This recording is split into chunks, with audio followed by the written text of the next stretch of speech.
Hey guys, Sean here. Welcome to the F1 Word and to Testing Live 2024. Before you say it, first of all, hello. How are you all doing? Hope you're ready for this. I cannot wait for some F1 waffle, and I'm so excited to see cars on track going more slowly than we know they can do. We're back. It's been like 3 weeks, it feels like, since the end of last season, but here we are again with the testing streams. I'll say it straight away. Yes, I know they're just about to break for lunch, or they have broken for lunch. That's why the screen has a checkered flag on. But this is the only time I can do the earliest I can get live. So it was a case of, without sounding like your parents, it was a case of this or nothing. So I'm afraid I'll have to do. We are live, though, all the way until just after 4 p.m. when the session completely ends for the day. And we'll wrap up the morning as well. I'll have Stuart with me for all 3 days. So lots of waffle coming your way. Brace yourself for the cliche F1 word testing line. No on-track footage in this stream for obvious copyright reasons. The law exists and I'm not willing to break it. So there will be images provided by XPB throughout and updated by Erudito. Live timing as well. It is manually updated by Erudito as always. So please bear that in mind when you're watching. If the timing is just a little bit behind the main feed, it's because manually updating takes a little bit longer, of course. Please do leave a like as well if you're new, and don't forget to subscribe, and welcome to the channel. Good to have you. Lots coming this season.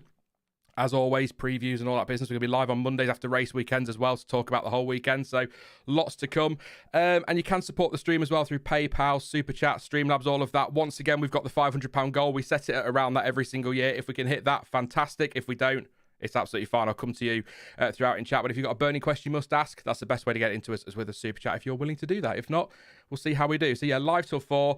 Very much looking forward to this one. I think we're ready for this one.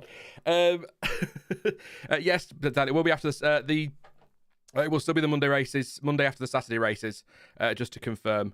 It will be. I know that sounds a bit bonkers, but I want to start the season as a mean to go on and get into a routine. You know how things have been the last 2 years. You've been around Dell, not been very consistent. So, yes, it will mean a break before the stream, but that's the best way to do it, I think, and make sure that we get some consistency this year. It'd be great to have some consistency on the channel for a change. Slagging myself off right at the start of the stream. Good morning, and welcome back, Stuart. I think this is your first testing stream since 2022, I believe. That's right. And just to signify that, I've got you coming out the wrong part of my computer. So I'm just going to change that slightly. I told you I said I had a plan to eat before we started, but I'm actually in the middle of food. So it's proper testing stream chaos now. Why are you not coming out of my headphones? This all sounds great, doesn't it? Great to be here, though. It's been interesting so far, actually. I've been enjoying it, and we're already at 2023 practice 3 times, really, in terms of pace. Yeah, I've got last year's practice times and everything. I am coming through your speakers, aren't I? Yes. I can hear me. I also forgot to let go of the push to talk button. That's all right. Welcome to the F1 Word, everyone.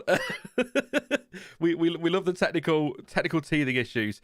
I've got the timings from last year on screen. I'll sort of scroll around bottom left for the rest of the next hour or so, and I'll keep you updated on those. But yeah, lots of interesting stuff to talk about, I think, and the times. Yeah, I mean, I'll run through those while you're sorting yourself out. Actually, it might be an idea. I should have done that at the start, really, but I'll do it quickly now, just while you're making sure you're sorted. But Max Verstappen is fastest from the morning session. Grandad here has to put his reading glasses on for this bit. 132. God, I'm aging. 548 for him. 66 laps on the board. Charles Leclerc P2, 133.247. 7/10 off, so we've picked up where we left off last season. Yes, I know it's only testing. I'm only joking. 64 laps for him. Fernando Alonso, 33.385 in third place. 77 laps for Fernando out there. Stonking start to the session for him. 57 laps for Oscar Piastri, 133.658. Yuki Tsunoda in the RB, 134.136, 64 laps. I will be saying RB and Sauber a lot today to get that ingrained into my head. George Russell P6, 134.230, 48 laps. 68 laps for Bottas in the Sauber, 134.431. Alex Albon, 134.587 for Williams, 40 laps for him. 60 laps for Esteban Ocon, 134.677, and Kevin Magnussen 10th place of the morning runners, 135.692, 66 laps for him in the Haas. I believe all teams are changing except for Red Bull and Mercedes.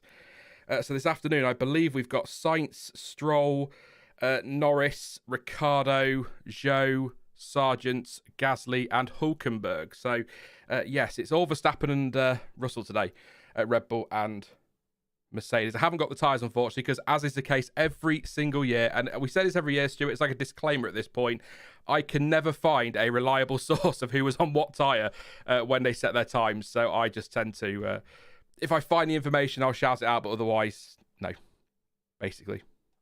Yeah, you just kind of have to look at the screen and look at what colour their tyre is. That's the best you can really do. The official timing app doesn't log it, so they're all on question mark tyres. It's the best kind of tyres, as far as I'm concerned. Yeah. And on that, no mystery box testing tyre from Pirelli. No C0 tyre anymore. They've got rid of that because they didn't even use it. So exactly the same tyre compounds as we had last year, because that went so well for places like Qatar.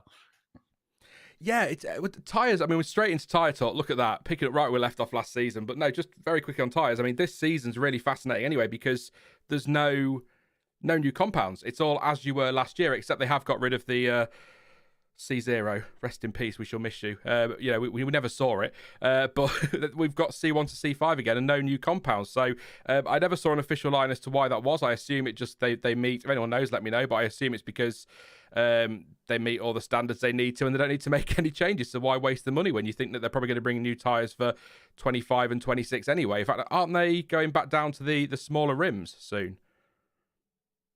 Yeah, I heard stuff about that, but nothing really confirmed.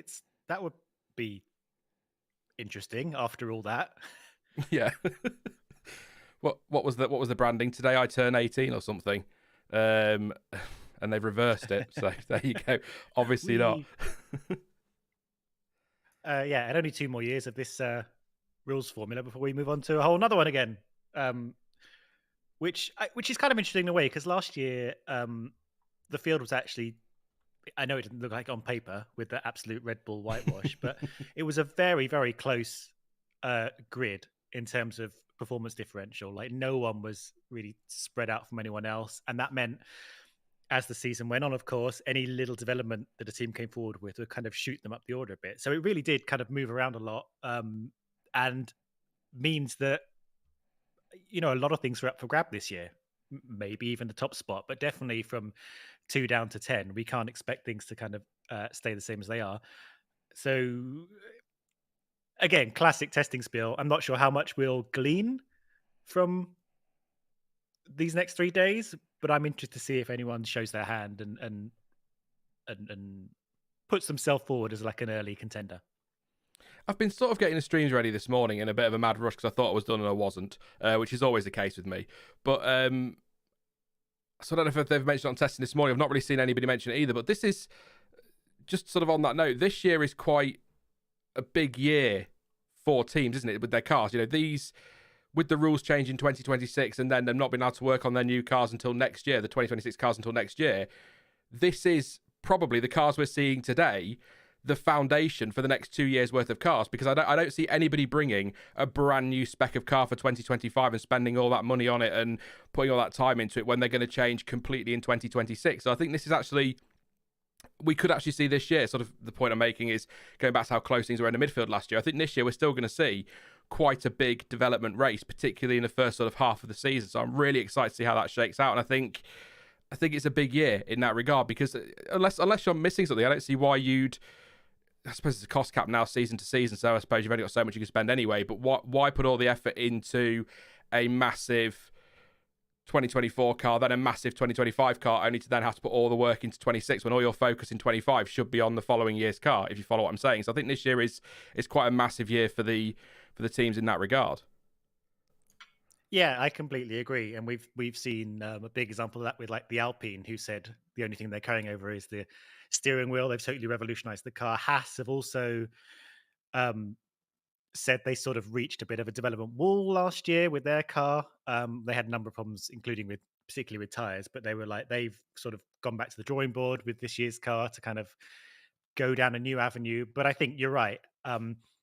This is the year, if you're going to make a revolution, do it, and then you're only going to sort of evolve it for next year. And next year, already talking about 2025, of course, classic.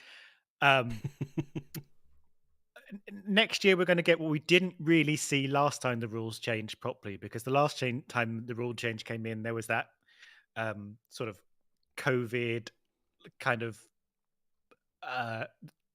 2021, where they sort of had basically the same cars as 2020 because they couldn't really get in and develop the cars properly. So there wasn't really a proper opportunity in 2021 to see if teams would go all out and change their cars at the expense of getting a slow start in 2022. Whereas this time we are going to see how teams balance the next couple of years before they have to change everything from scratch again.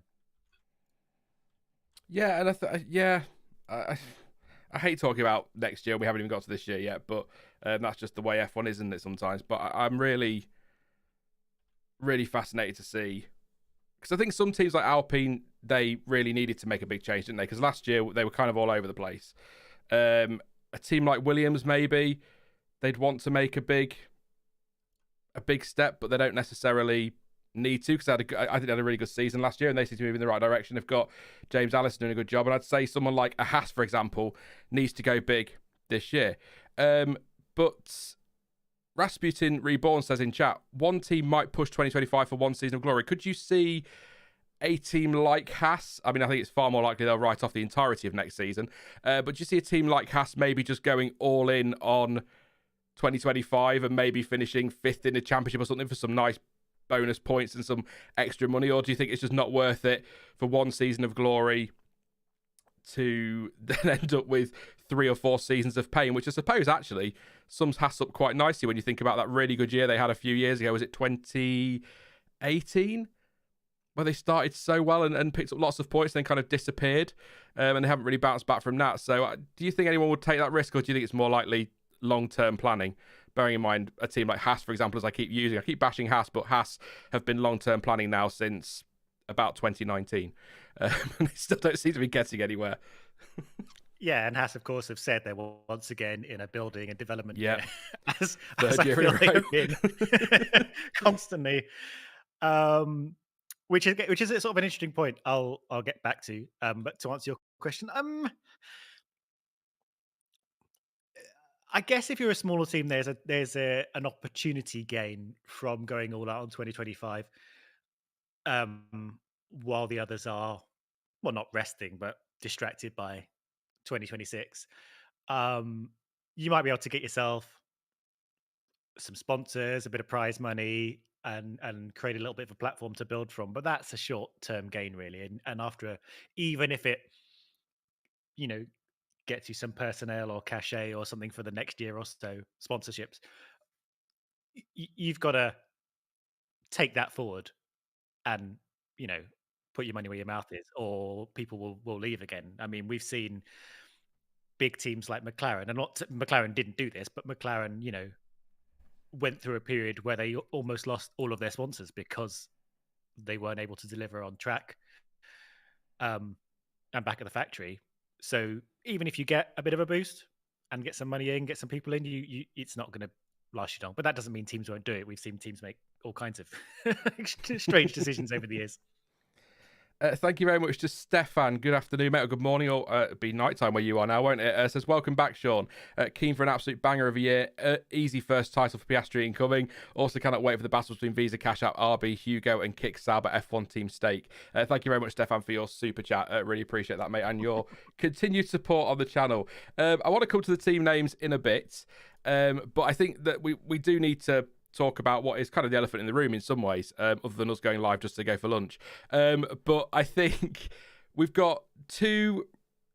I'm quite excited about the midfield as always, and there's lots going on, but there are two teams who have, one of them hasn't surprised me and one really hasn't. They are Mercedes and Red Bull. So Mercedes haven't surprised me that they've tried this new front wing they've got. That's their new design and the change they've made to the car. They were talking about that. We were expecting it, weren't we? This new philosophy, if you like.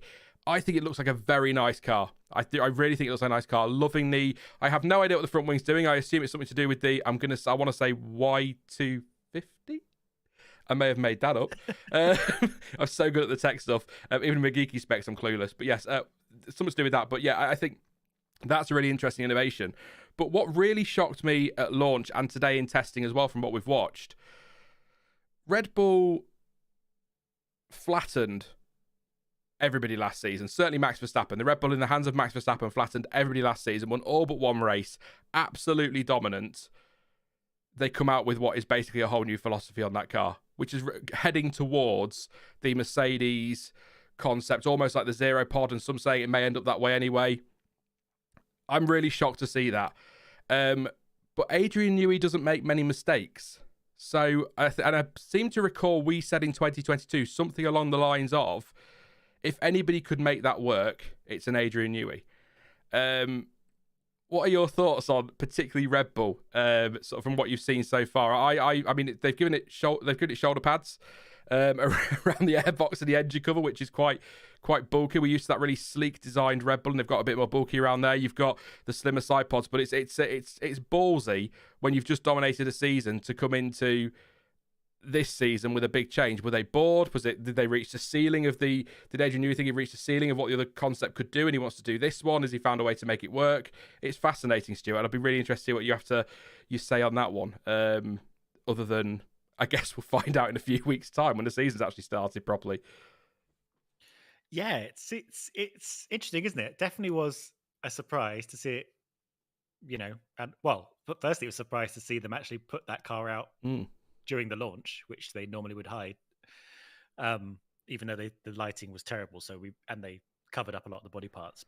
Nonetheless, there was a lot of talk. I mean, I was thinking a lot last year. Obviously, Red Bull stole the march on everyone in 2023, but it did kind of feel like, I mean, the more successful you are, the stronger your car is. You're kind of heading towards kind of the ceiling, as you put it, don't you? You know, the one hope for teams trailing behind a dominant car is that, they're further ahead, but they've got far less to go with that car.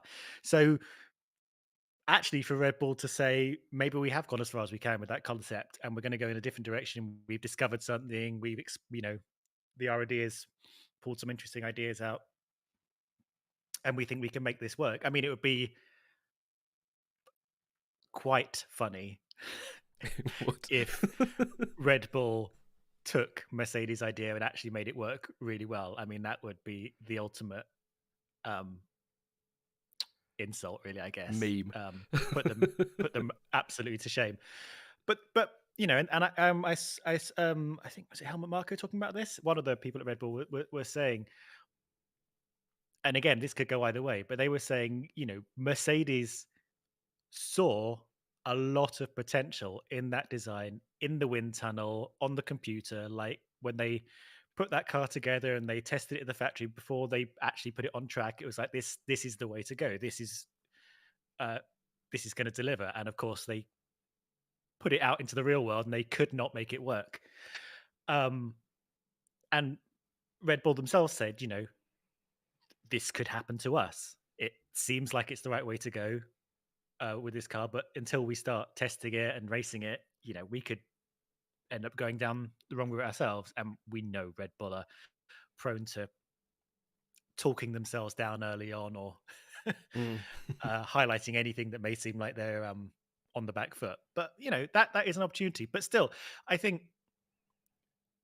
if Mercedes saw so much potential in that design that they pursued it for 2 years, even after that, by their standards, horrific 2022, there must be something in it.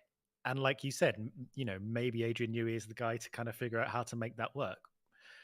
Again, it may be a concept that only lasts for a couple of years, or it may be something that all the teams end up pursuing right through into the new regulations. It's unclear, like, what things will be able to be continued into the 2026 era.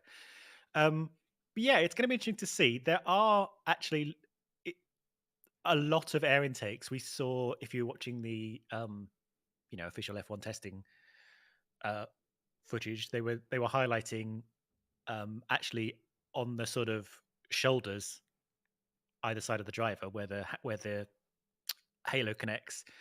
There's some quite big air intakes there. It has the vertical air intakes on the side pod like Mercedes used to, and a very slim horizontal one. So they haven't closed off air to the car. Adrian Newey famously hates having to cool the cars. He hates radiators. He wished they didn't have them, but obviously that's a necessity. So yeah, it's going to be fascinating to see what they do. A lot of cars actually have sort of gone in like directions you might not have expected them to. Ferrari have done a bit of a revolution on bodywork, and they've stuck with I can't remember which one they've gone with. Ferrari have gone with pull rod suspension at the rear, which is different from everyone else, and that's a bit of a packaging and aerodynamic thing, and they think they're happy with that. Yeah, we're not yet seeing a sort of convergence that maybe we thought we might have seen. A lot of people heading towards what Red Bull were doing, but now Red Bull are heading a different direction. So I'm sure literally every team has gone back to their computers and started scratching their heads all over again. Thank you, Frank Azuri, for these super chats. It's great to see the Sean and Stuart Dream Team reunited again. Happy new season to you all. Thank you very much, mate. I really appreciate your support there. Daniel says, these super high shoulders at the engine cover on the Red Bull are super ugly to me, but if it's fast, that's worth it, I guess. If it's fast, it's beautiful, is what they say, isn't it? Fast cars don't tend to be ugly, although I've seen some stinkers over the last few years. So, yeah. Has Verstappen won the championship yet, says Moray? Not quite. We've got quite 24 races this year, 30 if we include the sprint, so a long way to go. Yeah, I was just going to say on the convergence thing there, Stuart, what I've really noticed this year, can you remember, I think it was Silverstone 21, when they did the launch of that show car they made to show off the new regulations and that awful livery they had on it, that holographic thing. Oh, yeah. It had that sort of platypus nose, didn't it? And then when the cars launched, people tended to, or from what I remember, they tended to go towards sort of a slimmer, more narrow nose. Whereas this year we seem to see a lot more of the platypus, I would say fatter noses than I was expecting, the wider noses. The Alpine has it. I think the Williams has got one as well this year. We saw that develop over time last year. So I just find it really interesting that we've not had the convergence this year in design we're expecting, but we seem to have gone back a little bit to the original car design. If you know what I mean, I'm just quite surprised. Usually in F1 everything gets slimmer, but for some reason, maybe they still got the Christmas weight on, I don't know, but they seem to have got a bit fatter around. You know how we all put weight on our nose at Christmas? That made no sense at all, Sean. Yeah, I'm going to get fat nose after Christmas and New Year for some reason. But you know what I mean? Yeah, I'm just really intrigued to see that launch. I was expecting a lot more sort of a slimmer, more to a point. Rather than them sort of fat at the tip, which I'm really, really selling this in F1, aren't I? I'm also going to change a typo on the timing because it's not Aston Martin. It's definitely Aston Martin. Oh, yeah. That's me typing too quickly. But yeah, that was just something I spotted. That'll do. It's French. It's the French. Yeah, no, that was just something I spotted in launches, with just the surprise of the noses there. I don't know if I might be completely making it up. I mean, it's likely it's me, for goodness sake. But, you know. I was just intrigued. Like you, I'm just surprised that we haven't seen everyone go. Well, we have a lot of cars have gone down the Red Bull route, but it's surprising that more haven't, and Red Bull have also abandoned the Red Bull route, which is really fascinating to me. Yeah, I think what we've seen, I mean, we're in our third year now of these regulations, is teams, and we did kind of see it from the get-go in various ways, sort of abandoning the sort of classic philosophies they've been honing towards over the past 10 or so years, and realizing there are now different ways to approach your package. I mean, one of the things we've already spoken about is the kind of high shoulders, bulky engine covers that have sort of happened over the last few years. I mean, Alpine, I don't know if it was last year or the year before, they sort of they had the sort of biggest, fattest engine cover of anyone, and everyone and you'd think aerodynamically that's a bit, it's right in front of the rear wing, it looks like they're moving the weight up in the car. It just doesn't seem to make much sense from the way that cars have been going before, where those engine covers have been slimmed right down, and the shape of the side pods, of course, a big thing that shifted. And I think people are learning a lot, partly about how they package their power unit and their, everything that's in the car, but also how they're shifting the airflow around their car now that we're sort of really focusing more on the underbody, and things like a wider nose could easily help you have more control over that. And I think as you mentioned 10 minutes ago, maybe, Mercedes thinning out the top plane of their front wing to basically nothing to basically just a tiny strip, so the regulations are still followed, could be opening up some of that airflow in the place they need it to go under the car. Definitely something I think we'll see from other teams, even if it's just to slap it on a practice one and experiment with it. But yeah, it's been really interesting to see cars moving in unusual ways that we've been unused to, and seeing what the teams have come up with. Again, things that may just be completely abandoned in 2 years' time when we move on again. it's yeah. I mean, the regulations change so often at the minute, don't they? But yeah, I don't know. We'll talk about this throughout, I'm sure, next season, the season after 2030. What we're all planning for that, you know. But just yeah, I'm tweaking levels as we go, guys. Don't worry. I'm keeping an eye. I don't want to go too far into the red with some of them because I'm a bit close. So I'm just being careful. But is it June Dane just wants to know why we were later today? I'll just explain this for anyone's just tuning in. I used to do the full 8 hours, but unfortunately there are some things I can't get out of this week on the morning other than just my bed. So I'm the best I could do is 11 a.m. till 4 p.m. And it was one of those. Like I said at the start, without sounding like people's parents, it was kind of that or nothing. So I mean, it's still 15 hours across 3 days. It's a lot of Sean and Stuart. I think even Stuart's going to be sick of Sean by the end of that, so I can imagine you all are as well. So he didn't deny it, did he? Lovely. Anyway, yes. Yeah, so, yeah, I'll tweet levels as we go. When you said that. Yeah, and then the Mercedes front wing was the other big thing, because I think, first of all, just as the picture comes on screen, that Ferrari looks beautiful out there on track. I'm sorry, it's the best. I know I'm biased towards Ferrari, but it's the best. It's the best looking livery. It just looks gorgeous out there. It's a nicely designed car. It just looks very smart. Funnily enough, the Mercedes livery doesn't look as good on track as it did in the photos. I'm not as fond of that. But the front wing, I always come to you for the technical stuff because I have no idea, and I make myself sound foolish. But what are they doing around that front wing? Because it's sort of, I've got a picture here somewhere. It's not a great picture, but it's a sort of zoomed in one if I can find it. There we go. They've sort of got the top element. It's like a wire almost, isn't it, that keeps it continuous. It has to stay continuous with the regulations. So rather than it just being the cable at the end to attach to the end plate, if you like, they've also got that now in the middle to the nose. So what is that? Is that maximising airflow underneath the car? Like I say, the Y250 or whatever it is, and is that gonna, obviously front end stability is a big thing, but will that help with the rear as well? Because that's something they struggled with. So I'm not really sure what they're up to there, but it's an interesting twist, and I suspect if that flexes too much or other teams don't like it and it is given the performance, I imagine we'll see protests at some point. But as far as I understand it from the regulations, so long as it is connected continuously to the front nose or the nose, there's not much to protest, is there? In theory, I'm sure they'll find something. Yeah, and you can see how strongly they've bolted the thing onto the next element down to make sure it doesn't flex all over the place. I mean, which also, would be for aerodynamic benefit. You don't want them flapping about all over the place as you're going down the straights or in the corners. Yeah, so the regulations say that the wing has to, the planes have to be one continuous element from the attached to the end plates on the outside edge all the way to the nose on the inside edge. If you remember a couple of years ago when the front wing wasn't directly attached to the nose, it sort of hung beneath it. You'd have a lot of these front wing planes that sort of ended halfway to the nose, and that's where you'd be generating a lot of vortices to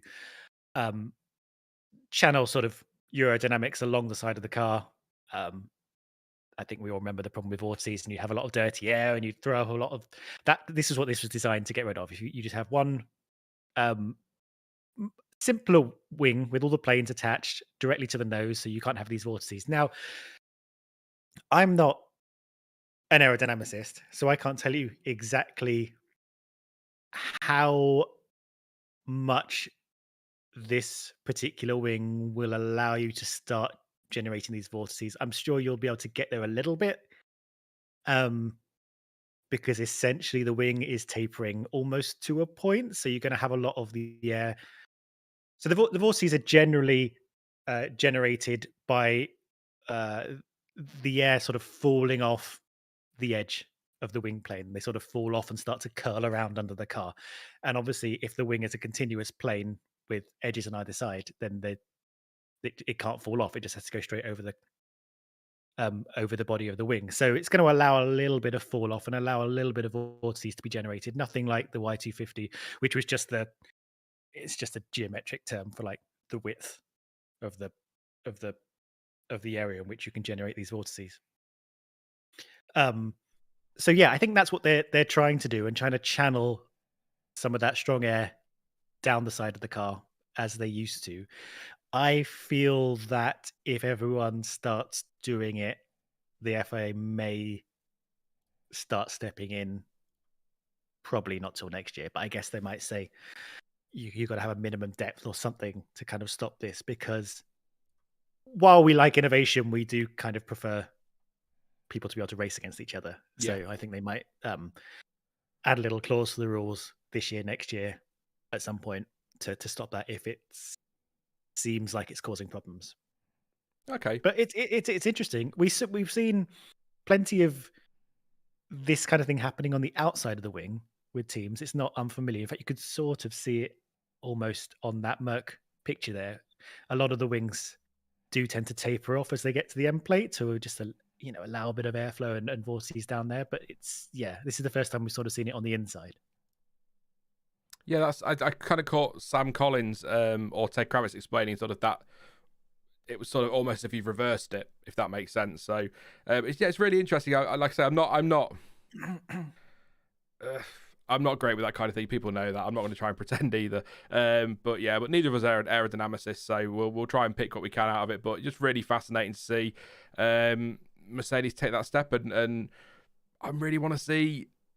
I think most people, Red Bull fans, maybe not, but I think I want to see Mercedes and Ferrari right up there this year, challenging McLaren as well. How realistic that is will depend on what Red Bull's philosophy ends up being like, I suppose. But I'm really, really looking forward to this season. I think this is just a start. Like I said earlier, I think there's going to be a lot of development over the course of this season, and I want to see what else Mercedes, Ferrari, Red Bull come up with, and that's what I was going to ask. Anybody in chat might know this one as well. So Red Bull obviously changed their philosophy, moved towards this Mercedes one. Everyone's questioning it because of the troubles that Mercedes had with it, which is fair enough.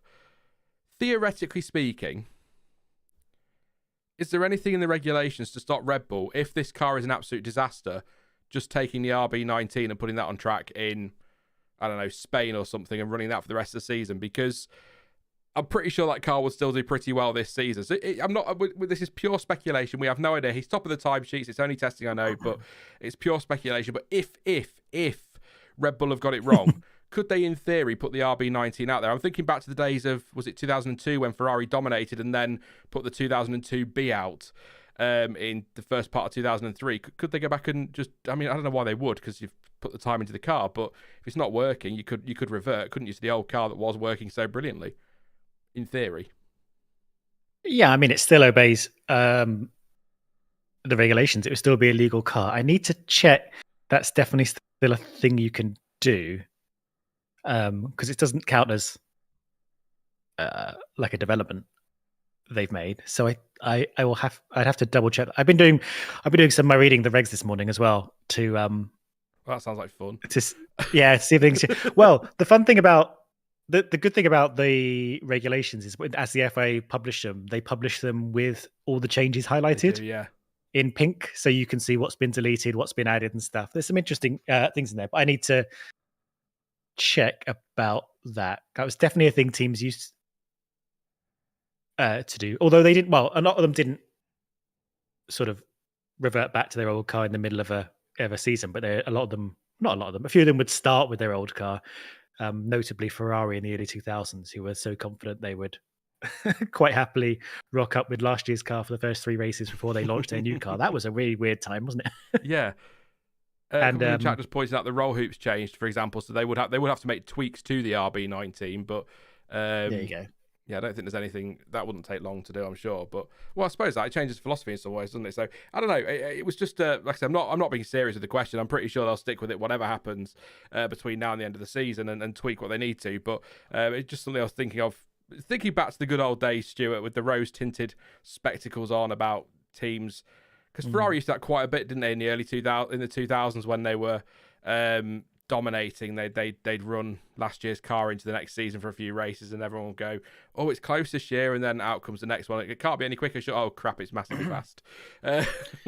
I'll tell you what might stop them, not from a regulations point of view necessarily, but we don't know what that Honda engine is all about underneath, and how much the updates to the whole powertrain, the gearbox, and everything, and whether it would even work with the old car, because I'm sure they design the car to fit the engine perfectly and have everything connected, and the suspension and everything. So it may even be that the old, this engine would make the old car worse.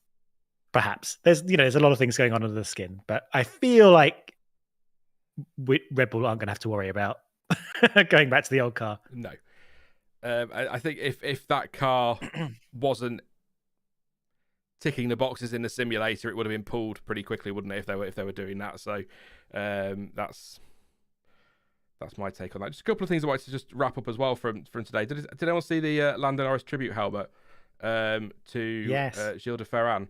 He said on Twitter, "We lost someone really special to us at the end of last year. He was a dear friend of mine, and he'd been with me pretty much since I came into Formula One. Someone who I not only had many laughs and great times with, but someone who helped me out on and off track whenever I needed it.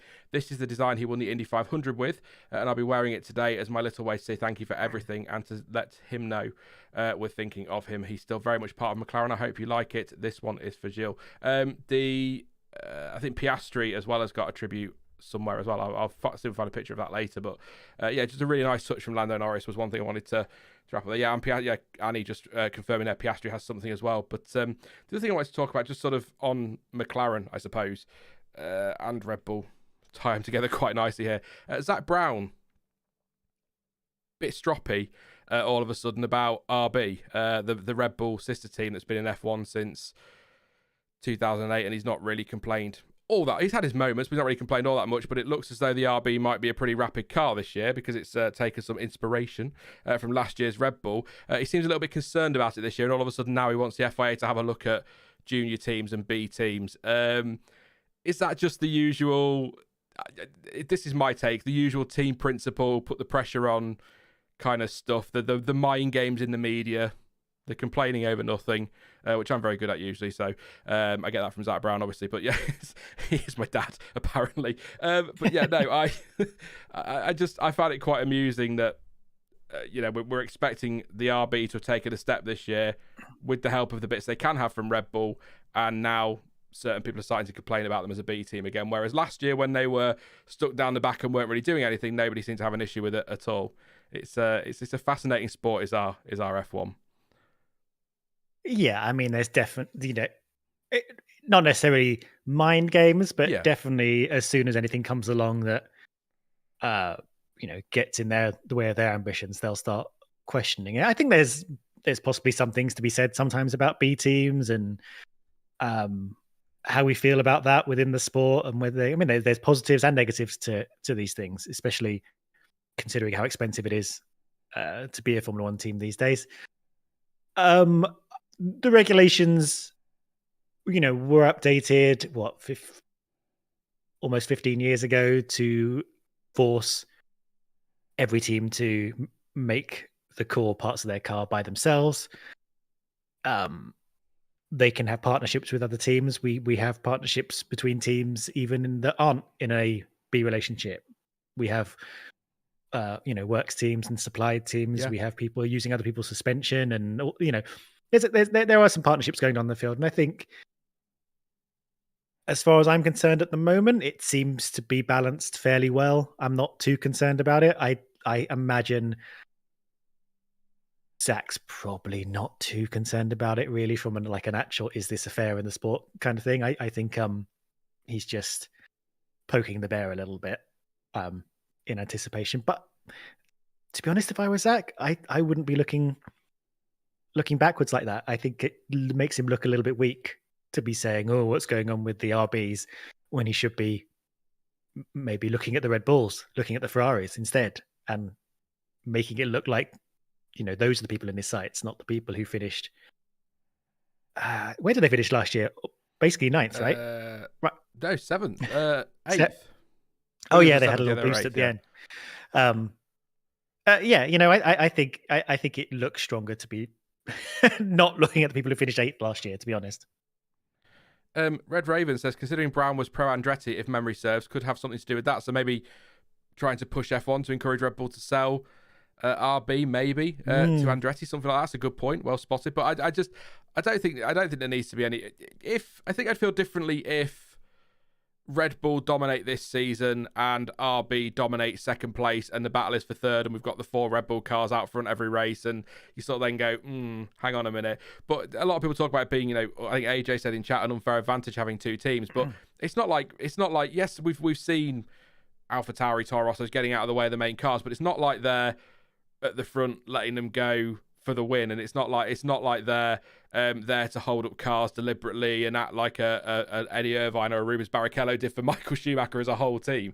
It's not like they're always at the front with Red Bull helping us. I don't think it's an unfair advantage, but I think there'll be a lot of complaints if they are, let's say, 5th fastest when we get to racing next week. It'll be interesting, but we've had 4 hours worth of testing, so who knows where they're going to be. They could be last, although I think, as you say, Komatsu said he expects has to be pretty much rock bottom. So it's I get the B team argument. I can understand people's concerns, but as long as Red Bull and their sister team are within the regulations, I don't really mind. Would I prefer an Andretti or, I don't know, a Carlin or a Prema, to come in and buy that team and make it their own? Yeah, it'd be great to have, 10 fully independent teams, more or less, apart from sort of customer things like engines and that. But I don't think... We know teams like to push the rules, but I can't see Red Bull and RB being willing to jeopardise two team seasons by sharing data they shouldn't be sharing. But then... let's not get into that. You'll remember this, and I remember this. Back before the rules were changed, when Toro Rosso, RB, about 6 different names ago, literally shared the same chassis with Red Bull. Adrian Newey designed the chassis, and they both used it. And in 2008, of course, Toro Rosso beat Red Bull in the championship. They got a win. Red Bull didn't. This was before Red Bull was even a winning team. Now, what I don't remember is whether people were complaining back then. It was fully legal. It was fully allowed. They were allowed to, completely share parts and stuff like that. And they changed that rule because the FIA were like, that didn't seem quite in the spirit of things. But I don't remember if people had problems with that. I'm assuming they did, but it's so long ago, and I'm so old now. But of course, that for us as a viewer, that created quite excitement because that birthed Sebastian Vettel. Yeah. Gave him a win in the early days. Like it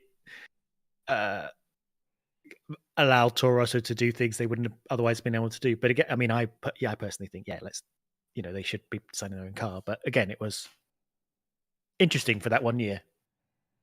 See, I funnily enough actually preferred that team when it was a proper B team and putting like a junior team and having the young drivers in there and giving them 2 or 3 seasons in some cases to get their opportunities, rather than now because I mean this with all due respect to everybody who works there and the drivers as well and any fans of that team, but what's the point of them if they've got Daniel Ricciardo in there who's not a junior driver and Yuki Tsunoda is in his 4th season now? What's the point of that team or having a B team if you're not going to put a couple of young drivers in there? And if you've not got a couple of your young drivers ready, why are they not looking at well, for not necessarily these 2 drivers, but for example, Vesti and Pourchaire, or Pourchaire and Vesti, the top 2 in the championship last year. I know they've got their ties to their own teams, so I'm just using them as an example. So I'm not saying them necessarily, but there are other juniors who had good seasons that maybe could have been picked up by Red Bull. But they've actually streamlined their junior process, and they're trying to they're simultaneously trying to move RB away from being a junior team whilst also bring them closer to the main team in terms of philosophy and how they work. So I'm not quite sure what's going on, but I'd rather they were an out-and-out junior team, which is why I was hoping they'd just go back to Toro Rosso, the Toro Rosso livery, which we've almost got back, and then bringing through the young drivers. Because nothing against Danny Rick or Yuki Tsunoda, but you was it Jean-Eric Verne and your Buemi's got 2 or 3 seasons and that was it, and then move on to the next ones, and that was kind of, I liked that, and that process. People criticise it a lot, and I know Helmut Marko isn't always the best with how he handles certain aspects of junior drivers, let's say. But when you look at the grid, when you look at your Verstappens, your Tsunodas, your Albons, your Ricardos, and try to look through Sainz, Gasly, these drivers, they've come through Red Bull. And they, people might think, well, they're not good enough for the main team. No, they're not, but they're good enough for these other teams in the midfield and further up the grid. So, look at Alex Albon last year. He's now in contention, if they can find an agreement, if they want him, to be in a seat like a Mercedes, for goodness sake. He's really, his stock is on the rise. So, these drivers have come through the Red Bull process and are part of Formula One. And yet people slam that. I know that there are plenty of drivers that have fallen by the wayside, but maybe they just weren't good enough at the time to be in Formula One. Jaime Alguersuari, I think, is a DJ now. I don't think he even races anymore. So, was he really ready for F1? He was the youngest driver as well at the time, wasn't he, pretty much, I think. So, I think it gets a lot of criticism, and in some aspects rightly so. But what it's done for F1 over the years, that junior program, is incredible. It's what, 4 titles for Vettel, 3 for Verstappen. That's 7 titles. Not bad, is it, really? No, you can't dismiss that, along with a lot of other drivers who've won races or hit podiums and chat. Yeah.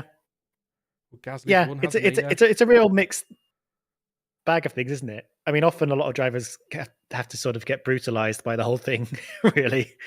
And then you get, people like Albon, who had a horrible time first off and really got run through the ringer. Gasly as well, who had to sort of refine their feet. And, some people are able to do that, come back stronger. Some people, thrive from, the darkest days, I guess. But yeah, I mean, it's the biggest junior program in single-seater motorsport, isn't it? And a lot of other teams are trying to keep up as we speak. I would still, if I was a junior driver, it would still be one of those double-edged swords, wouldn't it? I would love to be part of it, but also know that a lot of drivers have not come well out the other side of being kind of mashed through it. But yeah, and you're absolutely right. If they're not using RB, as they're now called, which I hate as a name, but we can get onto that later, to kind of use that last step of their junior program to test bed ready racers in a Formula One racing environment, and it's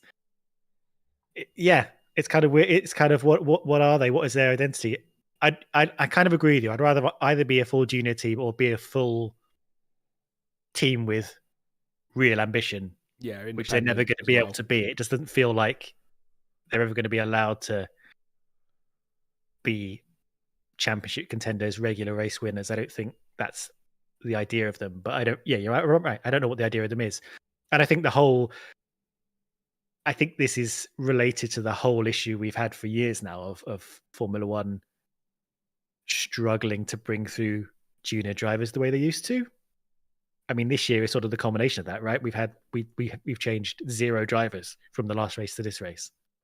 Literally 0, nothing. There's no changed. Rookies. Once again, F2 is overlooked. There's no. It's very strange. Yeah. But I think it's going to get made up for quite a bit by this year. We'll talk about this year's driver market because obviously we got the hand grenade thrown into it over the winter, which we'll get into later. But I tend to agree on RB. I think it is a dreadful name, but also I think because it's, and again we'll talk about this properly later or later in the week. But it's what maybe sort of raised an eyebrow when F1 announced that they were going to reject Andretti when they said that we don't think they'll be competitive. And I thought, okay. And then I sort of look at some of the teams, and I'm not using it as a stick to beat Haas with or RB, but I sort of look at them and go, are they really that competitive? What value are they adding? So it's I know there's a massive difference between a team that's already in the sport and a team that wants to come into the sport. I totally understand that, but that was what I think the don't add value or the won't be competitive argument just sounded like they needed to fill reason 14 and 15 or whatever and had to put something in there. It just didn't stack up to me. But hey, Andretti could turn up next in 2026 and be dreadful. It'll be 3 seconds off the pace. Who bloody knows? But it doesn't feel like that would be. I think they'd be as competitive as those at the back of the grid at the very least, to be honest. But that's all pure. We will talk more about Andretti, etc. Of course, a bit later. We are 10 minutes away from the start of Cars on Track Part 2. Yes, that is midday UK, so it's 10 minutes time. The clock will start ticking. There will be one on screen.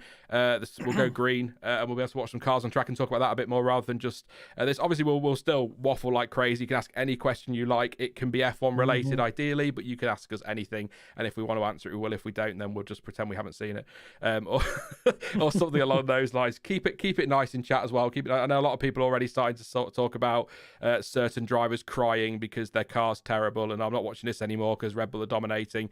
Red Bull, Max Verstappen may well turn up in Bahrain next week. It'll be 7 tenths clear of the rest of the field. If he is, then there you go. But if you're basing that off a morning of testing, then I'd advise to wait a little while just yet.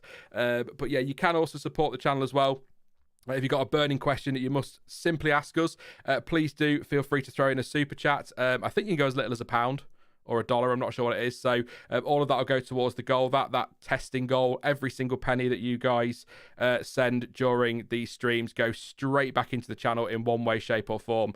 I managed over the winter to buy some of the equipment back I had to sell last year, which was nice. And there's a few other bits I'd like to get as well. So it all goes back into the channel. So thank you very much for your support there. Thank you to those who have put super chats in already today. You can also just put comments in chat. We'll read those throughout the day as well. Please don't worry if we don't get to you though. We're not ignoring you unless it's a terrible question, like a rude question, then we might be, but we're not ignoring you, just so we won't get to everybody. Please subscribe as well. If you're new, your name will pop up on screen as well if you do subscribe, and leave a like as well. 182 likes already, so thank you very much to everyone who is hitting that like button. Let's get that well over 200 today. That'd be great. 1300 still here, so let's see what we can do there. All the YouTuber spiel done and dusted there, and you know, the disclaimer's running around the bottom. I'm not going to say it. You should know about copyright law. I'm not going to do it, but I think you can watch it F1 TV. F1 TV wherever it's available. I know it's on Sky. I don't know if there are other broadcasters showing it as well across the world, but it is out there, and I'm sure with some creative googling you'll find other ways as well to be able to watch it. The thing I quite like about the official testing stream, which is something we didn't used to get, but that's why I started these. And I'm aware I'm about to say this as we are doing live commentary over it. I quite like that there's sort of this super group of people they get in to just, you know, chat over it from all over. It's quite fun listening to it this morning. Yeah, but this is the place to be. Wimps. Yeah. We do the. I mean, last year we used to do 8 hours a day. Yeah, this is the place to be. I think this is what everyone's going to be tuned into. If you get an Uber, that's what they'll be listening to. They've turned off LBC. They're straight onto the F1 Word stream because they want to know what we're chatting about. I'm glad to hear about the likes actually, because it hasn't updated for me. It still says 16. Oh, what? Well, thank you to those 16. Who are these people? That's Stuart's 16 burner accounts. Yeah, no, I mean that's why I started the streams. We never used to get it televised. We used to get the testing wrap in the evening, and I think it was. I mean, these streams used to pull in, 4,000 to 6,000 concurrent viewers when live, and then they started televising it, and other people started looking at it and going, "Oh, that's a good idea. I'm going to do that. I might make some money off it." And then the audience split, which is, 1,300 people is it still amazes me. Anybody wants to come and listen to me, frankly, Stuart. I know I say this to you a lot. It's always amazing me anybody's interested. So those numbers are still fantastic. And yeah, I wish we could do the 8 hours this week each day, but I just can't, unfortunately, due to other commitments. So 11 to, but I still think, unless I'm wrong, tell me if I'm wrong, I still think 11 till 4, 5 hours a day is plenty. All you're gonna get from me in the morning anyway is as I wake up. So yeah, and it's early. We need the time for them to bed in, and then we come in here with the stories from the morning. We'll have plenty to chat about in the afternoon. We've already got information come in that we can talk about, rather than sort of twiddling our thumbs. JM asking the hard hitting questions today. It is lunchtime, so it feels like an appropriate question. What's your Greg's order? Depends on feelings. Don't ever buy their festive bake, by the way. Oh no, not tried that. I do like a chicken bake and a sausage roll because I'm greedy. And their raspberry, what they call raspberry lemonade, but I'd call that raspberry-ade. But there you go. Yeah. Does it have lemon in it? No, I don't think so. If it Oh, does, there then you that go, would yeah. explain a lot. But yeah, no, that's I'd go with a chicken bake. I don't mind a steak bake, but I'm not a big red meat eater. Although I do like a steak. But not in a bake. Yeah, it's a good job really, because we've got a massive green one running around the track this year. Thank you to is it Peter? I think I've said your name before and butchered it, but thank you very much for your super chat, mate. It says, hi, I missed the Mercedes update. Can you give us a quick rundown of how the morning went for them? Thank you very much, mate. I'll tell you what I'll do. We'll run through the timings because they are about to get started again very shortly. I'm really confused there, Stuart. I got rid of a monitor because I had too many, and it was just like every time I come in the office, it's just a face full of screens, and it was just too much. So I've now got the MacBook I was telling you about that I've picked up. Oh, yeah, you got it. I keep trying to scroll my desktop mouse over to my MacBook. I'm trying to work out why it won't go over, and I'm forgetting I've got that. Anyway, so Max Verstappen did top the morning session, 1:32.548. He did 66 laps. He is in the car all day. Charles Leclerc, second place, at 1:33.247, 64 laps. Fernando Alonso, 77 laps this morning. I think somebody's in chat 400 odd kilometers there, so that's impressive. 1:33.385. Piastri, fourth place, 1:33.658, 57 laps. Yuki Tsunoda, 64 laps, 1:34.136. George Russell, 1:34.230 for Mercedes in sixth place, 48 laps, 68 laps. For Bottas, 1:34.431. Albon, 1:34.587, who did stop actually at the end of the morning session, but no red flag, curiously. So I'll have a look at Williams in a minute, see what that was officially. 40 laps for him. 64 Ocon, 1:34.677, and a 1:35.692 for Magnussen. 66 laps for him. And in the car this afternoon, we've got Verstappen, Sainz, Stroll, Norris, Ricciardo, Russell, Zhou, Sargent, Gasly, and Hulkenberg, I believe. Question. I think that's right. So yeah, there we go. That's your laps. I think, to be honest, Peter, I think the answer to that is laps. Is how I would really summarize that, particularly if you're Fernando Alonso, 77. But I don't think, only 47 laps for George Russell. But I don't think there were any problems with Stuart. I think it was just not the strategy, the program that they were running this morning. I've not read or seen. I've been looking through Twitter while I've been talking, but I've not seen anything that suggests that there've been any problems with Mercedes. Yeah, Mercedes seemed pretty insistent that there was nothing wrong. They did keep going back into the garage, putting up all the, the fold-out screens and things, and working quite heavily on the car, and then putting it back out again. But they didn't seem flustered. So yeah, as far as they're concerned, it was business as usual. They just didn't get as many laps in, so clearly trying a few things, setup changes, parts on the car. Obviously we're not going to know exactly what they're up to, but yeah, 48 laps is still a decent number of laps. Everyone's got a decent number of laps on the board, really. Obviously Alonso with that 77 is pretty impressive, but no major issues apart from a bit of a breakdown from Albon at the end of the first half, but right at the end, like, it's been a good solid Don't morning, say it. actually. Don't say it. morning. The morning. It's already gone. You can't. That is to be red flags all afternoon now. Yeah, we didn't. We only had the red. We only had the yellow, didn't we, for Albon? It's quite a long yellow though. I think everyone expected the red, didn't they? Watching it, because usually they do. But I was just checking with Williams, see if there's any. And I've been chatting with you, and I didn't actually hear what they said. Yeah, about it. I'm guessing nothing serious. Otherwise, they'd have said the day was over or whatever, wouldn't they? But I'll just have a double check. Not the end we wanted to our morning session, but testing is the place to iron out these issues. We'll get back on track ASAP. They said an hour ago they get the car back and assess what the issue is as soon as possible. I suppose that is only an hour though, isn't it? So it might take a while, but yeah, we'll see how quickly Logan Sargent gets out. Might give us an idea as to how good or bad that is. I'm just keeping an eye waiting for the session to go green so I can hit the timer. Yeah. And just a reminder, I am about a minute behind because I'm watching on Sky Go and you're watching on Sky Normal, as I understand it. Is that the official name? Sky Normal. Sky Normal. Does the Sky Go and Sky Sat on your ass? Yeah.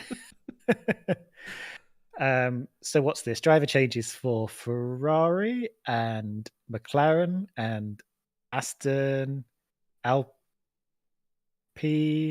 quite a few actually. Williams is, there's quite a few driver changes all down the field actually for this afternoon. So I guess they both want a lot of teams want their each driver to be able to input on the car from day one, so they can go into tomorrow with as much information as they can. That's my guess. I'm literally sat here staring at the clock, waiting for it to tick over so I can press the timer. State of the art. I'm sure that's how it works. I think we're green. Yeah, I think we're green. Up the sky as well. So we'll want the half overlay, won't we, to start with? We'll wait for some more time to get on there. So yeah, the bar at the top goes green. I'm so good. I've got everything. So we are green. Yes, we are away. 4 hours of afternoon waffle, which is and testing as well, which is all good fun. So anything you're looking forward to seeing this afternoon, Stuart? I don't think anything's going to change on the cars much since the morning, but we do tend to get to the lower light now, don't we?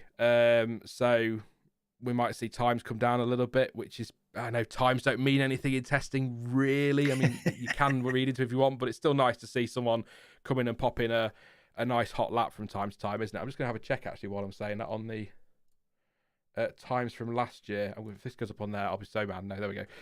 So day one last year, the fastest was on the C3 tyre, 132.837. Pole position was 29.708, and fastest lap of the race was 33.996. Just so you know, so we are faster than last year. I think you said that at the start, faster than last year's day one, and we are quicker than we were in the race on a much faster tyre. And I believe, just for anyone wondering on the tyres for this year, I think the allocation for the race next week is C1, C2, C3, I believe. Oh, I meant to look that up, but I didn't. But yeah, they're the ones that they're struggling on the hard tyres. We're seeing that. Yeah. They're not having a good time on the hard tyres. But yeah, we're kind of on a par with last year's free practice 3 times. What Verstappen did a 132.5 this morning, and that's compared with Alonso's 132.3, which was the top of FP3 last year. So yeah, we're kind of in that area. The cars have clearly made a step up because the track conditions have changed too much. It's Bahrain in the spring. It's hot and dry. Yes, it's C1, C2, C3 for Bahrain, C2, C3, C4 for Jeddah, C3, C4, C5 for Australia. So we're doing all 5 compounds in the first 3 races, or 6, 5 compounds in the first 6 races, 3 races. So C1, C2, C3 next week. If anyone saw on Twitter as well, curiously, Pirelli put out team allocations for testing. So, yes. I've got those as well. Red Bull have got 6 of the... I'll read the ones that are relevant for next week. So they've got 6 of the C1, which will be the hard tyre next week. 5 of the C2, which will be the medium tyre, but is a hard tyre this week. I love this system. And then 20 of the C3, which will be the soft next weekend. So they've got there's only Mercedes, Ferrari, Williams, and Sauber who have taken the softest compound, which I suppose... They'll want some data on it, but I suppose they're just... Other teams are assuming it's pointless because they're not going to be using it next week. Yeah, and the huge... I mean, across the board, the huge bulk of the tyres chosen by every team has been the C3 yellow, which will be the soft, when on the race weekend. Alpine have taken a huge amount of the hardest compound compared to everyone else. They've taken 11 sets. Oh. But something I hadn't really appreciated until this year, and so... Each team gets to pick 35 sets of dry tyres, but they're only allowed to use 30 of them. So we may not even see the softest compound used over this test.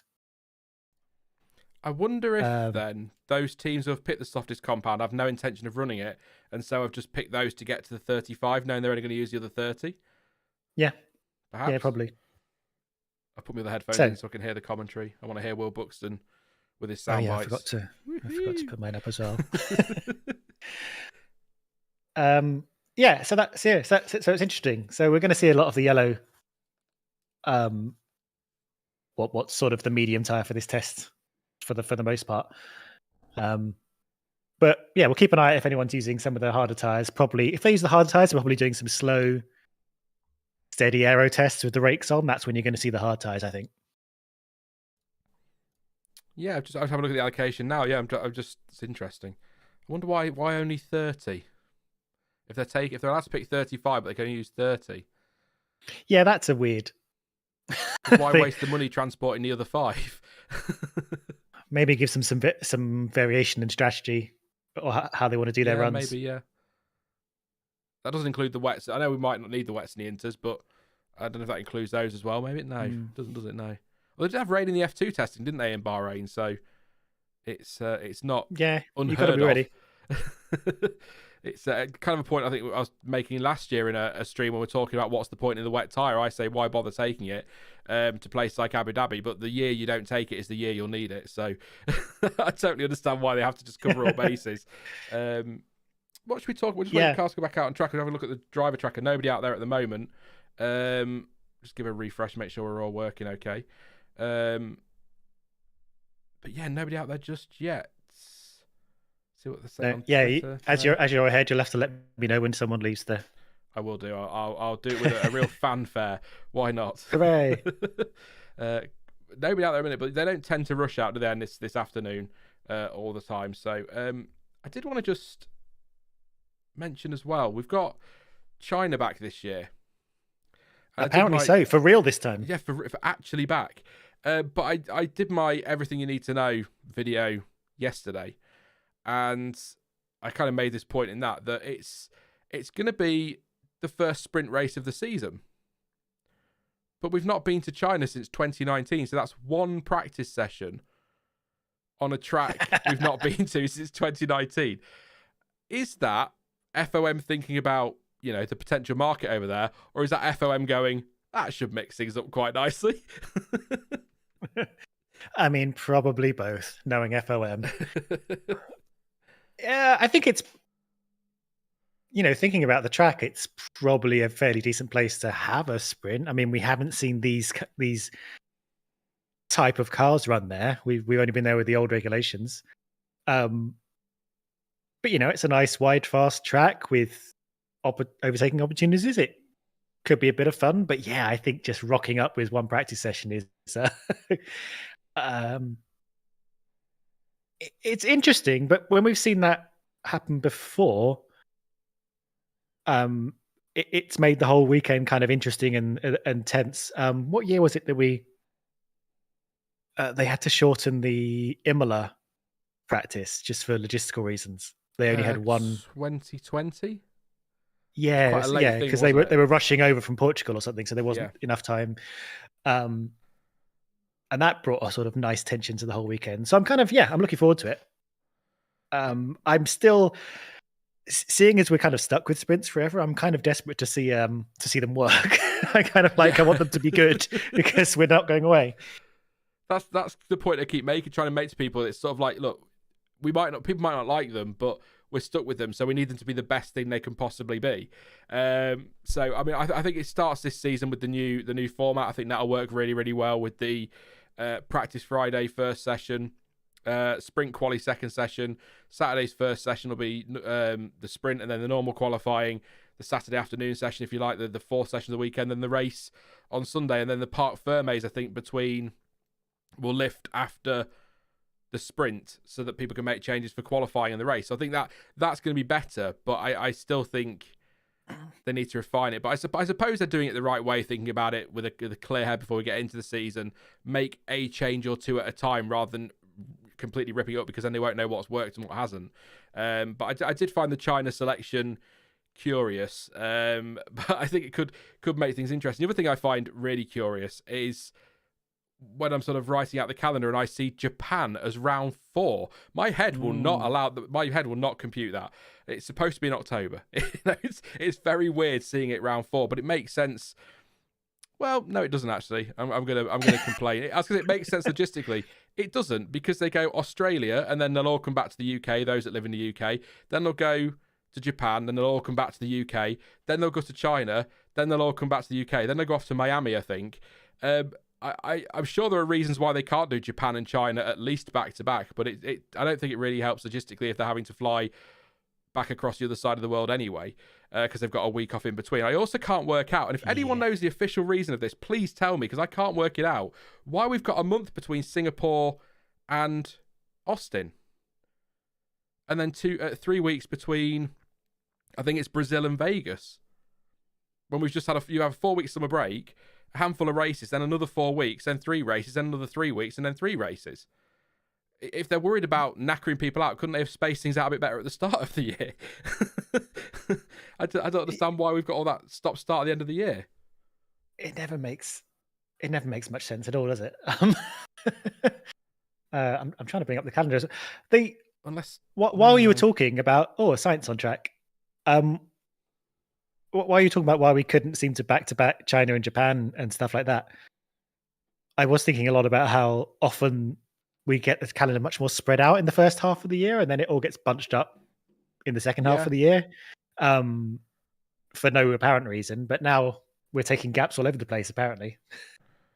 I was just thinking then, just off the top of my head, I'm wondering, mate, are they maybe thinking, the last few years of races being cancelled, do they need to leave themselves a bit of space on the calendar in case they need to move something? Or, but I think unless we have something like happened in Imola last year, I don't see races being cancelled like they were 3 years ago, because we've moved on from that time, haven't we? So I don't see that being an issue. But whether they're just thinking that, or maybe it's just to space it out because you've got sort of the end of the European leg after the summer break, and then you've got, Azerbaijan and Singapore, both quite intensive races. In fact, Singapore very intensive. Then you've got a triple header in the States plus travel and logistics, and then you've got a completely different time zone in Vegas before you flip off to another completely different time zone in Qatar for the heat there as well, maybe, because I don't know if they're just thinking break up that back end of the season, but I'm sure there were ways they could space it out a bit better than that, and maybe do a race every 2 weeks even, rather than back-to-backs and triple headers, because I guess there's a difference between traveling to some triple headers and others, but it was a bit odd to me. But and I guess they've got to, like, they I know they are Formula One, and they are, like, the a premium events, but they still have to make deals and negotiate with the circuits and when this takes place, because they've got their own calendars and stuff. And then you've got more and more street tracks, which you need to kind of lock down sort of in advance of when you're going to shut. The cities need to agree when they're going to shut down the streets and do all the things needed for that. So I think there may be some logistical, like, agreements with the circuits that may come into play. I think probably arranging the calendar is an absolute nightmare, to be honest. But yeah, definitely a lot of weird question marks there. I do, as science reports, a 50-kilometer wind headwind down the main straight. There you go. It's been changing a lot, that wind. Yeah, I was just going to wrap up on the calendar for now. I'm sure we'll come back to it loads, but I do love how F1 have said they want to regionalise the calendar more, and Canada have gone, nah, not on my watch, mate. I want to be smack bang in the middle of these European races, and I'm not moving. I'm sure that's to do with weather and things like that, because it would have been so handy, Canada and Miami together, wouldn't it? But I'm sure there are lots of reasons why that can't happen. I'm not going to I know seasons and things like that, but that would have been ideal, really, wouldn't it? Miami and Canada, even back to back. But instead they're going to go, I think, Spain onto Canada and then on to Austria or something like that again. But it's at least it's not quite Baku to Canada and back in 2 weeks, which was fun. Yeah. Carlos Sainz with a shed loads of aero rakes on the back of his Ferrari out there, and some other sensors as well on the rear wing. I have no idea what that's measuring, but it looks very funky.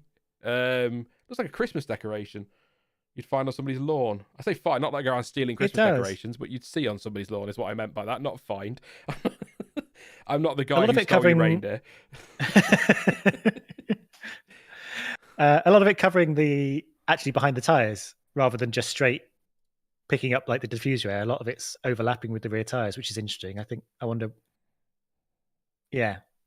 Again, not an aerodynamicist, so I won't be able to say exactly what they're measuring, but they're definitely clearly looking at the wash from the rear tyres, among other things, and probably around seeing how the bodywork lets the air flow in and around the rear tyres.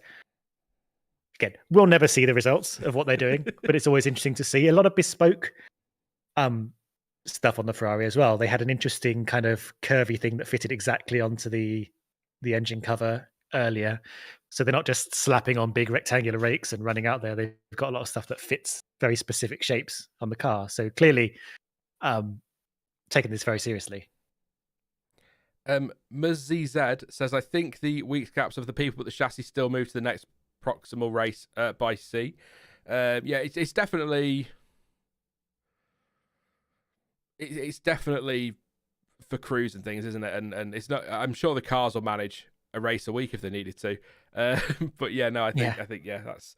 I'm going to drop an unpopular opinion. Says Kiwi. How about taking the results of the best 20 out of 24 races? As long as I don't have to work it out, Kiwi, that's fine. I don't fancy working that out. That sounds like a night. They used to do it. It used to be an average, didn't it? Or your best 9 results or something like it that. used to be the back best. in day. I think that's there is some merit in that, I think, because it means you can have I don't know, if you get involved in a crash, it's not your fault. Call this number. But things like that, you can have off weekends. You can have things where everything goes completely wrong, the car blows up, and you're only measured on your best results. There is a merit to that. I think I'm very wary of anything that complicates working out what the hell's going on, and having to have commentators and everything furiously at their calculators during the final race and stuff to kind of work out who's going to win the championship if things falling into place. I think the more complicated that gets, the less fluid it is to watch. Yeah. Even God, I think we're going back 20 years now, actually, shockingly. But there was, I think, 3 or 4 races where they started the season off with a new idea for qualifying. They were still doing one-shot qualifying, but they would add a Friday lap time and a Saturday lap time together as an aggregate, and it was just impossible to follow. It was so, and then the Friday would be kind of meaningless because you wouldn't really know what that meant, because it didn't, the lap time didn't mean anything to you. Added it to the Saturday time. It was a bit of a mess, and I think you just need to keep, especially in a sport that's very complicated, I think you need to keep things kind of clean as possible. I sometimes think when we do these streams, me and you, and we start talking, I sometimes feel whenever we start with back in the day or 20 years ago, we should start playing the Hovis advert music in the background. I remember when back in the day we used to have lots of different qualifying, and my dad. We are getting on, aren't we? We've been watching this a long time. I always remember aggregate qualifying because it was on ITV at the time. Again, they were trying out something new. For some reason, when they moved to one-shot qualifying, which was it was fine, but they kept trying to change it every year for some reason. And they did one session of aggregate qualifying, and we went back to Jim Rosenthal, who was the presenter of the Formula One program at the time, and he said, "So what did you make of that then?" Personally, I hated it. I thought that was so funny. He was so mad. Thank you very much, Jaws. 2308 for your super chat. Says, "All hail the glorious testing waffle." Thank you very much, mate. He then goes on to tell Giggle McDimples, which is such a fantastic name, in the chat that they had a choice between lunch delivery or super chat, and they made the right choice. I think. Yay! I think McDimples goes on to be impressed by £25 for lunch. So there you go. Thank you very much for your super chat. And don't forget, if you want to pop a super chat in, it's the only guaranteed way of getting a message read out. But I always come to in chat anyway. So let's see if we can hit that target of 500 this week. That would be absolutely amazing. We're 88 quid already. So, I mean, considering I'm just sat here talking nonsense, which is, I mean, the foundation of this channel, really. So it's not a great surprise, but there you go. If I'm going to pluck a comment out of the chat, which was something I was already thinking about. Nobody on track earlier moment, on. So. A. Smith has said, "Don't know if anyone's spoken about thoughts on allowing both cars in testing." And I was thinking about this because this is a point that Alonso's made about how 3 days of testing shared among 2 drivers. So essentially each driver gets 1.5 days of testing before they do an entire world championship. He says that's ludicrous and wouldn't happen in any other sport. But I think he's right. He said it's a simple compromise is just allowing both cars. Just it's not going to be a massive extra expense to get both cars in there. And then you get both drivers out there, get a bit more information. I don't think they should do it in Bahrain, but I think there is merit in, getting both drivers to use their car. Even if you maybe say, if you maybe mandate that you need to get a junior driver in there for half a day or something. I don't know. Yeah, but because I mean, if they're in Bahrain anyway, and the first race is in Bahrain next week, then they're all there anyway. And the drivers are both there for testing, so all the stuff's there, or most of the stuff's there. So there's no reason why they couldn't run 2 cars. I don't know if there's are they maybe thinking more cars, potential for more problems, more red flags, stop-start sessions, maybe. But I think if you're only going to have the 1 3-day... Personally, I think 2 3-day tests. I think a 3-day test third week. So this week you'd have your test in Bahrain like we're having, and then you'd have your race next week, and then maybe last week they could have had a 3-day test in Spain like they did at the start of 21 or 22 for the new regulations, and do that. You could even do it if they're thinking about, TV and things. You could even do the Bahrain, the Barcelona one isn't televised and the Bahrain one is, if that's something they're concerned about as well. But I think it would make more sense to have 2 3-day tests. But you're right, if they only want to do one, or for whatever reason can only have one 3-day test, then just take both cars, and then you can have 2. Yeah, maybe you have to have a kind of, to build on your point, maybe you have to have one of your normal drivers in car number 1, and car number 2 has to go to a junior for both sessions. So, for example, let's stick with Aston Martin. It's Alonso's idea. Alonso was in this morning, so you'd have to have Drugovich in this afternoon, and then this morning as well. But then this afternoon, you'd have Stroll and then a Drugovich or a, dare I say, Van Dorn, for example, in the afternoon in the second car, just so it's not too much running. I don't know, but I don't see. Somebody in chat will give me a reason. I'm sure Dell will have a reason somewhere for why he's usually on top of things like that. So why they can't have 2 cars running. It's slimmed. The testing has slimmed down so much now. I think last year I think we had 4 days, I want to say, and now we're down to. It was 3, wasn't it? 3. It was 6. I think at some point we had 4 days, and then previously, we had the double session. But although I think the double session was mostly because they were new cars. They have the 2 3-day sessions was because of the new cars. I think I've offended Dell. I didn't. He says what? He says WTF one, bro. WTF, bro, not WTF one.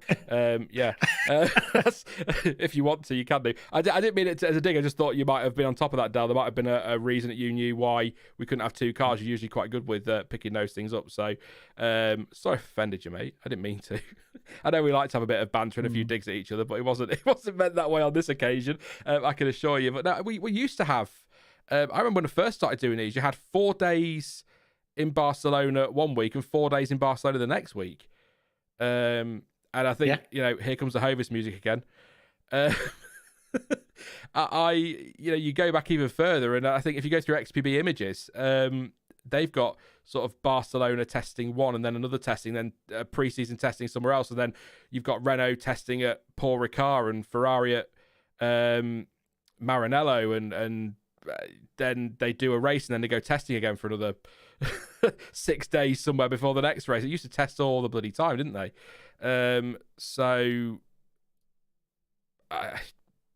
We have lost a lot, but how can I word this? Do we want them to have that much data? I mean, that's a good point. We do like to limit how much the team knows before they go racing. That has been a thing that's sort of got in the way before, especially when we keep going testing at places they're going to race at.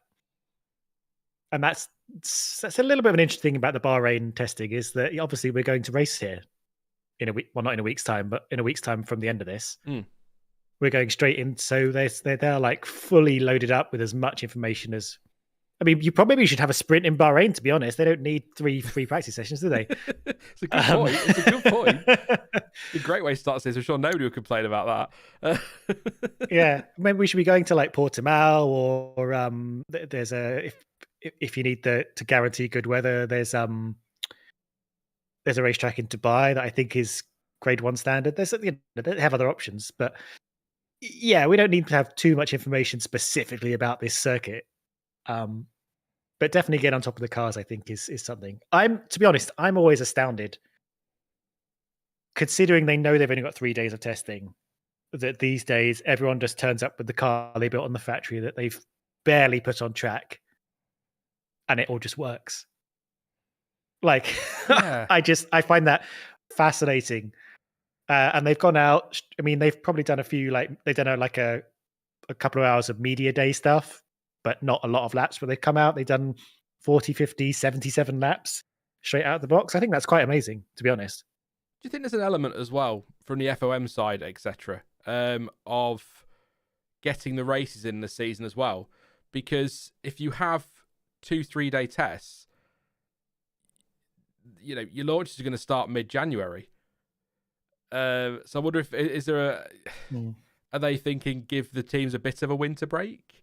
I don't know. So I was just thinking about the original point a little bit because it's I'm kind of trying to understand why we don't have that. I'm sure they put it down to cost or something like that, but yeah, no cars on track, by the way. We are waffling because there are no cars on track. Thank you to Mike, by the way, for your super chat, or just Mike. Mike, by the way, is not his full name, or you are from now on, Mike, I'm afraid. It says, congrats, mods A+ work. Yes, very good mods. Thank you very much, guys, dealing with the bots. I won't say the type of bots we tend to get here, because as soon as I say the word, they'll all turn up.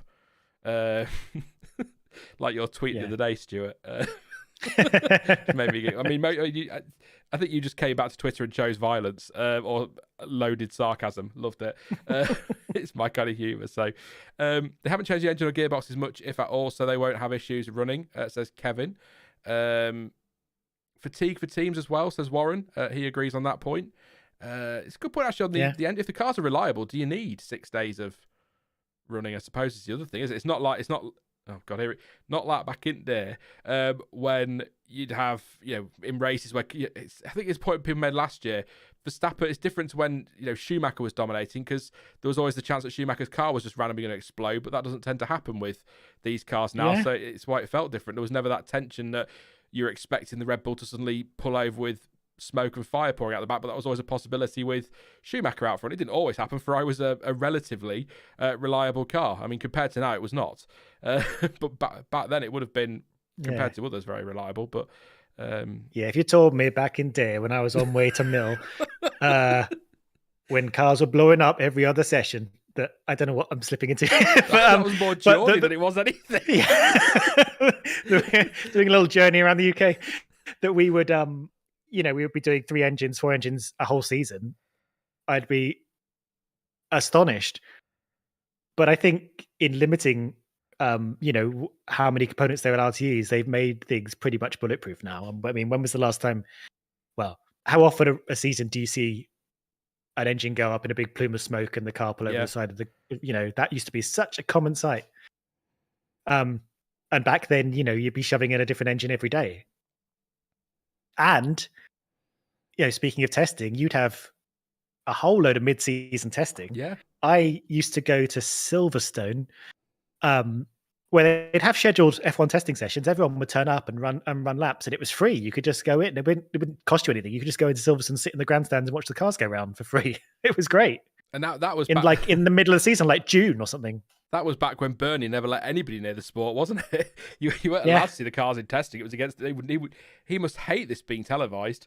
They used to be so secretive, even on social media. The teams weren't allowed to post photos or anything, were they? Or only select ones. It was crazy. They're doing a lap recap of Max Verstappen from this morning because there is still nobody out on track. So I mean, we're sat here talking about why don't we have 6 days of testing, but we are half an hour into the afternoon session and Carlos Sainz has done 5 laps and that's it. So maybe we don't even need the 3 days.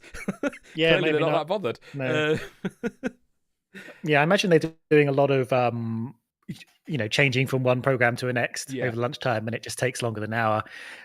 Similar to if someone's trashed a car in free practice 3 and they need to get it ready for qualifying, it's like if it's a big rebuild job, it's just going to take a little bit longer than just a lunch break. But we got 5 laps from Sainz, so Purple Zebra says Silverstone being free is the most wouldn't happen these days part of that story. Yeah, right. Annette misses the old days when watching F1 was free. Yeah.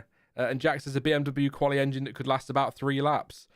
Wow, they used to change engines all the time. It was between practice sessions, between qualifying session, the qualifying session, between quali and the race, and it was a bonkers time. And it's no wonder they had to bring costs down, because I can't imagine what that'd be like now. Although there is some debate about whether or not it's better to just get a disposable engine or develop these ones that are so reliable. I don't know, but just for those who missed it, it's not really a rule change. It's officially, but it's not technically. So last year they were allowed 4 of the ICE, MGU-H, turbocharger. That was supposed to drop to 3 for this year, but it is staying as 4. They've changed that for this year and 2025, which I think 4 or 5 feels about right. I'd rather have an extra engine for everybody than penalties left, right, and centre. I'm still dealing with the PTSD from Van Dorn penalty days, where he used to get about 8 weeks Yeah. worth of penalties at once. Yeah, it feels about right, because we've had even going back to 2021, we were Russell on track, still by the way. having we were still having you know, a lot of engine penalties towards the end of the season. If you remember that a lot of the sort of conclusion of the battle between Hamilton and Verstappen was when they were changing their engines and when they were going to have to like work their way from the back and stuff. Whereas last couple of years, that's kind of, even though the season's got longer, it's kind of dialed back a bit, and I don't miss it.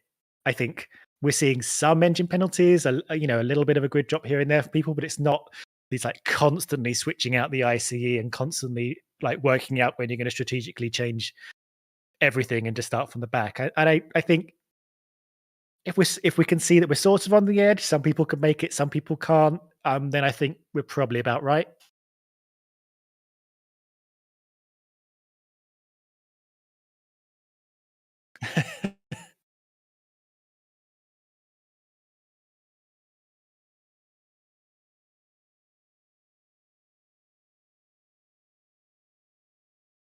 Yeah.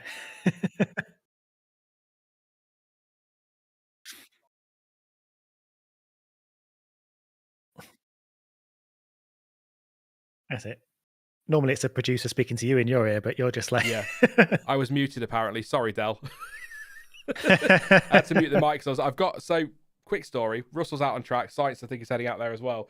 I've got a new boom arm. I've gone with the low profile wave boom arm instead of the PSA one, I think it was called. So I can now sort of move it around, and I can sit back in my chair and watch the session whilst I'm still talking and watching the stream. So it's quite nice. I just had to mute it there while I was moving it because I was punching it, but then I forgot to unmute it, which was genius. Oh, nice. Well, I could hear you. Were you talking to yourself? I muted myself on the stream, so they were getting half the conversation. Incredible. Stuart's finally cracked. It's over. It's only been a few hours and he's gone already. Not a massive surprise. There you go. Yeah. So where are we at? So we've got George Russell out there at the moment. I know you're a little bit behind, Stuart. They've gone really. I was just looking at the logo there for the Mercedes. I think I noticed it with Alpine as well. The colours that they're using for timing, they seem a bit more pastel-y. You know what? I was thinking this when I was watching earlier. They've updated the colours a little bit. Red Bull also a little bit lighter blue. There's still going to be a handful of blues, but I quite like that the Formula One still use pink for Alpine and teal for Mercedes, even though for the most part those cars are not those colours. I don't see why we can't just assign random colours to all the blue cars just to tell them apart. To be honest, it's the one thing I will give them on the Sauber livery is at least you ain't going to miss it, and the colour as well. It's nice and bright, so I think that's working. But I'm look at the Mercedes here with that interesting front wing element, that cable. I mean, it's innovative. I love innovation, so I'd rather see Mercedes try that, and if it gets protested, then it gets protested. But I'd you know, why not? If that works for Mercedes and Red Bull or Ferrari look at that and it works, why can't they just make their own version of it? Yeah, I guess we'll see if it works or not. It could be one of those things that they turn up to Bahrain for real and we never see it again because it just didn't work. Might not be on the car tomorrow. Yeah, it's nice to see them try. Like Mercedes have had a rough time of trying some kind of radical innovations and it just not working out. So they could so easily just clone Red Bull or whatever and kind of work from that as a platform. But if they're still going their own way with things, that's yeah, that's good to see. We'll see if we'll see if it works. It's clearly still on the car right now. Interestingly, you know, no aero rakes behind the front wheels to kind of, you know, measure it. So maybe the wind tunnel is doing everything they need it to do right now. Or maybe it's one of those things that actually does very little and is more distracting to people like us than anything. And actually they've completely changed the underfloor and no one's looking at that. Yeah, I think they were saying in the commentary this morning as well, weren't they, when it came to certain things we see, like the side pods, they're not necessarily where you need to be looking. They're there are other things elsewhere that are probably more of a performance gain than side pods and bits like that on the front wing. So the stuff you can't see tends to be the most interesting stuff because you can't see it. I suppose is the point. Kiwi says driver simulator, with the increased number of races, teams will probably have to hire a second team of mechanics, etc., to alternate the team members. Sorry, it's a two-part message. Sorry. So he says F1 loves to contradict themselves, saying the cutting testing is to cut costs, running the test team spare, etc. But in the end, the money was just redirected to improving simulation technology like driver simulator. With the increased number of races, teams will probably have to hire a second team of mechanics to alternate the team members. I don't actually think, to be honest, we're that far off teams looking at second groups of mechanics and things. Yeah. Because again, you have to keep it within the cost cap and keep those teams lean. But yeah, I just don't. I don't believe. So the regulations say maximum 24 races. Stefano Domenicali has said maximum 24 races, but I'm sure we've heard before no more than 20, no more than 18, no more than 22. 100%. I think this. I can see this at 30 races a year. Honestly. They'll certainly try. I won't put it past them. Which, again, brings in the debate: Are you watering the product down too much? Is it just not? I think 25 is. I mean, 20. Look, I'm a fan. I watch at home. I could probably watch 52 races a year. But if you're going to up the races, one more to 25 seems like that's the maximum to me, because that you're basically if you make that 26, that's half the year. That's it's a lot. I personally, whilst I'd be quite happy to watch 30 races, thinking of team personnel, thinking of everything around Formula One, 20 to me just feels like the right number. It's nice and easy for maths as well if you need to work out your championship points and stuff, but I think 20 is about right for me. Yeah, and I think even 21, 22 is workable, because you can start to space it out a little bit, and especially if you get the calendar logistically sensible. I think I can see why they keep wanting to push more races. They can go into more markets. They can explore more of their crazy ideas of street races and blah blah blah blah blah.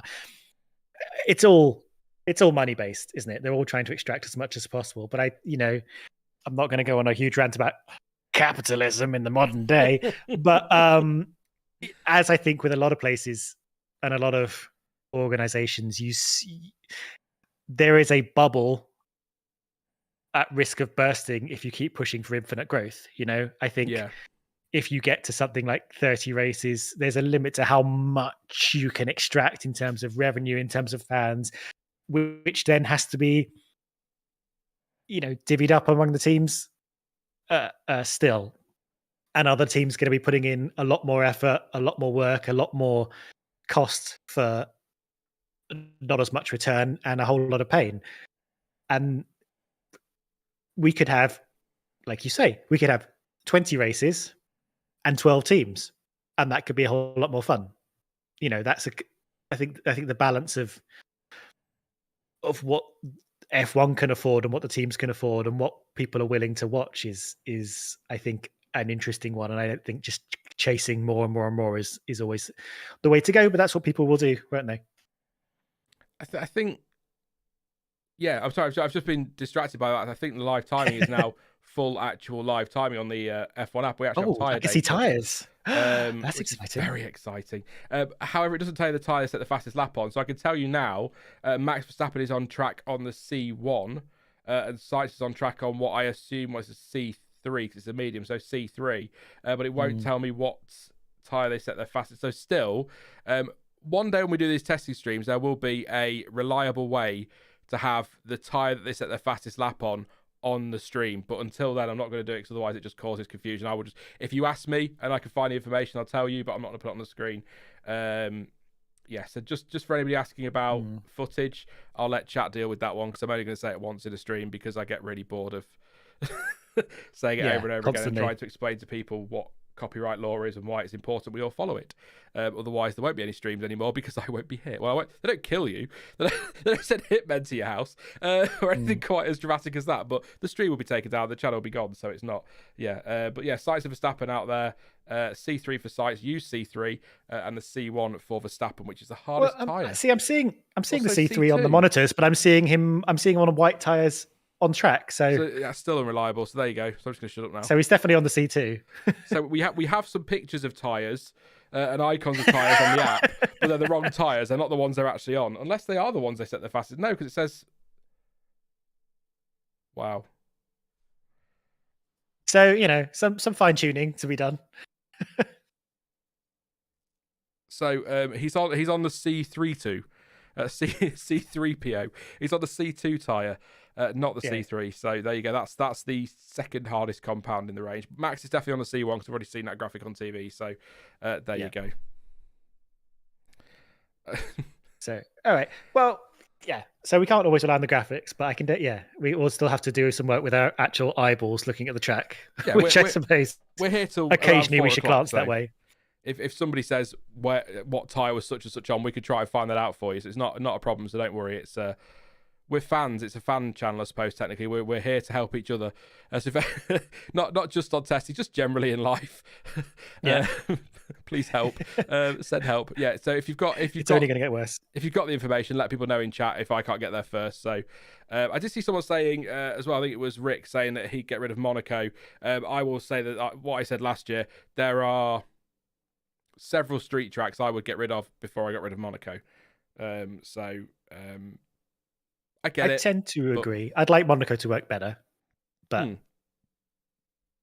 having said that, I think we're close. We're closer than we've ever been to it being a possibility that Monaco could be dropped. In that it was basically like impossible. Like Monaco was locked in.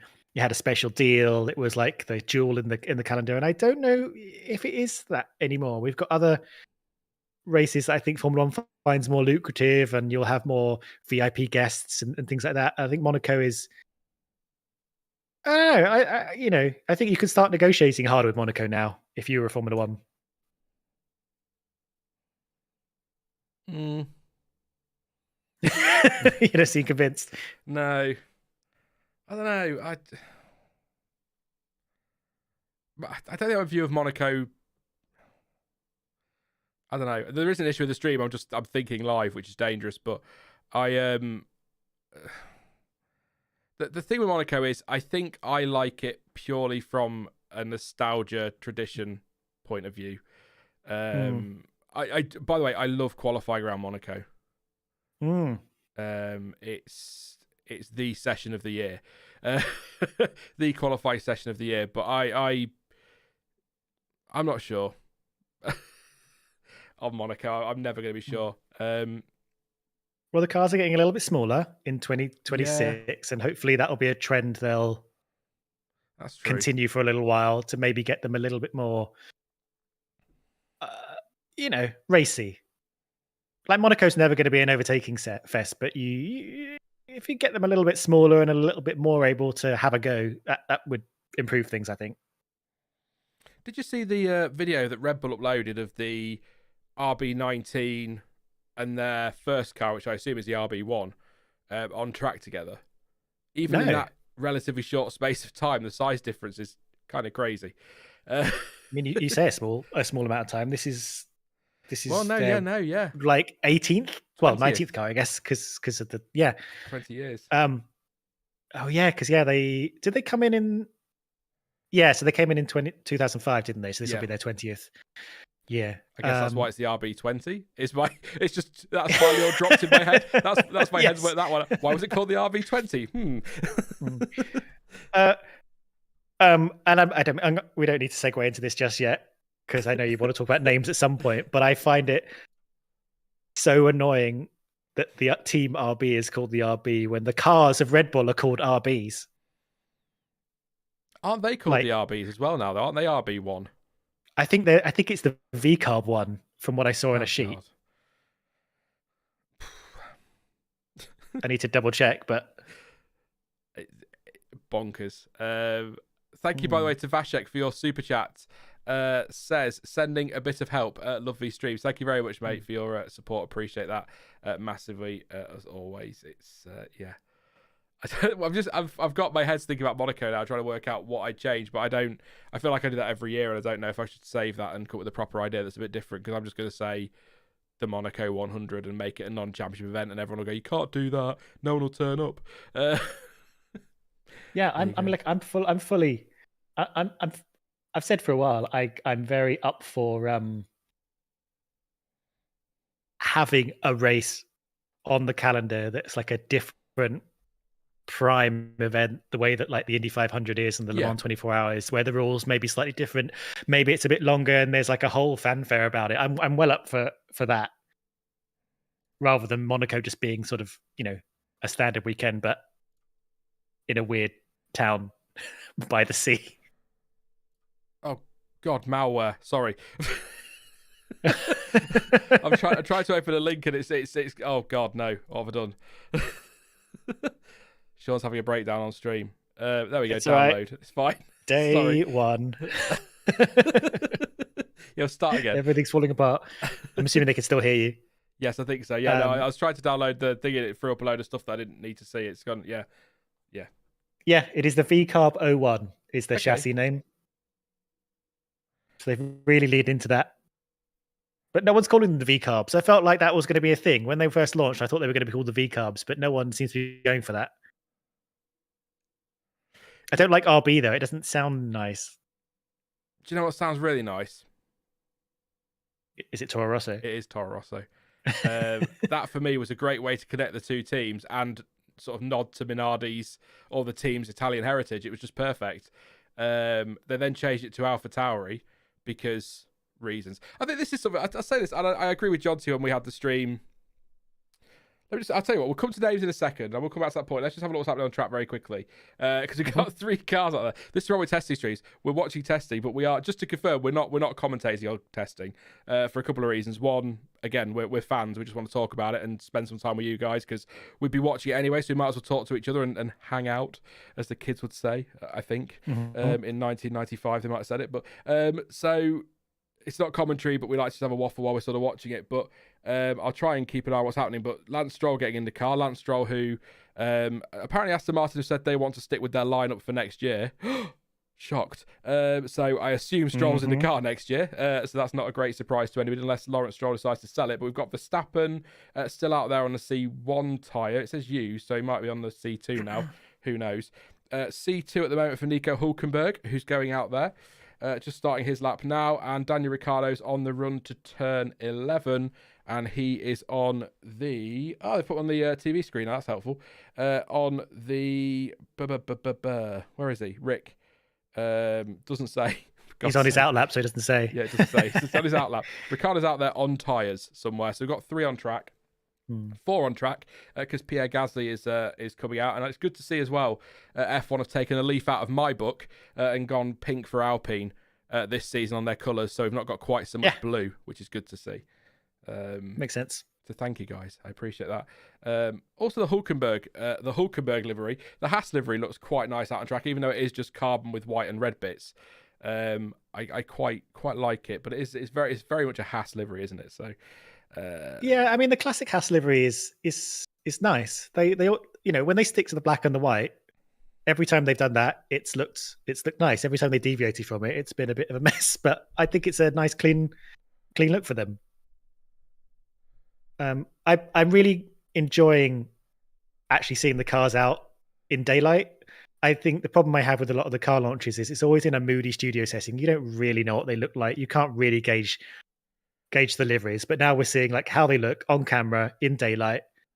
Much better, most of them, and I'm actually quite glad, I know if you're finding this, that I can tell most of them apart, looking like straight on at them, like down the pit straight, which is the prime angle for confusing them. I think the Mercedes and the Williams and another car I can't remember now are quite hard to mistake for each other because they both look quite dark. which I was worried about because there's so much carbon on the cars these days. I actually thought it'd be really hard to tell because they're so dark, but actually the accent colors on a lot of them are popping. So I'm quite glad for that. Oh yeah, the Alpine as well. The Alpine is very dark because they got rid of all their color. Yeah, I think that was my favourite launch of the year. They unveiled the livery, didn't they, alongside one of their endurance cars, and they showed the livery, which was gorgeous. It was sat next to that carbon thing. You thought, like, why? And they've got the blue on there, and then they go, and now we've got a surprise for you. We're going to go to another room where we're going to show off our pink livery for 2024. And you go, ooh, this will be fun. And then they teased all those camo pink and things. You thought, oh, maybe there'll be a variation of that or something. And then they unveil it, and they've just changed the blue bits to pink, and it's still a carbon car. And it's that meme, isn't it, about they want you to tell the difference between these two pictures, and it's like it's the same picture. It's very much the same thing. I found it quite funny because they built this up to this big moment, and then he pulled the covers off, and I literally burst out laughing as I was watching it. I couldn't stop. It's hilarious. It was so janky as well. It was like they went to like a sort of back room somewhere, back alley behind McDonald's. It's such a shame because they had such lovely liveries, and the blue and the pink goes really well together, and they make that work generally. But as they've stripped it away, they're definitely the team that have made that kind of accented carbon look the worst, which is a real surprise, actually, to be honest. And considering how many teams have actually come out with actually quite a lot of paint on their cars, who have obviously decided that maybe paint isn't the difference between winning and losing. Well, you can certainly see who's on top of the weight limit, can't you? Who's got that more or less under control? Yeah. I don't have a problem with it. I've said this before. I don't have a problem with a black livery. The 1998 Arrows for me is still one of my all-time favorite liveries, and it was just black in a gloss paint, black with white sponsors on it. That was it. But I always thought it looked really.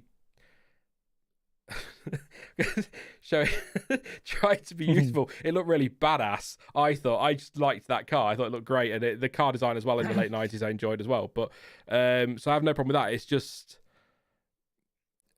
almost like Mercedes last year. If you're gonna do it, just embrace it and just go pretty much all black. And that I know they have to put colour on to tell them apart, but yeah, I don't know. I hopefully they would get away with this with the new rules in 2026, if not before.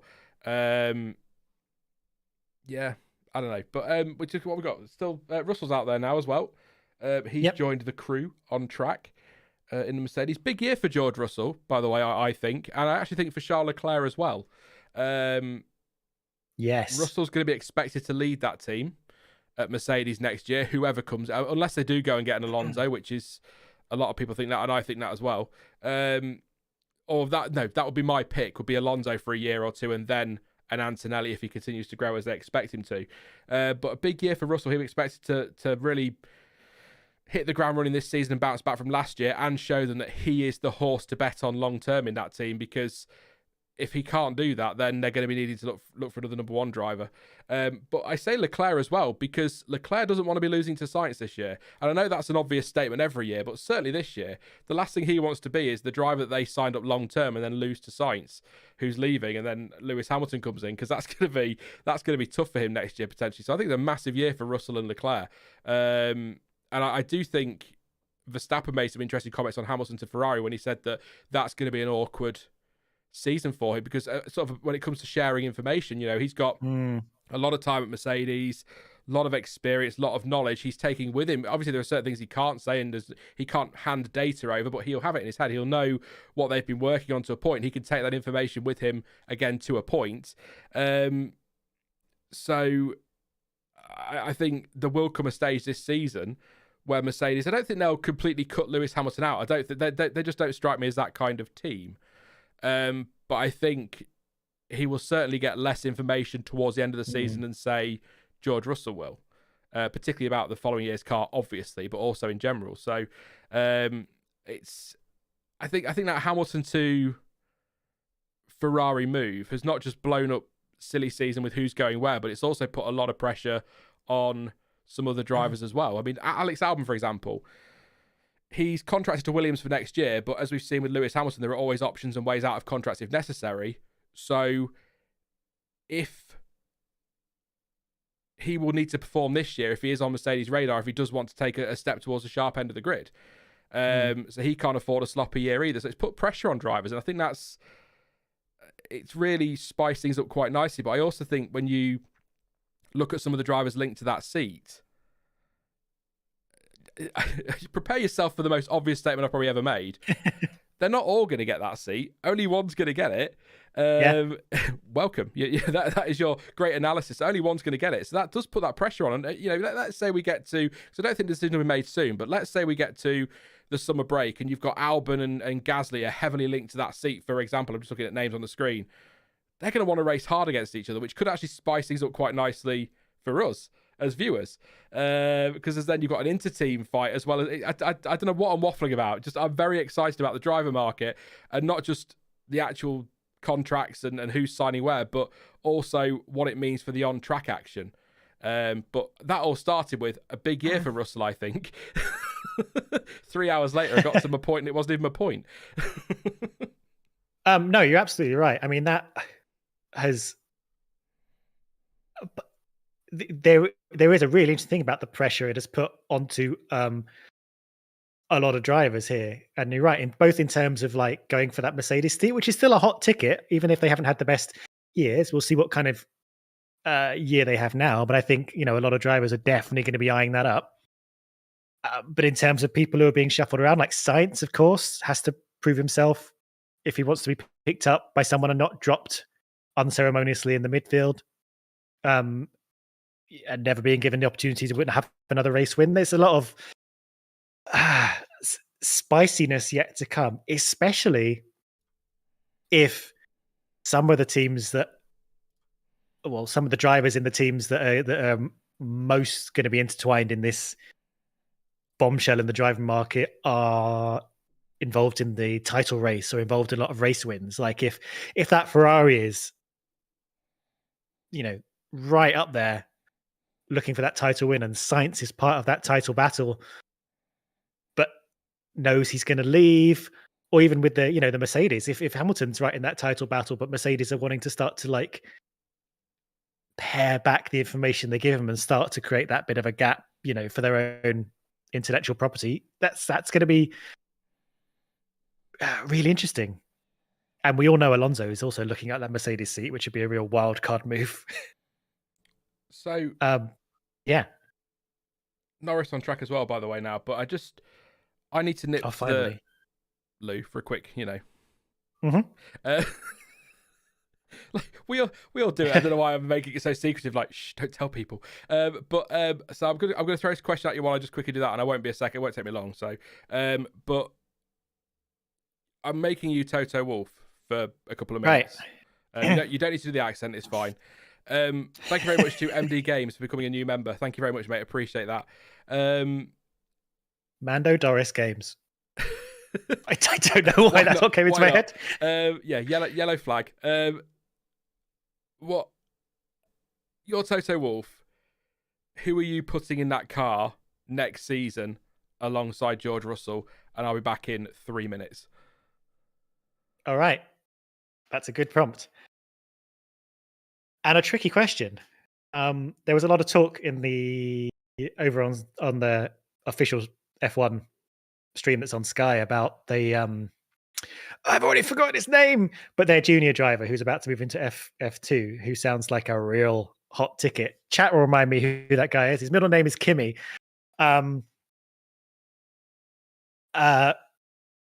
Which again, if he thrives in F2, I think that could be a real like Hamilton from being brought into McLaren kind of move.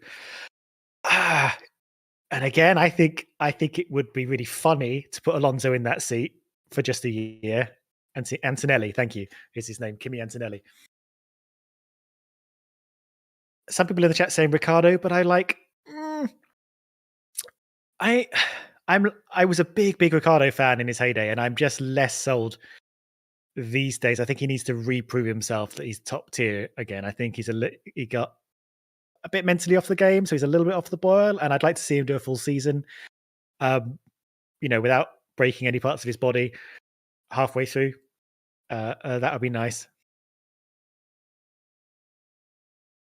I think I would be eyeing up Albon. I think I really will be eyeing up Albon. I think he's a strong ticket, much stronger than he was a few years ago when he was at Red Bull. And it's, the last time Mercedes were left with a surprise vacancy, they did buy out a Williams driver's contract, and that worked out really well. Of course, the tricky thing for Mercedes is the last time they had to fill a seat, well, when they brought Bottas in, they had a sure thing in Hamilton. He was their star driver. He was winning championships. No matter who else was in the other team, they knew they had solid footing. Russell is a good driver, but he's not at the moment Lewis Hamilton. So they're going to go into next year, at least at this point, if I say looking to next year, they're not going to know for sure if Russell their number one driver who they are going to be winning races and championships with, or are they looking for someone who is going to be equal to Russell, and they're going to find out who their number one driver is? They are on less sure footing now. So I think maybe someone like Albon, or maybe someone younger like Antonetti, that they can build from. But again, it's going to be a big gamble either way, because they have lost their star driver and their sort of absolute planted guarantee of performance, which Hamilton gave them even at the grand old age of, I think, 38 now. So if you had to, if you said pick someone right now, I would say Albon, but I think they're going to take a little bit of time and see how everyone looks this year. I think I heard you were back. Yeah, there's no rush, is there? There's no. I don't expect many. If drivers are linked to that seat, they're not going to rush to sign deals where they are. So I think Mercedes have got the luxury of time. But my argument I think Albon's a good pick. I think Albon will be a very good pick. But I just think you're losing a lot with Hamilton, experience-wise. And I think an Alonso, but then I do kind of look at the point that they only gave, unless I'm wrong, gave Hamilton like a 1+1 deal, didn't they? With an option. I think so, yeah. They wouldn't give him a longer term deal. So were they thinking of Antonelli anyway for 2026? In which case, why not put him in next year, get him a year's worth of experience before the regulations change, and then hit the ground running hopefully in 2026? It's just, I know drivers have done it before, but to go from, what was it? Was it like a Formula Regional to Formula 2 and then straight to F1 in 2 or 3 years? That's a massive step. I know a lot of people argue the step between F2 and F1 isn't as huge as it used to be, but it's still a pretty big step. And it's not a step from F2 to F1 at a back marker, driving around at the back, cutting your teeth, learning your trade, whatever phrase you want to use. You're going into a team that are going to be expecting to be challenging for podiums and wins. It's a big ask for a young driver. So you definitely need to see what he does this year, don't you? Yeah. You can't just. I'd like to see them take a punt. But that's a lot of pressure, isn't it? He must know that's, unless Toto goes up to him and says, "Look, mate, we're not even going to consider you for next year. Don't even think about it." And gets that out of his head. That's surely got to be in his mind as he goes into F2. But he's up against Ollie Behrman as well, isn't he? In the same car. So yeah, that's a bloody tough season. Yeah, that's why I think if Antonelli isn't ready, Alonso for a year. And I know that Fernando might want longer than that, but it's whether or not he wants to fight for potential. It could all come down to where Aston are this year. If Aston are the fastest car, he won't want to go to Mercedes. He wants to win races and titles. And I think I heard in commentary this morning that elusive third title they keep calling it. Well, it's been 18 years since his title, which is absurd. That's longer than some drivers' careers. And look at the level he's still at, though. That's what impresses me with Fernando Alonso. Not just the longevity of his career. It's just he's not done. A lot of drivers who have long careers fall away, don't they? But he just seems to be, I wouldn't say he's as good as he was at his peak, but he's still very much higher than some drivers' absolute peak. Yeah, no, I agree. He is annoyingly impressive, that Aston. And I think you make that Alonso. I think you make quite a good point in which to like flip the question on its head a little bit, and instead of thinking about which drivers are going to impress Mercedes enough to get that seat, I think Mercedes need to prove this year that their seat is worth having if they want to get I'm sure Antonelli will say yes if they ask him. But like you say, would Alonso say yes? Would Albon say yes, or would he be thinking about Perez's seat maybe? Like if Mercedes have a third year on the trot where they're not where they want to be, which I still think having this framing it that way is quite hilarious because they are basically the second and third best team the last 2 years. It's not like they've fallen completely to the back, but you do think of Mercedes think, oh, they're rubbish now, but actually they're not awful. But yeah, if Mercedes don't prove that if you take a 2-year deal with them, you're going to get a good car and a good chance at race wins, then maybe they're not going to get the people they want. I think I kind of touched on it as well. I think you can flip the argument as well, and it could be that how Russell performs this year dictates the kind of driver they need to go for next year. Do they need a number 2 to Russell, or do they need a number 1 to come in? I was saying that a bit. I don't know how much you listened to that, but I was like, Russell's not a guaranteed, person to put their stock behind the way Hamilton was. So they don't even know if they're filling a Hamilton seat or if they're filling a Bottas seat, do they? Russell's an interesting one though for me because think of it from look, I know before I say it, but F1 Twitter, I know, but I've heard of them. 12, 18 months ago, and when he was at Williams, people were talking about George Russell as this driver that they all thought was amazing, the next big thing, multiple world champion, fantastic driver, best youngster you'll ever see, blah, blah, blah, blah. And then he had a bit of a tricky season, let's put it that way. And now a lot of people seem to think he's garbage, which I think is a classic example of recency bias. Russell didn't have a great year last year. There's no doubt whatsoever. But don't ignore everything else he's done and what he may still do this year. I don't rate him as highly as some people do, but I don't think he's garbage all of a sudden. He's had a bad year. If that's the case, I think drivers have bad years. We're just never going to have good drivers if we start saying they've had one bad year, so they're terrible. And it wasn't great, was it, last year? But it wasn't as bad as it could have been. I think he suffered the bulk of any issues that Mercedes had. Did make the mistake in Singapore himself as well, didn't he? So there were mistakes made by him. But it's amazing to me how, and again, I know it's Twitter, so it's completely different to how most people in the real world think. But to write a driver off after one poor season, who's already shown that they've got something, it might not be the X factor, but it's something. It just is crazy to me. But it's the same as people who will look at the timings today and go, "Oh, look at Hamilton, who hasn't run today. He's finished." He's not in the car today. What are you on about? But yeah, I don't know. I don't think. Again, I don't rate Russell as highly as some people do, but I also don't think he's garbage as other people are now trying to make out. So, but it's a big year for him. It goes back to that point for me. It will always be that point. I think you make a good point on the recency bias, and that's definitely a really big issue among F1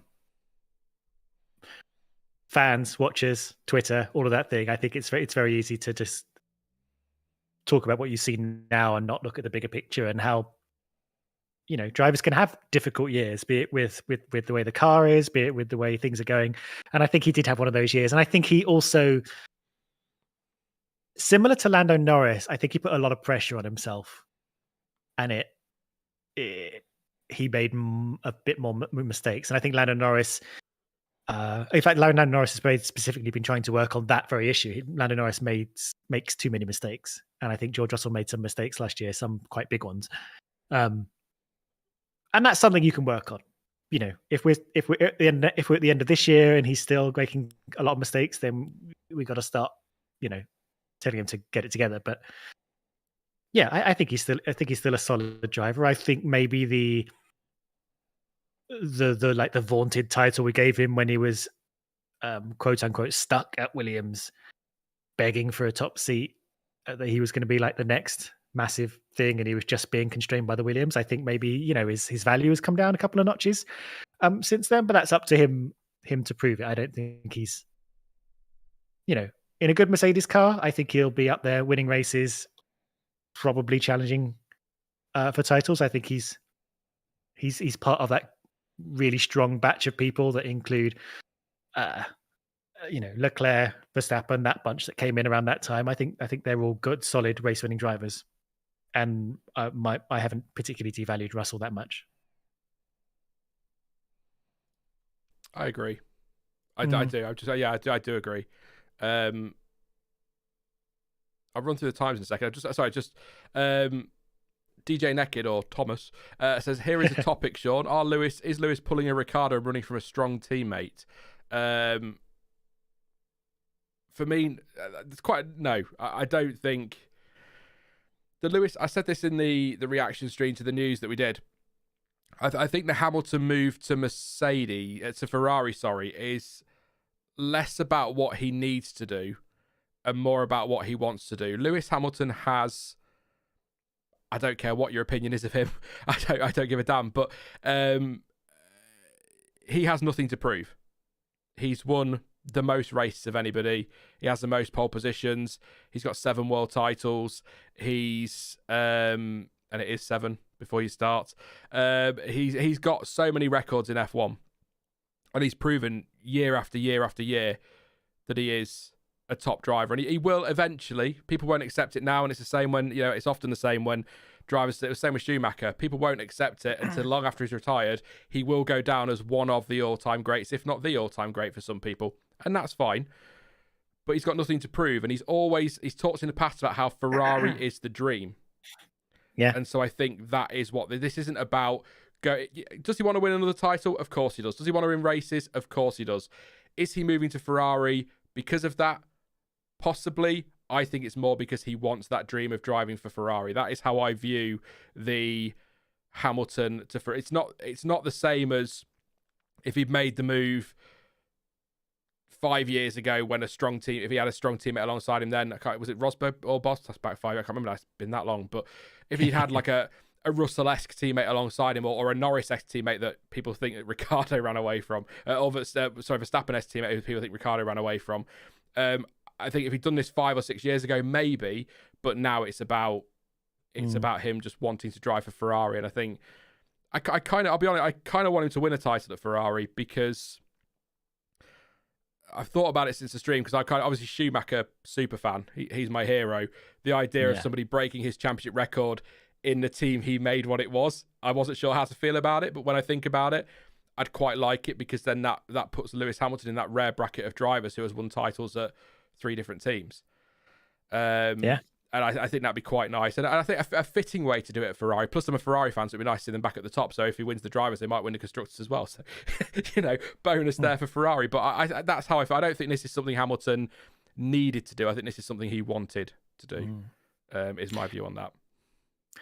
I think there's an interesting implied opinion in the question of him running away from a strong teammate, which is Leclerc being weaker than Russell, which I think is, it's a valid question. I was thinking about it. I'm not entirely sure where, is Leclerc going to be an easier teammate than Russell anyway? Like, putting to bed just the question of if Hamilton's going to an easier teammate. I think I don't know where I feel like that, and I also think Leclerc has also dropped a notch or two in the last couple of years. I think he's a bit getting a bit mistake prone. I think it's hard because like the benchmark is Verstappen, and Verstappen hasn't made a mistake in about 3 years. So anyone who has a spin there and a wobble here looks like they're falling apart compared to him. But I think Russell and Leclerc both have to, and Norris, as I spoke about, have to kind of prove themselves a little bit to prove they can beat someone like Verstappen or at least compete with him. I think they need to iron out their errors. It's very interesting that Leclerc is very pro Hamilton as a teammate. He talked it up before, like last year, before he was confirmed. He seems very up for it. In terms of his how he's talking publicly, he's definitely not running away from what might be a very big challenge, even though it's his team. So I'm going to run through the times in a second, and I'm going to throw this question to chat, and I'll give you my answer and upset everyone while I do it. If you're a team boss and you have the choice of either Charles Leclerc or Russell, George Russell, don't know why he didn't get his full name there. He just didn't. Yeah, Charles Leclerc or Russell. Who are you picking? Leclerc, Russell. Let me know. I'll upset everyone before I read the times. If I'm a team principal, I'm picking between the two. I'm picking Leclerc all day long. Interesting. I'm going to run to the bathroom while you do the times, and I'll be back. Okie dokie. So let's have a look. So Max Verstappen is fastest. He was fastest this morning. He's fastest at the moment this afternoon on a 1:32.548. 80 laps on the board for Verstappen so far, so lots going on there. Charles Leclerc, second place, 1:33.247. That is 64 laps on the board. He was in this morning. He's not in this afternoon. Fernando Alonso was also in this morning and he's not in this afternoon. He was third on a 1:33.385 and 77 laps in the morning session, so lots of lappage from Fernando there. Carlos Sainz in this afternoon for Ferrari, 1:33.386 and 21 laps already. Oscar Piastri, he was in this morning, not in this afternoon. 1:33.658, 57 laps for him. I'm moving the wrong mouse again, aren't I? There we go.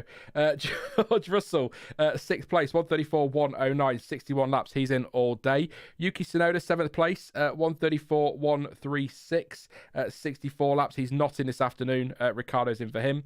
Valtteri Bottas, eighth place, 1:34.431 on 68 laps. He's been replaced by Zhou for the afternoon. Alex Albon has been replaced by Sargent, who I think was just about to go out. I saw him getting ready on the TV there. 1:34.587, 40 laps for Albon. Esteban Ocon, 10th place, 1:34.677. That's 60 laps. He's been replaced by Gasly for the afternoon. Magnussen has been replaced by Hulkenberg, 1:35.692. 66 laps. 7 laps for Norris in the afternoon session, 1:35.781. Gasly, 1:37.809 with 13 laps. Hulkenberg, 19 laps, 1:37.996. Zhou Guanyu, 1:38.448 on, I think that's 6 laps. Ricciardo's done 3 laps on a 1:38.622 being his best. And Lance Stroll, 2 laps and no time at the moment, so reconnaissance laps there for Lance Stroll. Housekeeping, as always, please do subscribe if you are new to the channel. Your name will pop up on screen, and your support is massively appreciated. Got loads to come this season, very much looking forward to. You'll have noticed the return of the red if you're a long time viewer. We're taking F1 Word back to what the F1 Word used to be, because I'm bored of trying to be something I'm not. So please do subscribe for the upcoming season. Please do drop a like as well. Always appreciated. 460 likes so far. 1,700 of you here. So let's see if we can get that a little bit higher. That'd be amazing.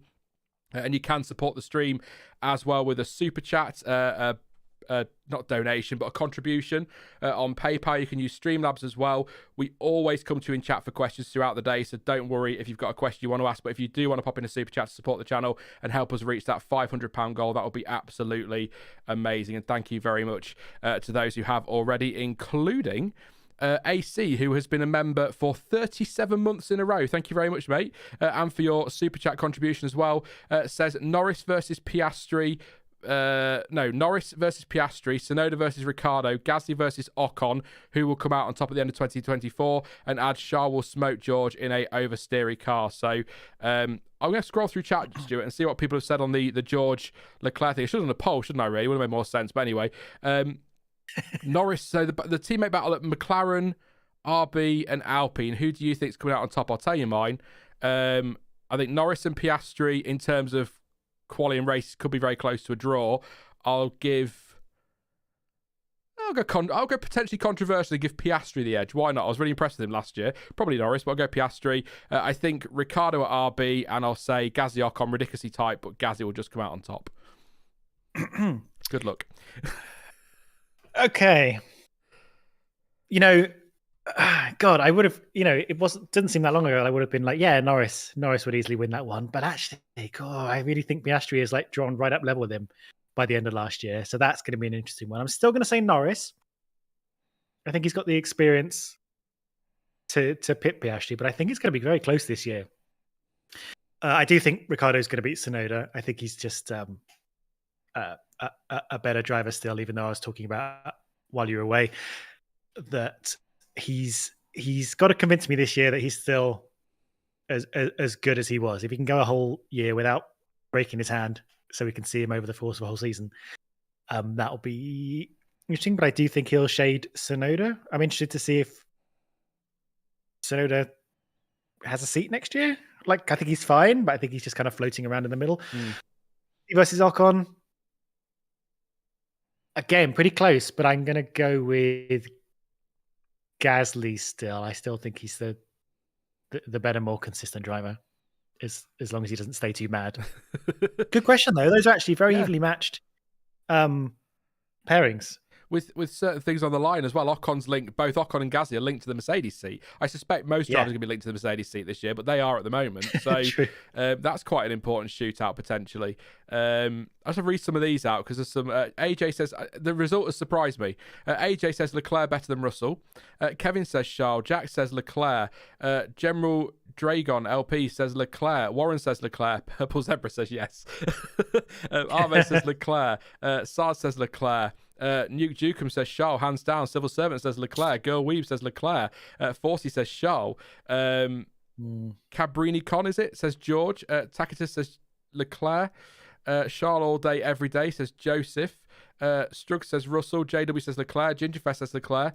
Azair says Leclerc. Sam says Leclerc. You see a pattern here. Loki Semi says Leclerc. Yinka says Leclerc. John Whittaker's going to sack his other driver and have both. Robert says Charles has been throwing a tractor around the track for pole position. You're nuts if you think Russell is on his level. Charles, but only by the slimmest of margins. Troll says Leclerc. Youngboy says Leclerc. Jonty, because it's Jonty, says Piastri. Hi, Jonty. Charles Leclerc, till I'm blue in the face, says Johnny. And Rick says Russell, because he speaks English natively, better for marketing. So I honestly thought when I said I picked Leclerc, that was going to be controversial. I thought everyone was going to tell me I'm mad and it should be Russell, but obviously I'm not totally blind to what's happening on in F1 at the moment. Some people do question it, but yeah. I do think there's more question marks over Leclerc than there was maybe a few years ago, I think. Again, he's not always been presented with the best car, and he's had to deal with a lot. I would be, I think he's got a little bit to prove. I would agree. I think Leclerc over Russell, but yeah, I would be interested to see them in the same team head to head. I don't know if that's ever going to happen. I think as a team boss, I'd be happy with either. Yeah. Again, that does make the question interesting. Like I say, like he's running away from Russell to Leclerc. It's an interesting. Yeah. Excellent point. Leclerc in his own team. Yeah, it's very much his team, isn't it? It's. Look, we keep talking about running to Leclerc, but I will also make the point I made in the video I did the other week. Norris and Leclerc have both signed deals with their current teams, and that's fine. But there are clauses. I'm not saying that I still think they will still be at those teams, but if Mercedes really wanted Norris or really wanted Leclerc, everybody has their price. So they could. It's just whether they'd be willing to spend the money on that for what could be interim if this Antonelli is going to be as good as they think he is going to be. So, yeah. And that man who's on screen now, Mick Schumacher, linked to the Mercedes seat as well. So that's that's true. You forget about him. I mean, I think about Nico Rosberg haircut. Yeah. Barbie 2.0. I think that's the other interesting dynamic in that. If Mercedes go for Albon, do they offer Schumacher to Williams? You know, just because there's a seat at Mercedes, it doesn't mean that any driver's going to end up there. Somebody has got to move, which opens up a seat somewhere else. So it's an interesting one. Thank you to Annette for your super chat. It says Gasly, Ricciardo, and Piastri. Thank you very much, Annette. Hope you're feeling a bit better today. I know you went very well the other day. You've not been very well for a while, but I hope you're feeling better soon. Lots of love as always, and thank you for your support for your super chat there. And I think we did ACs, didn't we? So that's that one sorted as well. We'll come back to silly season in a moment because Ginger Fest wants to know.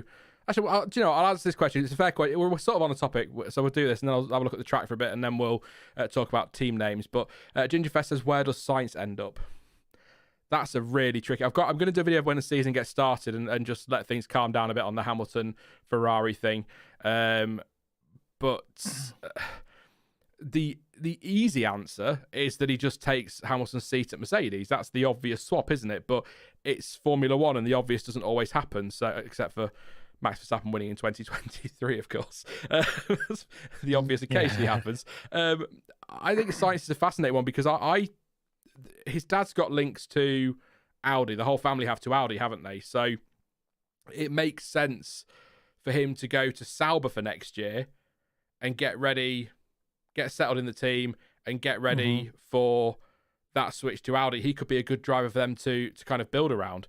And maybe they go for a Mick Schumacher, for example, as a German driver to go in that car alongside him. But Sainz also, I look at Andreas Seidel is at Audi behind the scenes, pulling the strings now at the Sauber team. That will become Audi. So he's going to be part of that, and he knows Sainz well from their time at McLaren. So it just, to me, it feels like Sainz fits there better than he does at Mercedes, which sounds really weird. And I know that Ferrari to Sauber is quite a step back, but he's got to, I think his decision for next season has got to be long-term thinking rather than one season at a time somewhere. Sainz, so Perez is a good example of it, and I think there was somebody else. Bottas used to be quite like this, so it might be now. When their contract is coming up for renewal, they are very good, and they seem to peak, and they get re-signed, and then sometimes they fall away. Sainz, for me, is at his best when he's secure somewhere. He had that period, didn't he, with Toro Rosso and Renault, and where he wasn't quite sure where he was going to end up, and it was still good, but he was a little bit, I felt, all over the place, sort of looking back off the top of my head. But when he got settled at McLaren and then eventually settled at Ferrari, he just seemed to perform better and was more comfortable. I think if he can get somewhere like Sauber for, a 2 or 3 year, maybe 4 year deal or whatever, as they switch to Audi, I think that'd be good for him. I'm not sure going to Mercedes for what could be 1 or 2 seasons is really. Yeah, I think he needs to think more long term. I'd sign him. Yeah, I do get what you're saying. I think, but well, maybe he'll go to you. Maybe he'll become the F1. Yeah, he's going to join me. The Carlos Sainz hour. Just before I address that, I'm just going to point something out that I saw on track that we can park. But just think, there were some onboards just with Stroll, like the onboard looking back at his head, and he is bouncing a lot on the straights. So with Norris actually as well. Yeah, it still continues to be an issue, this bouncing thing. Anyway, yeah, I like moving him over to Sauber to be ready for that Audi rebrand, new rules 2026. Like, it all kind of makes sense on paper, and I think, and might end up being what he does. I mean, it's always an interesting and exciting project for a driver to kind of be there developing and building a team. There's no guarantees with what that Audi team's going to be like. Like, they are coming from Sauber, which is a low midfield base. We don't know how long it's going to take them to become something more. I think a lot of people are really excited about Audi coming into Formula One and think they're going to be eventually, like Mercedes, like Ferrari. They're one of the big teams because they're a big name, and they're a big name in other motorsports, and they've had lots of success. But we've seen many times with Formula One that takes time if it ever comes. Even Mercedes, who took over a championship winning team, took a while to build the infrastructure and get the team into a place where it was able to start winning races and championships. So if Sainz is happy to park himself at a sort of basically an unknown position where success may come, success may not come, or success may come in the form of we finish one place higher every year on year for the next 5 years. I don't know. I do know that he's in the prime right now of his career. He's doing well at Ferrari. He's not really beating Leclerc, but he's fast. He won a race last year. He won a race the year before. He did, yeah. He did. His Silverstone, wasn't it? Yeah. I was like, which year was that? It's all blurry into one. No, but he's going to be hungry to take these years and convert them into race wins, maybe title fights if he can get in the right place. So I don't know if he's going to be willing to sacrifice these years unless he's got a guarantee of getting something back results wise, maybe is my only question. And if Mercedes said, come over to us for 1+1 years, see what you can do. If I was Sainz, I might take it. Yeah. To be honest. Or I'd be thinking about Perez's seat, to be honest. because that's up the end of the year. We'll definitely talk about that this week. That's going to be a big topic. But I'm listening to you, but I'm listening to Pat Simmons as well on Sky, and he's talking about the Mercedes front wing. And he's kind of made the point you've made earlier, Stuart, and that is that as far as he knows, the front wing, excuse me, is completely within the regulations. It's within the letter of the law. The question is whether it's in the spirit of the regulations. Now, Ted Kravitz said there is no spirit of the regulations. The regulations are black and white, and it is what the regulations say. So he's right. But what Pat Simmons is saying is that the decision will have to be taken about whether this is a route that F1 wants to go down and whether they need to say, we need to stop that before it goes too far. I think Ted just asked him there, I believe, but if you've got the top three teams within a tenth or two of each other, that is good for the sport.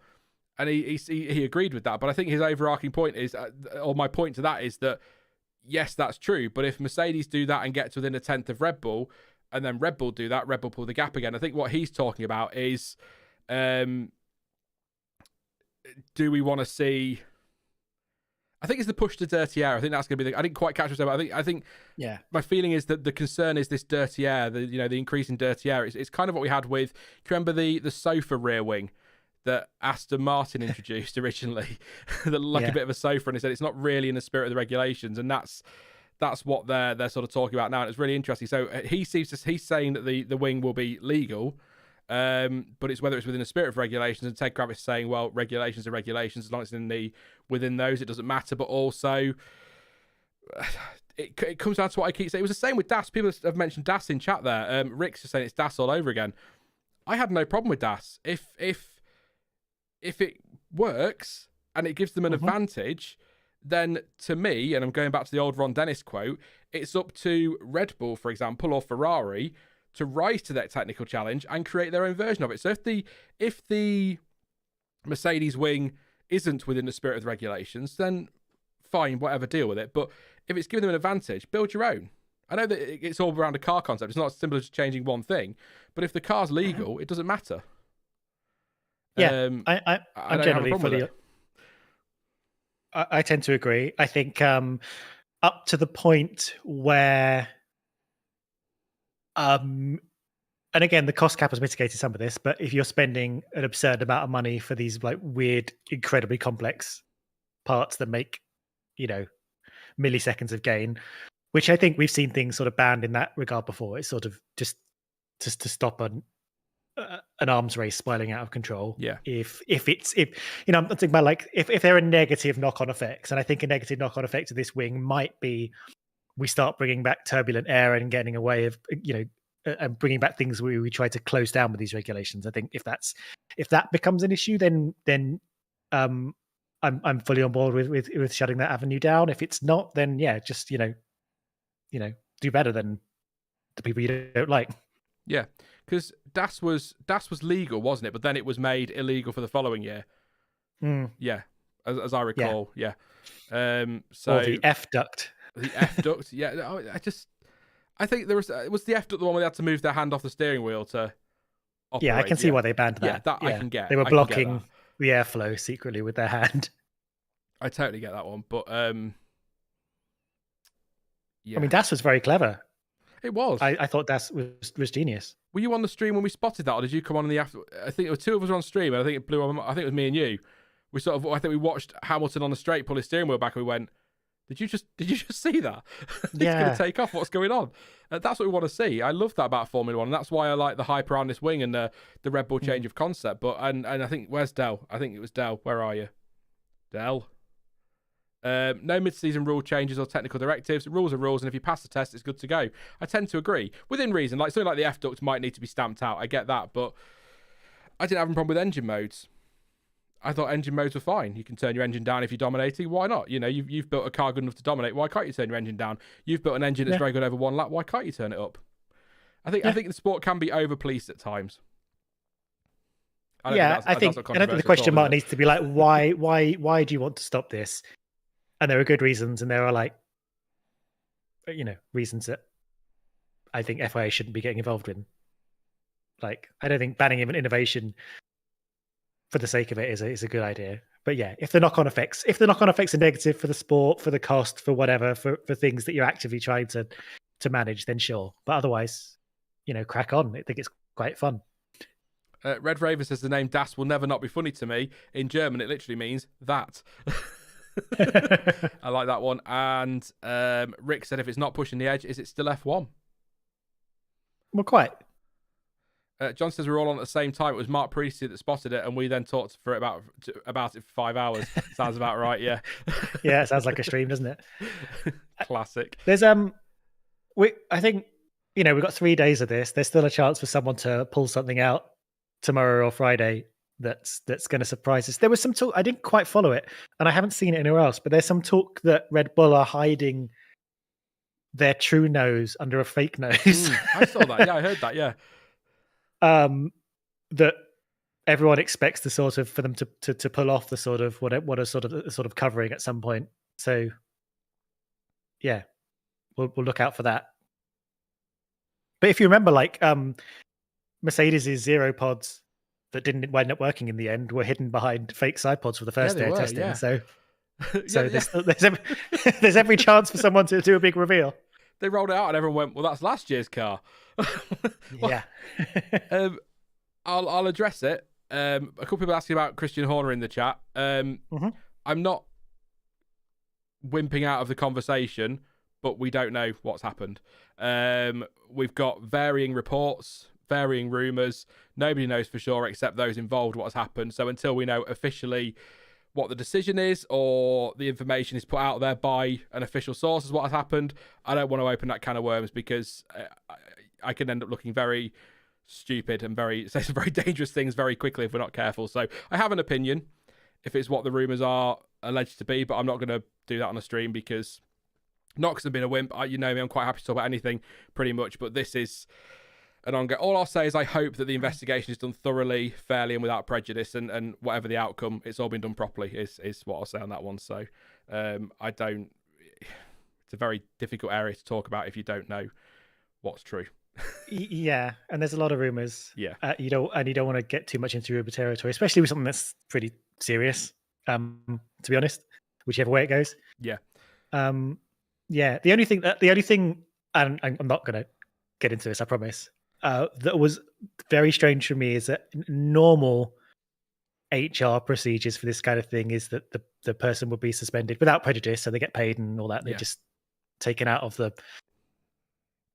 a bit while the investigation goes on. Normally, just for safety and compliance reasons, and it's very strange that hasn't happened. That's all I've really got to say. And there's nothing we can add because we don't know why or what's going on. But I find that very strange. I'm just never going to be one of these channels that clickbaits the life out of a story I don't have the information on and then does it for clout. I'll wait for the official sources to to tell us what's happened. I'm very uncomfortable with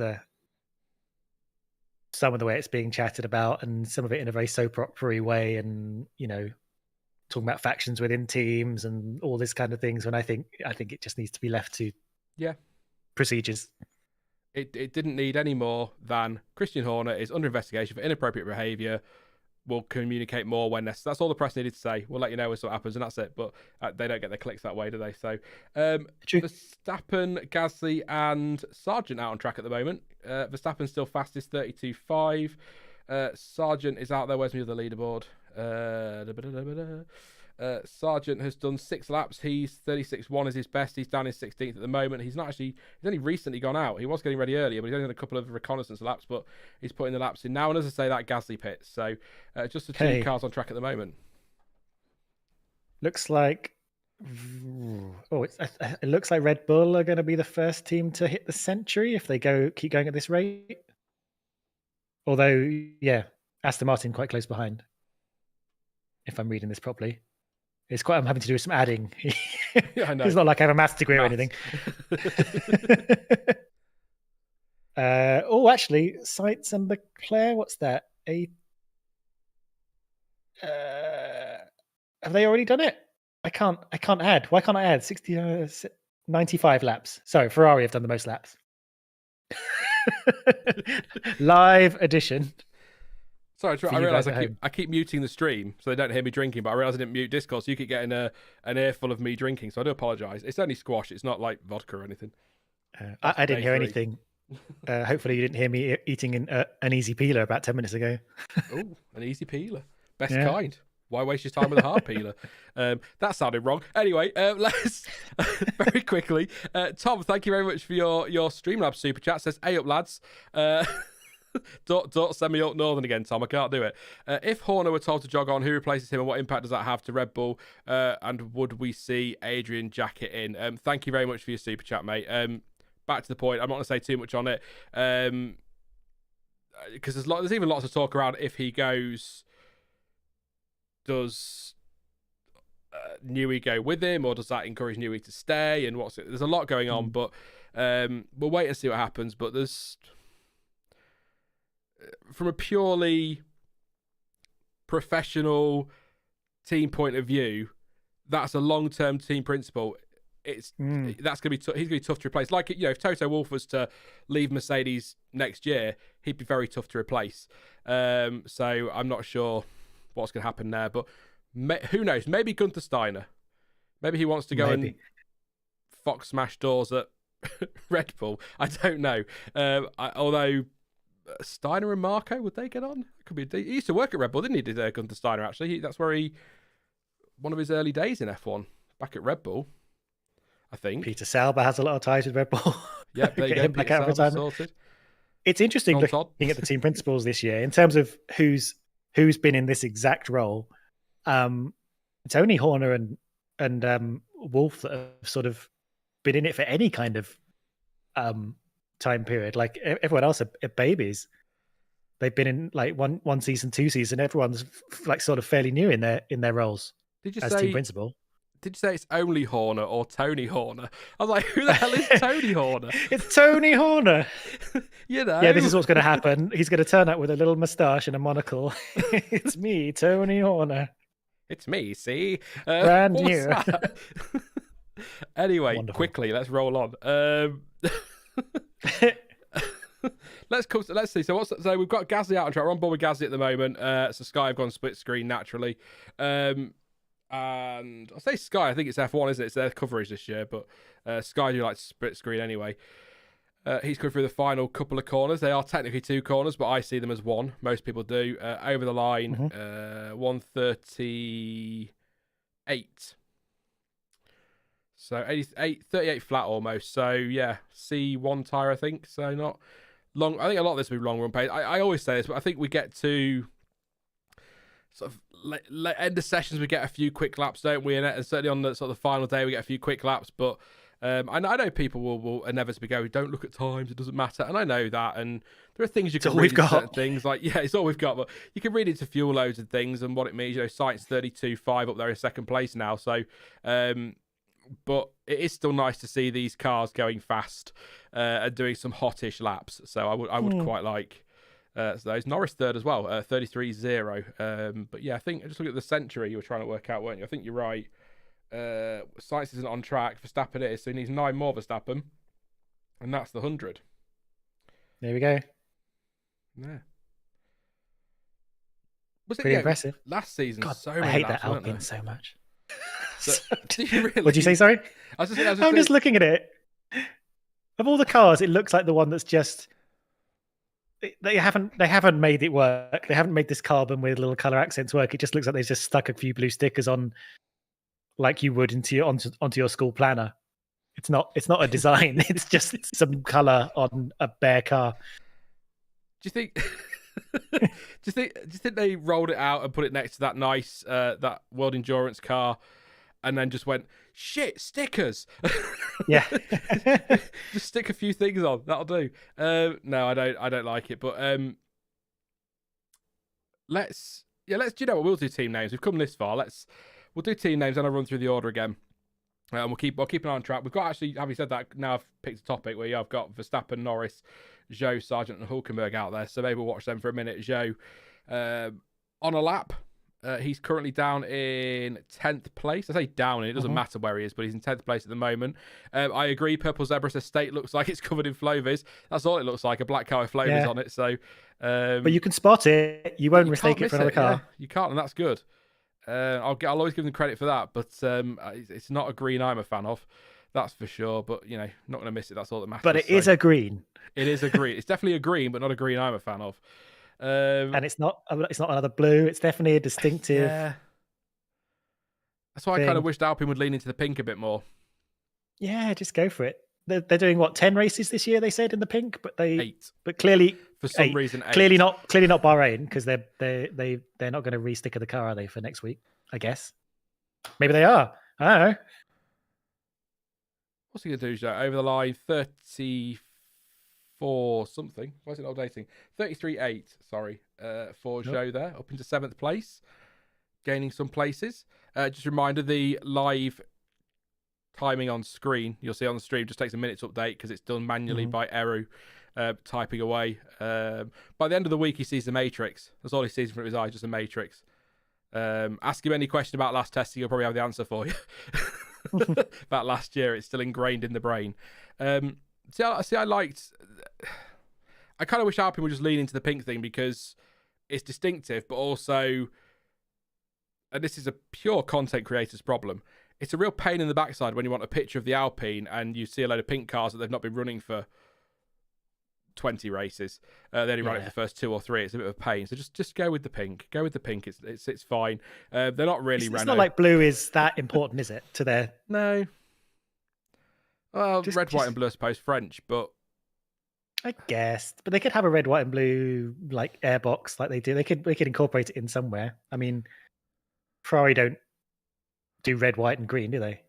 No, and Force India didn't do. Well, they did initially, but not in the end. They went pink, didn't they, with the BWT sponsorship? They knew it was fun. So. Like, I could get Aston Martin not wanting to pinkify their racing green. That seems like a really important part of their identity. But Alpine, I mean, meh. Meh.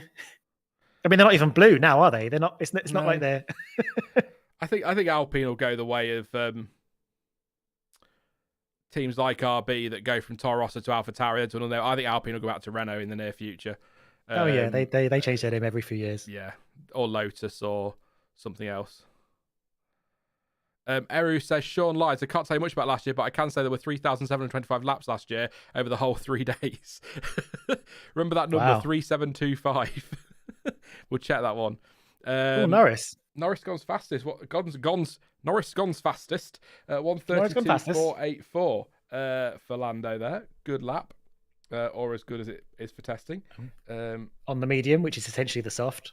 Let's be honest. Yeah. Bring back the rainbow. I'm not having it that this is less complicated than what we had.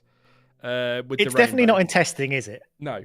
Like when you get into the race, it's fine. But although I mean, if they went, really, I think the rainbow got a bit complicated when they had like 7 compounds, and it wasn't really obvious what the difference between like a super soft and a hyper soft and an ultra soft was, because those words don't have a scale. But when they went to the 3 colors, which I think is a fine idea, but they went back to 5 compounds again. So, they kind of solved the problem twice, and then made it more difficult for themselves.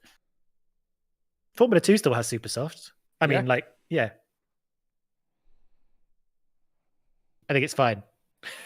let's not get into it. Let's not do tire talk. We'll do that another day. We can do it another day. Yeah. Fine. We always do tire talk. But yeah, when you got the 5 compounds and only 3 colors, that's when it gets a bit weird. Because even though it's been 3-4 years of this now, the live timing screen can't seem to handle doing graphics for different types of white tire.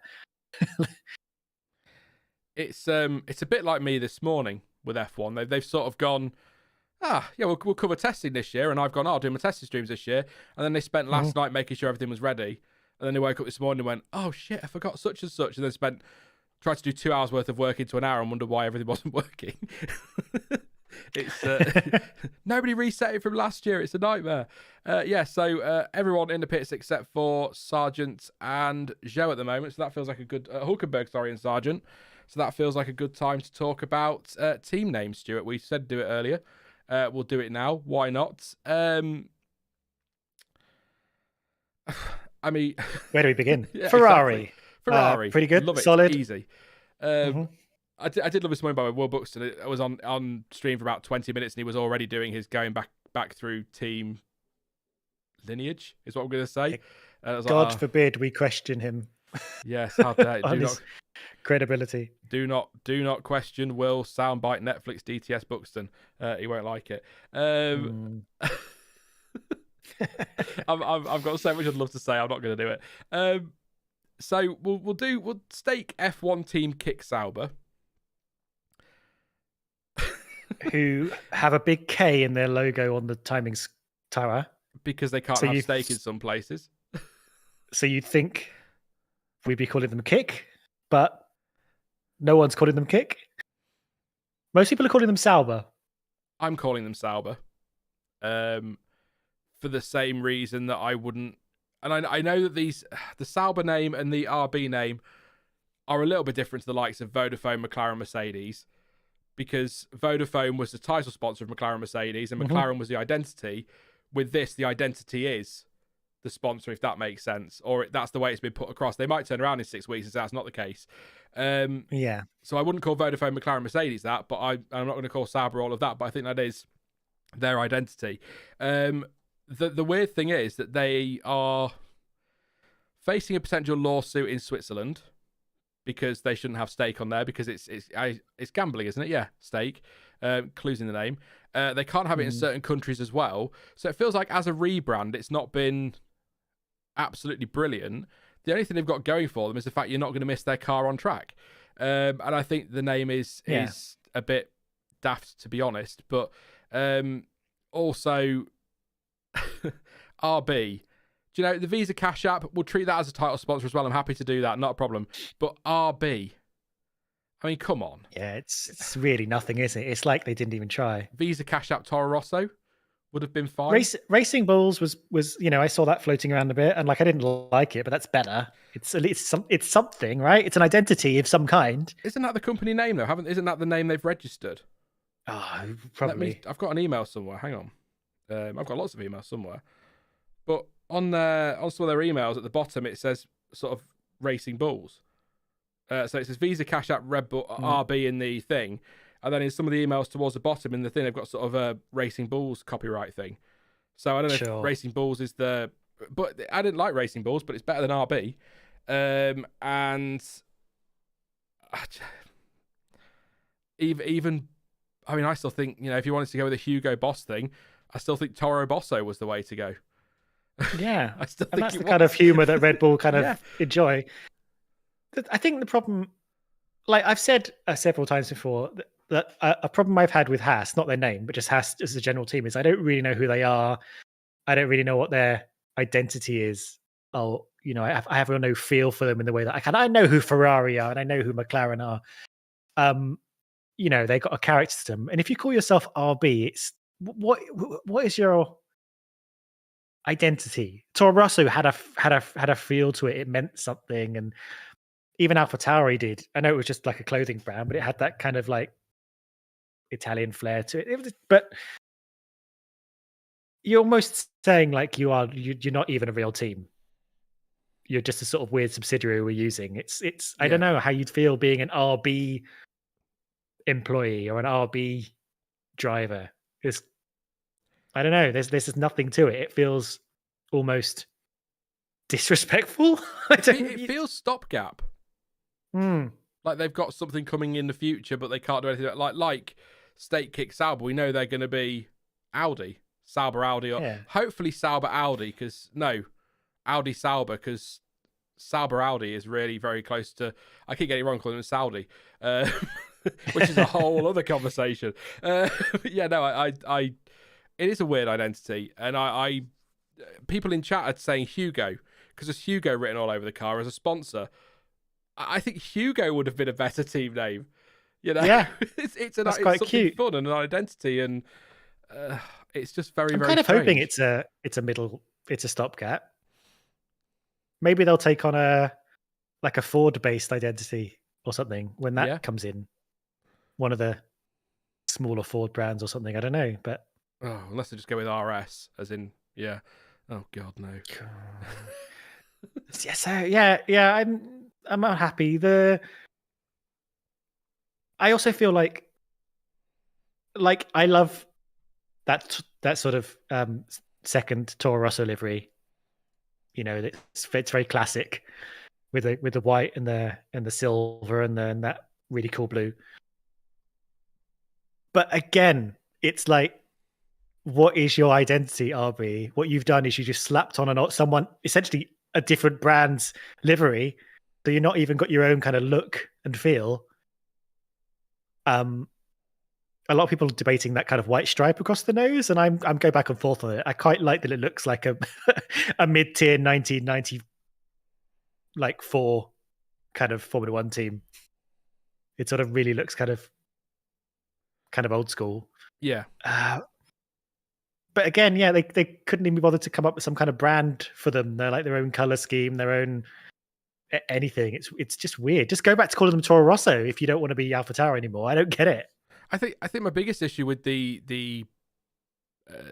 RB thing is that you've got people calling them RB, you've got people calling them V-Carb, and you've got people calling them Visa Cash App RB, and you've got others calling them Racing Bulls. Like, it's already worked. I mean, we're talking about it, so I suppose it has technically. But I kind of want to talk about it because I saw back to Twitter. Here we go. I saw someone having not a meltdown as such, but as you know, it's Twitter. People do, and somebody was complaining, saying they will not refer to them as Visa Cash App Red Bull or Stake F1 team or whatever because they won't do their marketing for them for free. I thought, okay, and sometimes you have to click on these people's profiles just to have a nosy, and they were Red Bull fans, and I'm like, well, aren't you doing Red Bull's marketing for free? Because that's, I know they're way more than that now, but they are officially an energy drinks firm. Yes, they have football, they invest a lot in sport, we know that, they've got Formula One, but they are ultimately at their core, well, they're not actually at their core an energy drinks company at all, are they? They've, as I recall, they've taken somebody else's energy drink and took Red Bull logos on it, but you know, that's basically what they are. That's what they're seen as, is an energy drinks company. So it's not really any different to that. It's just the reality is for Stake F1 Kick Sauber and Visa Cash App RB, they're just crap names. So Sauber and RB for me, but I'd much rather be Sauber and Toro Rosso. I'm going to go. I think Hugo's a great name. Yeah. The trouble is, you got to make it stick, haven't you? You got to make it take over. I mean, that's why I call Verstappen's team Jaguar still. I'm not going to support the sale of energy drinks. Stick. Just revert to Minardi. Says Brabham-Oz. That's it, yeah. I mean, I'd like commentary teams around the world to come together in an alliance and agree to call them Hugo or something. Yeah. And refuse to call them anything else. Force their hand. Ricardo just did purple final sector and has gone 5th, 133.325 for him. Up from 11th place, I believe. So good luck there from Danny Rick. I'd like to know what programs they're on as I close everything because I still can't get used to this thing. 14 laps for Ricardo. So interested to know what... I wish there's a way to know absolutely what program they're on because you never quite know, do you? That's the point of testing, I suppose. It's all part of the fun. Thank you, Annette, for your super chat. I'm going for Hugo for RB. Absolutely, I think it's a good shout. I like the name Hugo. It's quite. Plus, they've slapped it all over the car. Hugo's as prominent, if not more so, than Visa Cash App. Yeah, don't really. I mean, well, the view on my screen just changed to Ricardo's helmet, which has Cash App written on it, but I'm not seeing as much Cash App. They've got Visa, and then they've got Orlan, and then Cash App underneath it on the rear wing, so it's Orlan Cash App. And then they've got Cash App on the side and Visa on the side. Then they've got Hugo massively on the front wing and on the sides of the cockpit as well, or the monocoque, which is, yeah, I don't know. I suppose it's a mess. It's a mess. Yeah, we just want to know what to call them. But, you know, ultimately it is just a name, isn't it, I suppose? So it's not the end of the world. Cassandra says I'm going to call them Bulls 2 Electric Boogaloo. There you go. Nice. The full name every time. We'll keep an eye on what's happening on track. We've got Hulkenberg, Norris, Ricardo and Sainz out there, but I'll come to you, not in chat, sorry, on track, but I'll have a look in chat as well. Don't forget, if you want to pop a super chat in, if you've got a burning question, we're at £112 for today, which is very lovely. Thank you very much, everyone. It'd be good to get. I would like 500 by the end of the week would be absolutely perfect. Just to finish off what I want to do for the channel this year, that'd be great. But But again, no pressure as always. We always come to chat. But the support is appreciated as always. Don't forget to subscribe as well. I keep seeing that pop up, so thank you to everyone. I'm going to shout out the last 3 subscribers. Why not? Selwyn Stanford, thank you very much. Jared Amos and Melodio Fry, FRL. Yeah, sorry, I've got glasses on. I still can't read. Thank you very much. And you, Banton, as well, for subbing. Really appreciate that and your support this season. Lots to come in 2024. A lot more than last year, that's for damn sure. Very much looking forward to this season. I think there's a lot to look forward to. Please do drop a like as well. 595 likes. 1,800 of you here. That'd be appreciated too. Thank you very much for your support, is what I just keep saying, because I don't know what else to say. So what we say in chat, is Mert just sandbagging again, says Harvey 4. No idea. Is sandbagging a thing in testing anymore, Stuart? That's I was going to say. Question. Is there the time to sandbag anymore? Yeah, I don't think. The thing about testing is, you are doing tests, and those tests are not necessarily. It's not one test to find out the answer to the question, how fast is our car? It's how does this part work? How does the car work when it's full of fuel? What do we like under long runs? What if we swap this part for this part? Like, what if we set it up this way? Like, it's a brand new car. Like, they're still like learning everything about it. So every time they go out there, they're normally looking for some specific answers to some questions or things they found in the wind tunnel to see if that aligns with what's happening on track. So they're not, especially early on, looking necessarily to see how fast does this car go at full speed. So, if you see teams towards sort of the back end of the times, that doesn't necessarily mean it's a slow car. It just might mean they're doing different things to the cars around them. So it's a classic. We can't read too much into testing. I think normally by the time you get to sort of Friday, or even sort of the last hour of maybe each day, you'll see maybe someone do some low fuel runs to see what it's like at a bit faster pace. But again, you're going to, and they're always using different tires and stuff, so you're never going to fully appreciate everything about the car. I think come back on Friday and see where everyone is. But yeah, I think what's encouraging for everyone is that people seem to be able to put the laps in. We're not seeing, again, I don't want to jinx it, but we're not seeing a lot of people waiting in the pits for a long amount of time. I haven't been checking necessarily this session, but we're not, I think people are coming in and out fairly regularly for that I've noticed, and the lap times are still going up. It's something as well that I've mentioned the last few years. It's generally speaking as well, we're not going to get an idea of the pecking order for quite a while, and we won't know by the end of Friday. I don't think we'll know by the end of next weekend, because you've got Bahrain is, I think I've read some of one of the lowest grip circuits on the calendar. Yes. So that's low grip. So that's not going to tell us everything we need to know. Jeddah is unique as a street track. Australia is part street. Well, it's park, isn't it? It's Albert Park. So that's basically a street track. So that's not going to tell us everything. Japan, you'd normally say maybe yes, but at the same time, that's now at a different time of year.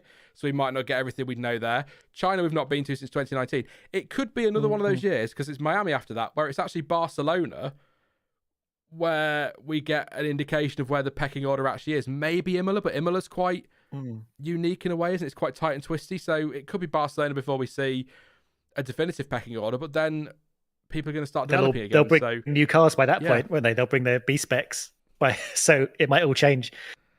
It's a really... I'm expecting a lot of changes in the pecking order anyway through the season as last year, I think. So even when we think we got a handle on it, that might not stick around. Last year, of course, the first third of the season it looked like Aston Martin were going to just waltz to second place, but and that McLaren were going to be suffering at the back, but that completely turned around by the end. Max is flying, not literally. Purple first sector, purple second sector. I think 6/10 up. Here he's on the C3 tyre, which is the medium this week. It will be the soft next week, so that'll be the softest tyre. So this will be his qualifying tyre for next week, and he goes across the line and does a 1:31.662, some 8 tenths, quicker than Norris on the same tyre. That's very, very fast, and he's got the flow vis on and everything. But maybe they are testing how fast their car goes. Maybe while other people are not. Just to say, actually, yeah, that's we know obviously testing times are difficult, but day one last year was a 32.8, and that's a 31.6, so we are 1.2 seconds quicker than this time last year, and that 31.6 is faster than faster than the race fastest lap. Obviously, that's on much heavier fuel potentially, or worn tires or whatever. And actually, the fastest time on day 2 last year was on the absolute softest tyre on the C5, which will not be in Bahrain, so 2 steps softer than the C3, and that was a 1:31.610. So he's nearly matched that on a harder tyre. So you can't read a lot into testing times in terms of a pecking order, but what you can say is that we are clearly faster than last year in testing, and that, I mean, not a surprise, because generally when the rules stay relatively static, the cars do get quicker, don't they? So that's not a great surprise. But to be on a tyre that's 2 steps harder than last year's fastest day 2 tyre and basically match the time, that's pretty impressive from Max. So yeah. And we should do a little bit of a between today and tomorrow. It'll be worth looking at if all the teams have managed to improve from day one last year. Good point, yeah. And see if the entire grid has made some steps. What is good to see, McLaren, that's a good time from Norris. We don't know again what program they're on or whether he was pushing or not, but that's a good time considering last year they were nowhere with their car and very lost. But not only is that a good time, but the team have come out and said there's more to find in this car. There's still a lot of performance that they haven't unlocked yet, and they're still they believe the development over the season will be strong, kind of like it was last year. So if McLaren can pull out some serious development curve over the course of the year, but starting out from higher up, then maybe they're in with a chance of actually doing something really impressive.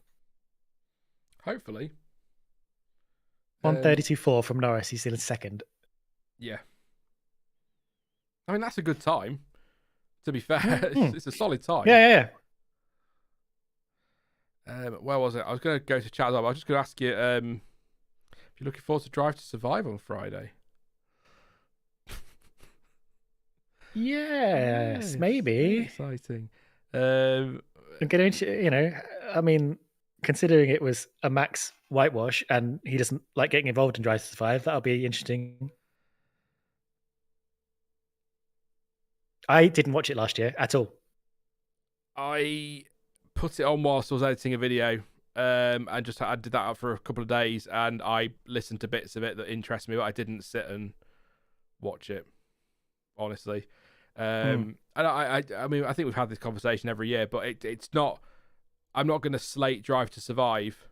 It's just not for me, and I don't think after.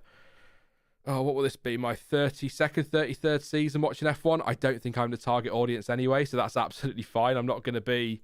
I'm not going to get angry at them trying to get new fans in, or even angry at people who have been watching for 50 years who really do enjoy Drive to Survive, because there are people out there that will do.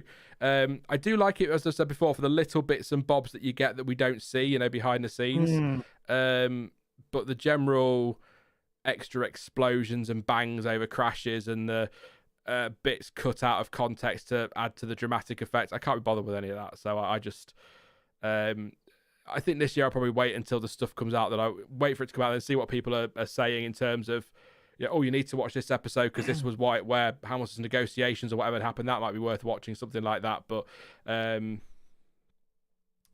it's not really for me. But again, that's fine. I'm not its target audience. That's fine.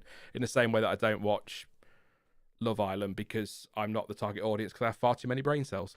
Sorry, that's a joke to anyone who loves Love Island. That's fine. Yeah, I think it serves its purpose. It does what I think it does what it does well. I like you. I would like just the sort of behind the scenes bits that we didn't get to see during the race weekends. The BTS, not the DTS, is what I'd like. That's what I'd like, a supercut of all the the bits we didn't get to see, and not necessarily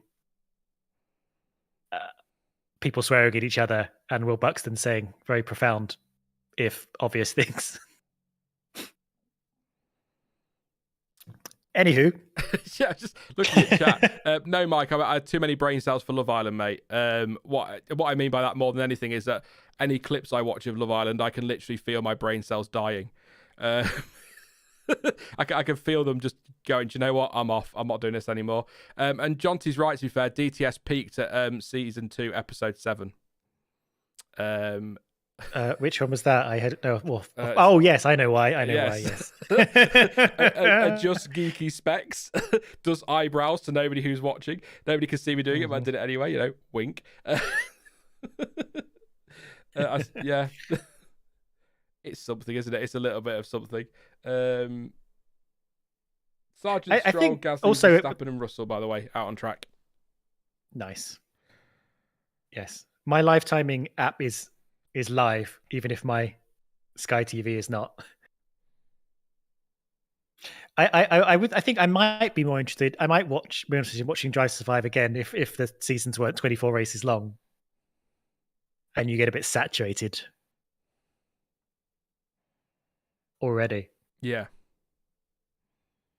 Oh, I do like that when we sometimes, every now and again, we're seeing cars just coming across each other on track, and every single time it's sort of never gone well. Someone's always sort of gone a little bit off track.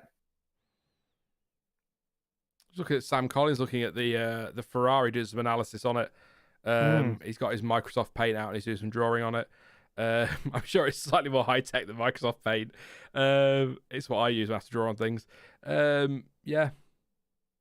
What we got? So we got Zhou coming across the line now. C3 tyre. Is that his fact? Maybe it's because I can only sort of semi pay attention to the whole thing, but I don't know if the graphics need to be clear on what is the tyre they're on and what is the tyre they set their fastest lap on, if you know what I mean. That would be good. When did I last do the time, Stuart? You did the times about an hour ago. I better do them again then, aren't I? For anyone who's dropping in. Obviously, we've got the timing on screen, but I think some people have headphones on and listen rather than... what I mean is people are probably at work or school or whatever and are listening and can't watch because I'll get into trouble.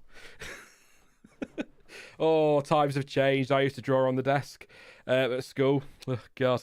Max Verstappen, who cares? Max Verstappen is fastest, 1:31.662. As we say, that is quicker than day 1 last year and quicker than day 2. And day 2 last year was on a tyre that was 2 steps softer. So a really good lap there. He's done 100 laps. I meant to put confetti in the stream for when someone does 100 laps. Damn it. Boom. There you go. Lando Norris, 1:32.484. Imagine confetti. 23 laps for him. 1:32.584 for Sainz. 37 laps. Sainz is in the car this afternoon. He replaced Leclerc. Logan Sargent's off track. We'll stop there a second. In fact, Logan Sargent has stopped. Oh, do I get to put the red graphic on? Oh, come on, Logie. Logie? Oh, dear. Logie. Logs. Oh, no, he's going again. Oh, you've ruined everything, Logan. Yeah, he's been off track. So we'll just wait and see what has happened there, and then I'll carry on with the times. I bet he mucked up turn 10. Yeah. Yeah, that is turn 10. Yeah, turn 10, 11. Yeah, that awkward I can only see it on the map, so I don't know what he's... It's that sort of double, almost left-hander, isn't it? I think they are 2 distinct corners, but yeah, it's always catches people out. 9 into 10, yeah. Yeah, got a replay where Alonso did that incredible overtake on Hamilton last year. Brilliant overtake. Here we go. So he goes through turn 9. Oh, it's a spin. Yeah, no. You'll see that in a minute, Stuart. Quite a biggie. So he's just got in and the back end's just got away from him. And he's quite a big spin through that little bit of gravel that is out there, the little bit of gravel that is in Bahrain. And, oh, yeah, that's them tyres knackered. Round he goes. And then rejoin just after turn 10. So it's not just wide. Yep. That's a big spin. Yeah, I'm just on the live recovery at the moment, but that's didn't crash it. He can strap on some new tires and keep going testing. Didn't have to red flag the session. We're still all go. Good. So very conscientious spinning of him. Hopefully it is the trickiest corner on the map. Yeah. So, is there a bump in there? Is that the one where there's a bump in there as well, mid corner? I might be thinking and the camber's else. all off, and you're dipping, you're braking, and you're turning at the same time. Always quite difficult. I'm now onto the replay. Being behind you. Yeah, he just lost it on the way in, didn't he? All out of balance. It's quite a hefty spin, to be fair. Do you think we'll ever see Williams back near the top again? Like, I'm not going to go, do you think? No, never.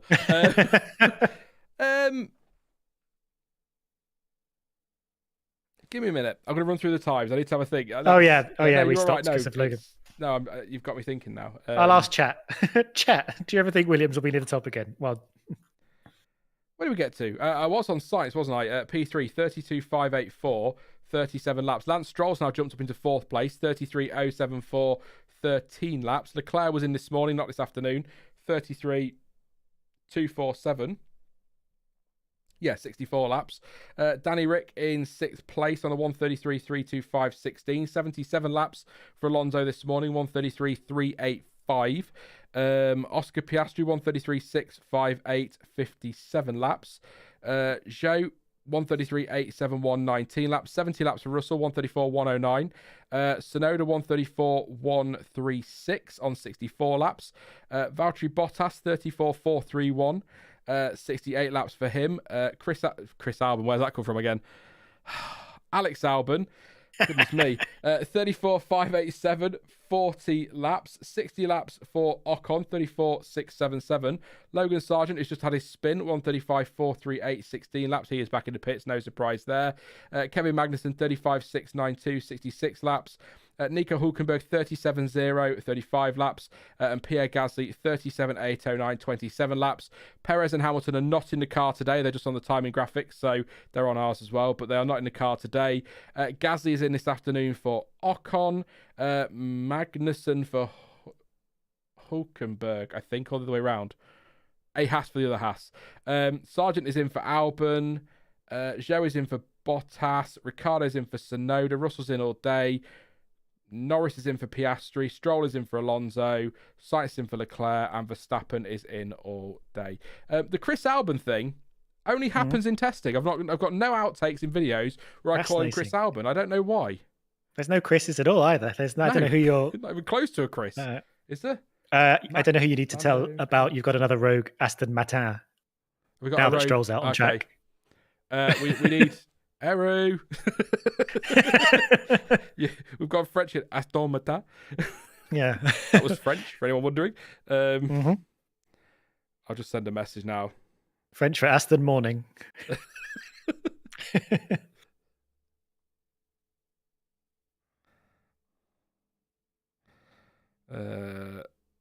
I'll see if Albon will change his name for you.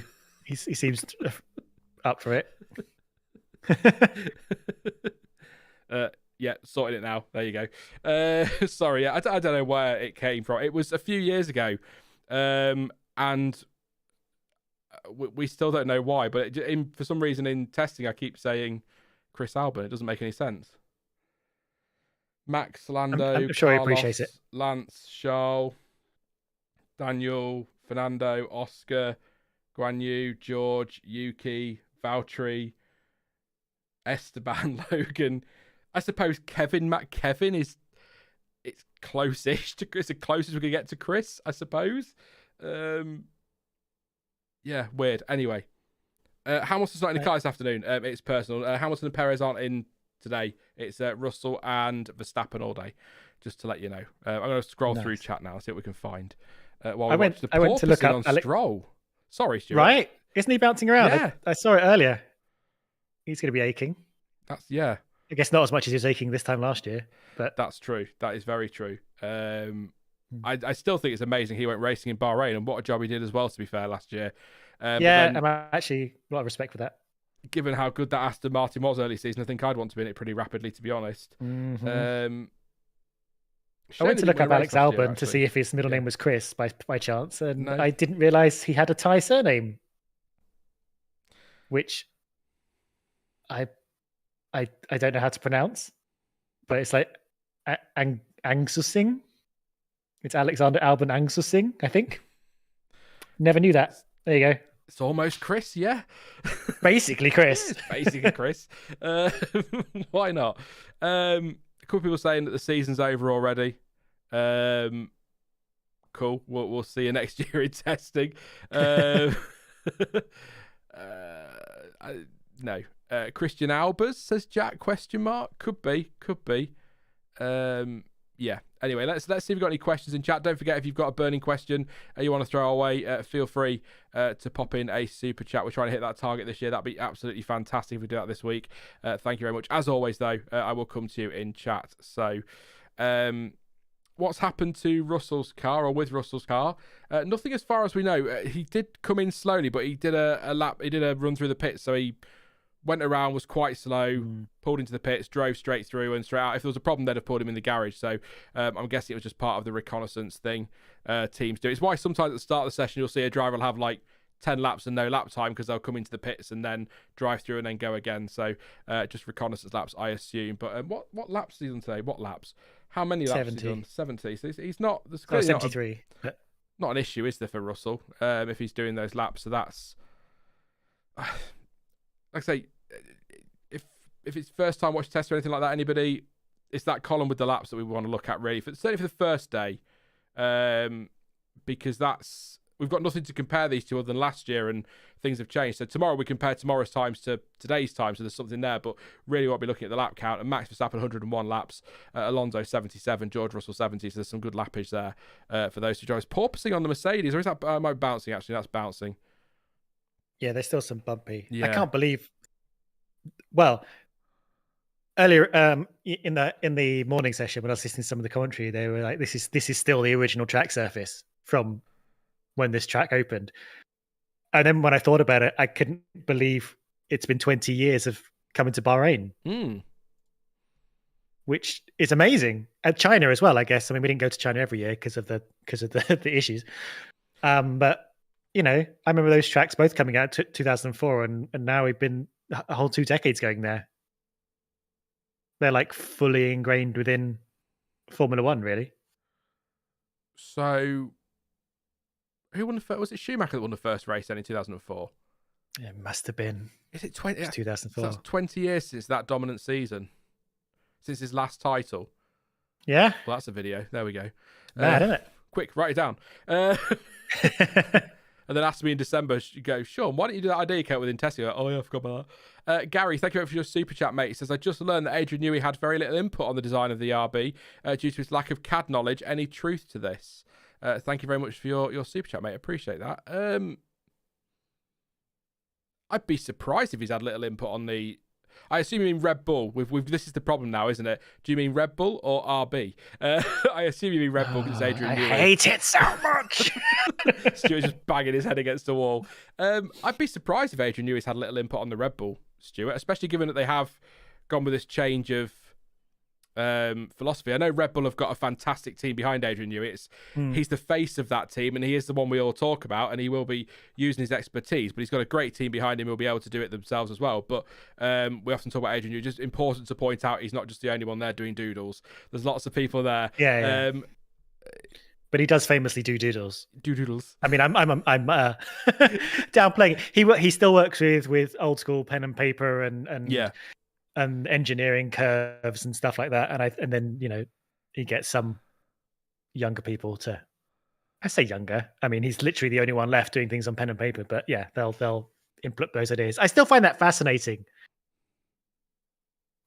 Like I'm not an engineer. I'm fascinated how that works, that he'll just sort of dream things up and put them on paper.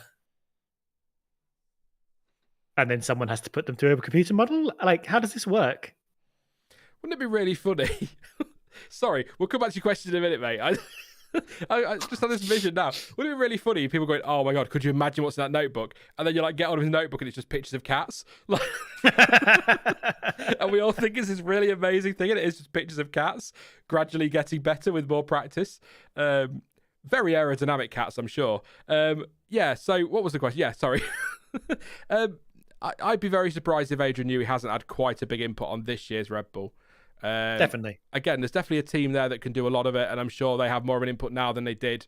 I'm sure he does less now than he did 20 years ago, for example, but I think he's got to have had an input, particularly with the big change in philosophy that's there. So I don't know where that rumour's come from, but I will have a look after the stream because that's interesting. I really enjoy. Rumours.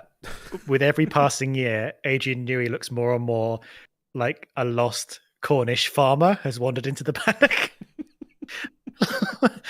Like I've seen his day. He's like the only one not wearing a team uniform. He's just sort of out there with his scruffy beard and his old hat and a t-shirt, just kind of wandering around with his clipboard.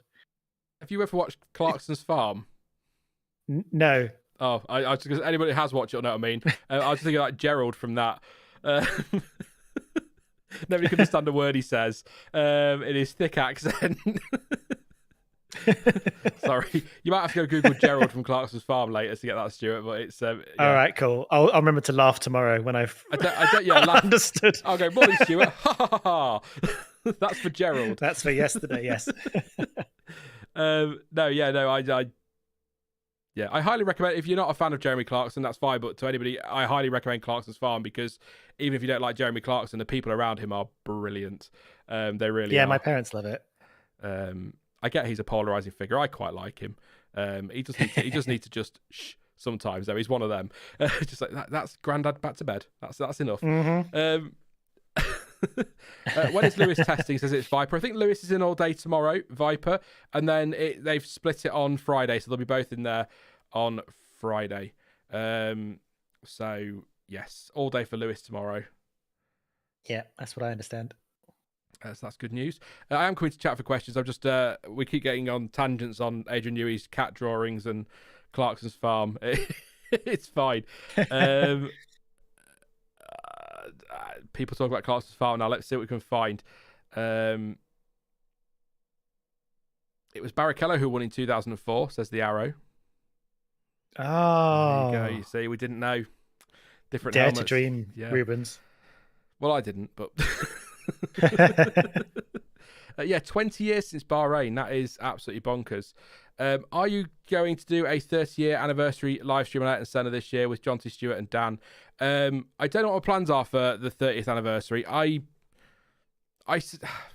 want to do something around it because it's significant, but I'm just trying to decide how I want to frame it, if that makes sense. 'Cause I think a lot of people are going to be talking about Imola 94, and I feel like I'd want to talk about Senna as the driver, because I sometimes think we forget. I mean, people also forget that Roland Ratzenberger died that weekend, but a lot of people talk about Imola 94 and the death of Ayrton Senna, whereas I feel like we don't get enough talk about... Oh, there's a documentary coming out this year, isn't there, on Netflix? So that might help with that, but don't get enough talk about, what Senna achieved Prix. Yeah. 1994. Well, not obviously people talk about Senna all the time, but I mean when it comes to Imola 94, they talk about this is the weekend he died, but actually let's talk about what he did before that. Actually, on documentaries, by the way, if anyone hasn't seen it and you get the chance, I think it's a Sky one. It was not so much a documentary, but a part in a show. I think it's called The Lost Teammate. Okay. That Damon Hill, I think it was Damon Hill did with was it David Brabham? That's quite a moving piece, actually. It's a really good piece. So I unfortunately didn't get to watch a lot of Senna. I started watching 2 years of Ayrton Senna, but I've watched a lot of him elsewhere. The Last Teammate, that was it. Yeah, sorry, The Last Teammate. It's an excellent watch. But yeah, I've watched a lot of stuff on Ayrton Senna since, obviously, but 30 years just seems... Well, that means that's sorry to get really morbid now, but that means it's 10 years since Jules Bianchi's crash in Japan this year. So, which is wild, absolutely wild, crazy how time flies. CPB says the Senna documentary is great as well, but it's a bit biased against Prost. Ask Jonty about that; he'll tell you which one you need to watch. That's one of his bugbears. If you're going to watch it, make sure you watch his version, or not Jonty's version. He didn't make his own. He's not got his own Senna documentary out. That's not what I meant. Oh, not yet. not yet. Yeah, that's what he's working on. That's why he's so quiet. He's up to something. Let's go. I'm gonna move on, because I don't want to get too morbid. I can only think about a car-shaped cats going around the tracks. Meow sound is too close, says Daniel. Fair enough. I'm sorry I've done that. Not just cats, aerodynamic cats. Nicky Katzberg to replace Perez in 2025. You see what's happening here. This has all gone wrong. What's a Cornish? Says Rick. I said a Cornish farmer. Cornish farmer. A farmer from Cornwall. There you go. There you go. Obviously. Yeah. Clearly, everyone knows all the counties of England that listens to your stream. To be fair, you did say Tony Horner earlier, so. And I said Chris Alvin, so. You know. This is only day one, Sean. So yeah, I don't know if I'm doing this anything yet, but I know for sure Dan won't be around for that because Dan's, and you know, I'll always hate him for this, has gone and got a life. How dare he? Unbelievable. I know, disgraceful. If you're listening, Dan, hi, hope you're all right, mate. I keep stalking you on Instagram to check you're still with us and you're all right. He actually goes outside. What's that about? Weird. Opinions on the graphics in general, says Random. Is that the TV graphics? Looks the same. Yeah, I think obviously the logos have been updated, but and the more pastel colours on the actual timing bit, but they look pretty much the same as last year. But we don't usually see the new graphics till the first race, do we? Yeah, I think they're just going to be an evolution of the same thing. Yeah. I think they might add some new little things, but I think this is what they're going to look like. Which is fine. I think they do a good job. Sorry. John Joe says it's just drawings of Kate Winslet from Titanic in his notebook. He's going around drawing cars like one of his French girls. Is it me or does the Merc look a bit lopsided, says Jack. Quick, Jack, save us. Oh, no. I once saw, and again, I wasn't a big Star Trek version, but someone on YouTube did a weird edit of like, there's a scene in like Star Trek: The Next Generation where they're doing like life drawing, and it just it cuts to like what Picard's drawn, and someone's just edited it so it looks like he's drawn a horse playing a saxophone. And every time I see it, I cry with laughter. I don't know why. There's a whole YouTube channel, isn't there, that replaces famous scenes with cats. Incredible. Somewhere there's some, yeah. Sorry. You can find all sorts on YouTube, including this. I'm just going to take a breath. That Visa Cash App RB is in fourth now. It is, Ricardo. I mean, it's been in fourth for a little while, but yeah. Well, we were talking about cats. That's far more important. I'm not even a cat fan. A cat fan. I'll stop it. Ricardo P4, yeah, 32.946. 24 laps. So some good lappage again. Sargent's moved up to 10th. 33.8. Hulkenberg down to 35.9 in 17th. I'll go through the times properly at about 3-ish before the final hour. Owl Kitty, that was it. Thank you, Jonty. That's what I was thinking of. It was, I mean, the clue was Owl in the name. Kitty. Yes, if you've not seen it, Stuart, I highly recommend. Very, very weird. Eru, Dell's asked Eru, is it possible to add info like won't drive today this session? I think we grade names out last year, didn't we? So we might be able to do that for you tomorrow, Dell. That might be an idea. I'll try and keep that in mind if Eru gives that a quick jots that down somewhere on in his notebook with all the owl drawings that he stole from Adrian Newey. Max won the title a few hours ago, says Wing Racer. Lovely. Bold prediction, Visa Cash App will be faster than Alpine this year, says CP1. That's what, going back to what we said earlier, that's what Zach Brown's worried about, not so much the Alpine thing, but RB turning up and being fifth fastest or challenging McLaren for fourth fastest or wherever everyone ends up, you know what I mean, and being a threat to those. That's what he's worried about. That's where all that was coming from over pre-season. I don't understand. Oh. What have I missed? Sorry, I was looking at stream, which is obviously a bit behind you. I don't think I'd fully appreciated how much of a big, I'm going to say bowl, the Aston Martin side pod intakes are. Okay. Was that an image I've just seen?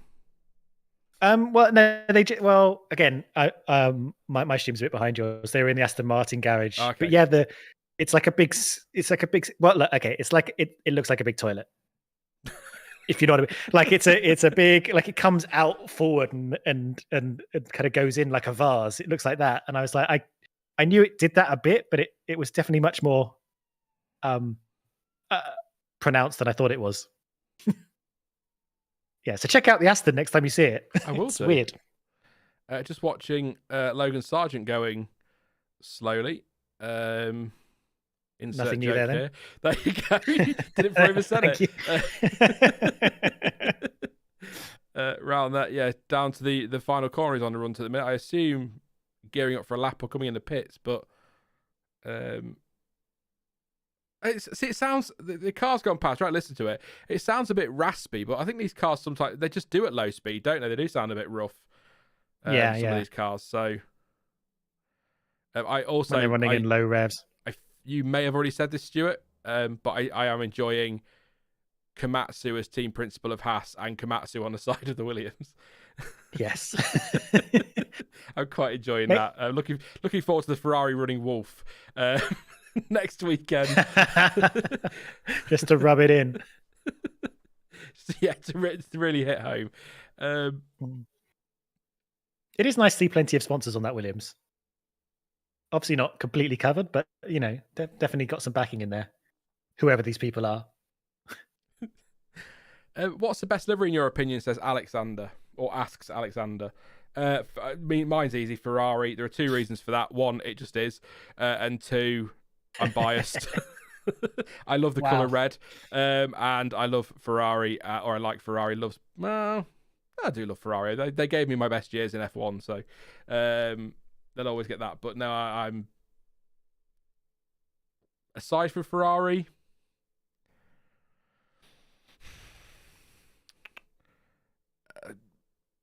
potentially controversial, but I want to say that RB. Interesting. I'd be umming and ahhing less if they'd have gone closer to the Toro Rosso livery. Sargent is in the pits. They're looking at the back of the car, by the way, so they're not sure about something. But yeah, if it was closer to the old Toro Rosso livery, it would be a slam dunk P2. But I liked the Mercedes in the renders and initially on track on their shakedown. I'm not quite sure of it at the moment on TV. Yeah, it's not horrible, but it's a bit bland, isn't it, in real life? Whereas it looks sharp as hell in the studio photos or renders or whatever they were. Oh, the Ferrari, I love. What are you saying? Bit of Logan Sargent? Yeah, got a replay of him. What happens? Oh. Anthony Davis is describing it as a box full of neutrals. He's got his Martin Brundle book Excellent. out. The Martin Brundle book of F1 terms. This is what happens if they're just going to make their own gearbox decisions that aren't Mercedes is. Just went with a clunk in either changing up from third to fourth or when it was in fourth gear. And then he's cruised back to pits. There was an issue there for Logan Sargent, so he's in the pits. Game over. Game over. Well, we've got an hour and 20 to get him back out there again.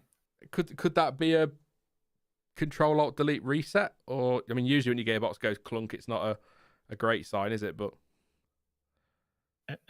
you disappeared for about 3 seconds there. Oh, sorry. So I heard "could you be a," and then a sort of questioning noise. So I missed the actual question part. No, I was just saying, could it be a case of Control-Alt-Delete for that? And then I said usually when a gearbox goes clunk, it's not a good sign. So no, well, they're clearly having a big scrabble around the back of that car, aren't they? So, yeah. Well, I guess we'll see. But hopefully, he can get him back out again. Have we got an overtake here? Oh, who's having a go? We've got Danny Rick right up behind Lando Norris. He's going to get a nice on Ricciardo pits. Oh, let's look at the back of the McLaren.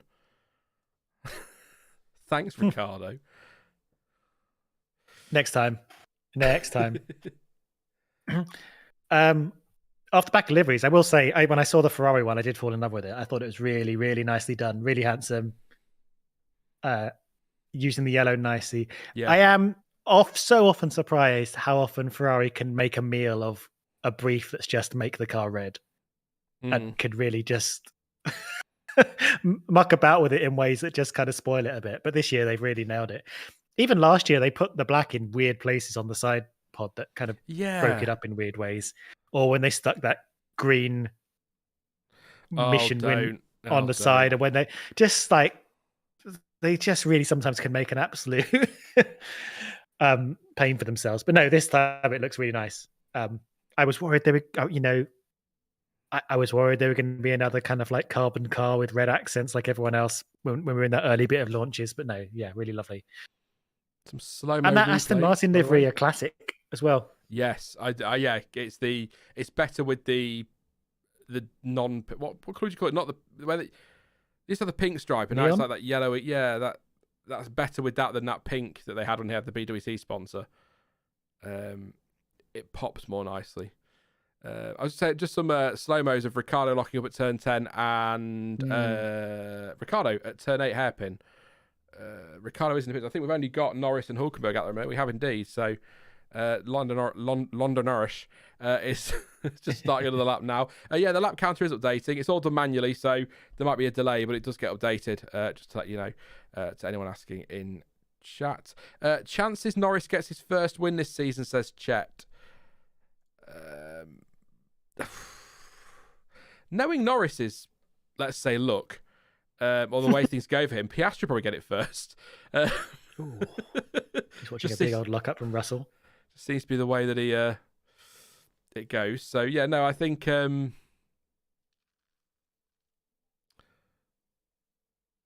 McLaren pick he's up where they definitely left ready, off last isn't he? year, yeah, if they pick up where they left off last year, then they could challenge. He's definitely in his time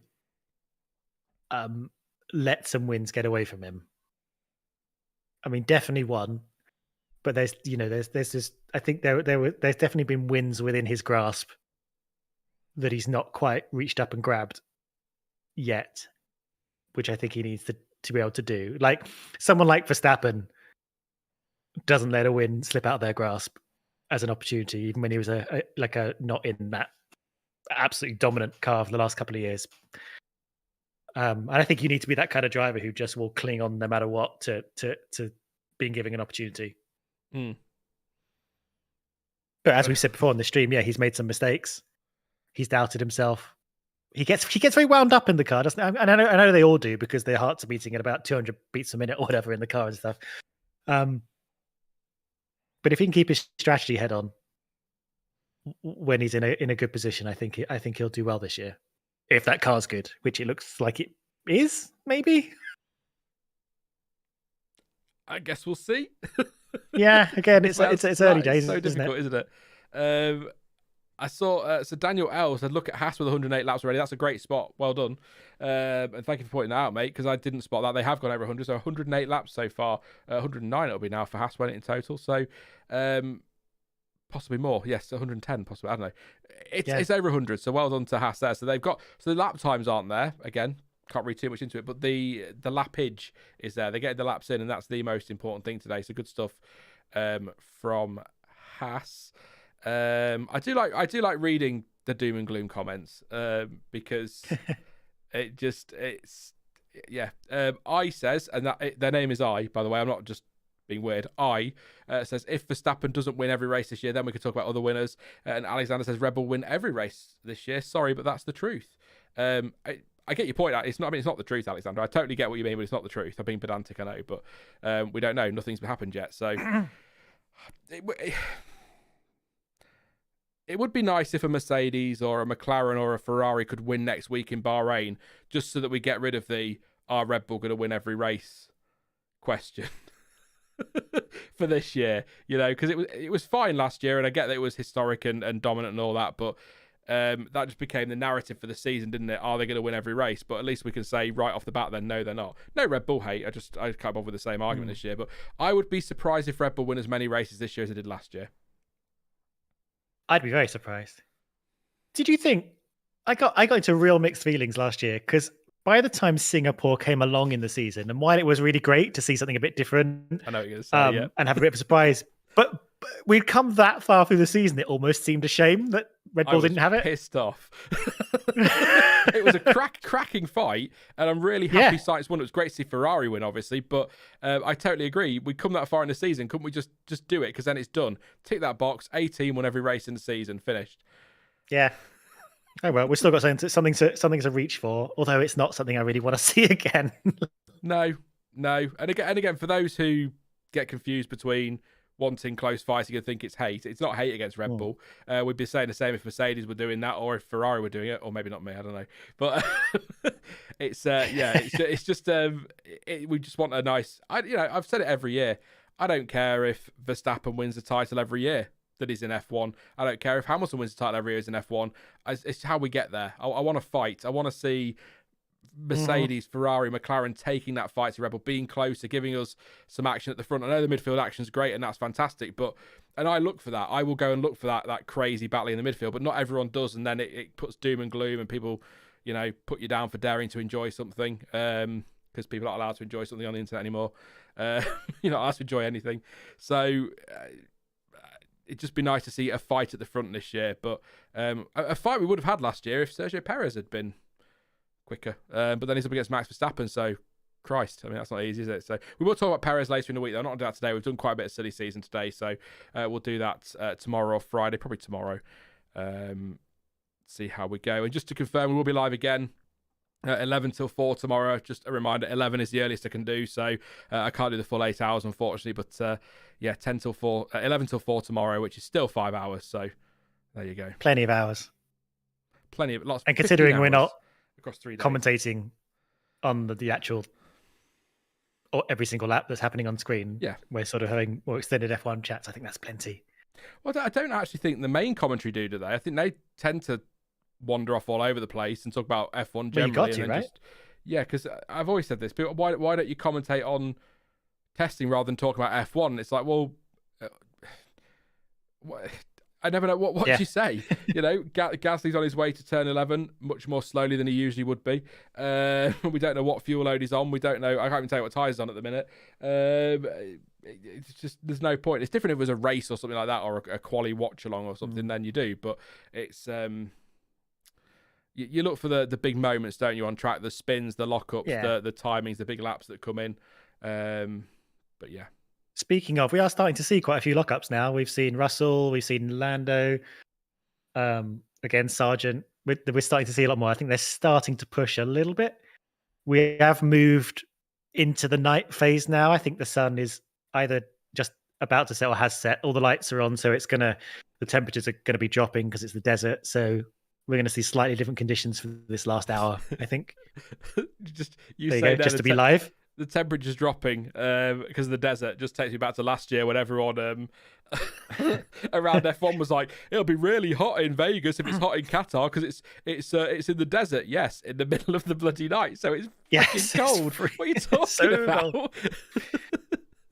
It was 4 degrees in FP1, wasn't it, or something ridiculous? Yeah. Or you think Qatar's hot? You wait till Vegas, where you knock the note off the end and it's all fine. I think Daniel was just saying, am I losing my mind, or is the first race, or are the race on Saturday? Yes, the Bahrain Grand Prix next weekend. Practice is Thursday, practice 1 and practice 2. Practice 3 is the first session on the Friday. Qualifying is Friday afternoon, evening. And the race is on Sunday because of, I believe, Ramadan. And then I think it's the same for Saudi Arabia, but I think that's to do with I don't know if that must be Ramadan as well, right? Or is that... Yeah. So between races. Yeah, so Ramadan begins, I believe, the Sunday after the Saudi race, which is why the Saudi race is on the Saturday. And of course, because you need the gap, by the rules, have the week. So the Bahrain one has moved up by a day as well. That was it. And it was something to do with the gap between races, but I couldn't remember which way around it was, but that makes sense. So yeah, it's pretty weird. So 3 out of 4 races in a group are going to be on Saturdays because of Vegas last year. Yeah, so, fair enough. That's a good point, yeah. And then it's Australia, which happens to fall on my birthday, which is fantastic. But yeah, so as I said earlier in the stream, there are no... I don't think I've told anyone this, but I think if you were around the channel last year, you already know this was probable. But there's going to be no race reactions this year. Instead, we're going to be live on a Monday evening, I think around 7 p.m. GMT, after a race weekend to wrap things up, because reactions are fine. They don't do the numbers they used to do, but also I just don't have the information. Guests don't want to do don't want to watch F1 for 2.5 hours, then sit with me for 2 hours. It's just harder and harder. So it makes sense to wait for all the information to be in, all the replays, all the quotes, everything like that. We'll know why engines have blown up and things like that, and then talk about the weekend as a whole on a Monday evening. So that's what we're going to do instead. Just, generally, I think that would be better content, a more informed stream. And for anyone who's going to get grumpy with me about it, Stuart's been for at least the first two, aren't you, Stuart? So yeah, that'd be fantastic. So there you go. The dream team. Love you, John T. That sounded really awful. Not those other losers. I didn't mean it like that. You know what I mean? So it just makes. I'd rather have a more informed stream than me solo going. I haven't seen the press release yet. That's just pointless to me. So I think that's why I'm doing it. So I'll miss doing them, but it's yeah. Yeah, as someone said, we all miss the slight chaos when we don't actually know what the results are because there are like 4 ongoing investigations and we're still waiting for press releases to come out and people to get the fun and constantly refreshing pages while also trying to talk to each other. Yeah, the only thing I will add as a kind of a caveat to that is if we have an absolute bonkers race, think of Belgium 98, I probably will go live afterwards in a flap and a panic. Probably with John T on my shoulder going, ah! So they may well happen from time to time, but they won't be a guaranteed thing. So I think 7 p.m. on a Monday works for a lot of time zones as well. But yeah, Australia's on my birthday this year, which will be fun. So, like the actual day? Like the actual Sunday? race. Yeah, it's on the Sunday. Nice. So my birthday on a Sunday and a race. I mean, that's perfect, isn't it? Not for family who will go, oh, why can't we come see if there's a race on? Can't you watch it later? No. I love you all, but you could have come yesterday. God. You're only 38. I mean, it will be on at like 5 a.m. So that's true, yeah. But I'll need to sleep. I will be at a board game convention across the weekend. So as I was last year for Australia, I'll be watching it on a laptop in the bar. That sounds really social. That's how cool I am. Yes. Max Verstappen is flying again. Purple middle sector. 31.662 was his time. He's coming around the last corner now. See what he does here. Not quicker. The sky looks good. No, he's not quicker. 30, couple of tenths slower. So purple middle sector. He's sandbagging in the last sector. He doesn't want us to know his full speed.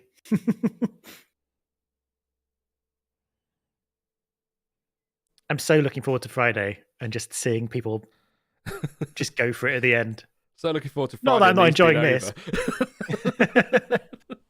No, I get what you're saying. No, it'll be nice to see because some people will drop the fuel and put some soft tyres on, floor it, won't they? And we'll get a few. We're not going to get actual quali laps, but it's kind of weird as well that again another year where we've got testing and then the race the following week.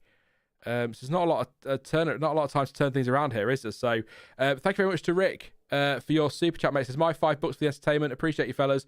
Good entertainment can be found here. Thank you very much, Rick. Appreciate that one and for your comments throughout the afternoon as well. Thank you very much for your support. I was going to say, be like Rick. You could be like Rick and send in a super chat. Was that like an advert? I didn't mean it like that. Yeah, thank you very much. But that's taken us to a bit further towards our goal. So thank you very much. Just check I've not had anything that I've missed on PayPal or anything like that. I'll go through the times in just a second as well. I might have a new video of pictures to put in. What have you seen?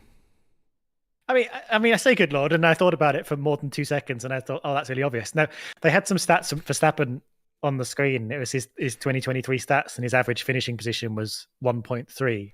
But then considering he finished 18 races in first, I'm like, oh yeah, of course he, or however many it was, of course it's 1.3. I could give you some more mind-boggling stats if you want on last season. We all have mind-boggling stats. So this is in races only. So this doesn't include sprints because I refuse to include them. His average qualified position was third. His average finishing position was 1.272. His average points per race, excluding the sprints, was 24.09. So 24 points per race. That's absurd. On average. He destroyed Sergio Perez 22 in qualifying. 19.2 in sessions they both set a lap. And in the race battle, he won 22 and 18.2 in races they both finished. In terms of sprints, his average shootout position was 1.83. His average sprint race position was 1.5, and his average points, his total points for the sprints was 45. He won 4 of them and had an average of 7.5 as a finish in sprint race points. That's his points per race, and there's only 9 in the sprint race. That's pretty mad. So really, the best way to sum up F1 in 2023 was Verstappen. It really was. But as we've said before, there was so much going on elsewhere. Yeah. That it proved to be continually like entertaining, which is nice. And we may rightfully criticize a lot of the TV direction some of the time, but definitely now more than back in day, they will look at cars that aren't just in the lead. They will like look down the field, at least try and find some things that are going on. So we do get some of that enjoyable. Is the Hovis advert music classical? Because I might be able to use that. I think so. Yeah. I can't remember what it's called. I know I can have we could just picture of Mickey Mouse in the stream now. We no bother. Do you know what the average kind of age and amount of time people have been watching F1 are among the people on your channel, especially during streams like this? Like, are there people like us who are going, yes, I remember back when? Or are they all just sitting there thinking like, yeah, but you watch them on your square TVs? I tell you what, I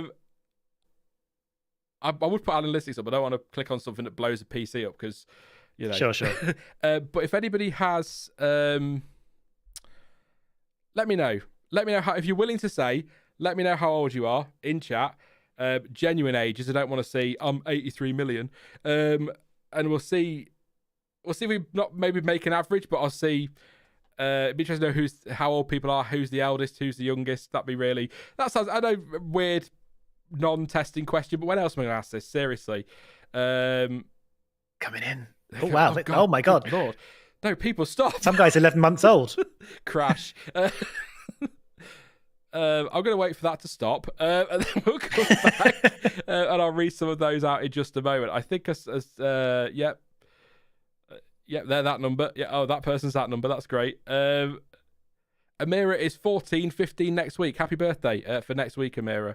I hope you have a good time. That's... Yep. No. Is this bingo? It feels like bingo, doesn't it? It's impressive, yeah. Two Little Ducks, 22. Is it legs 11?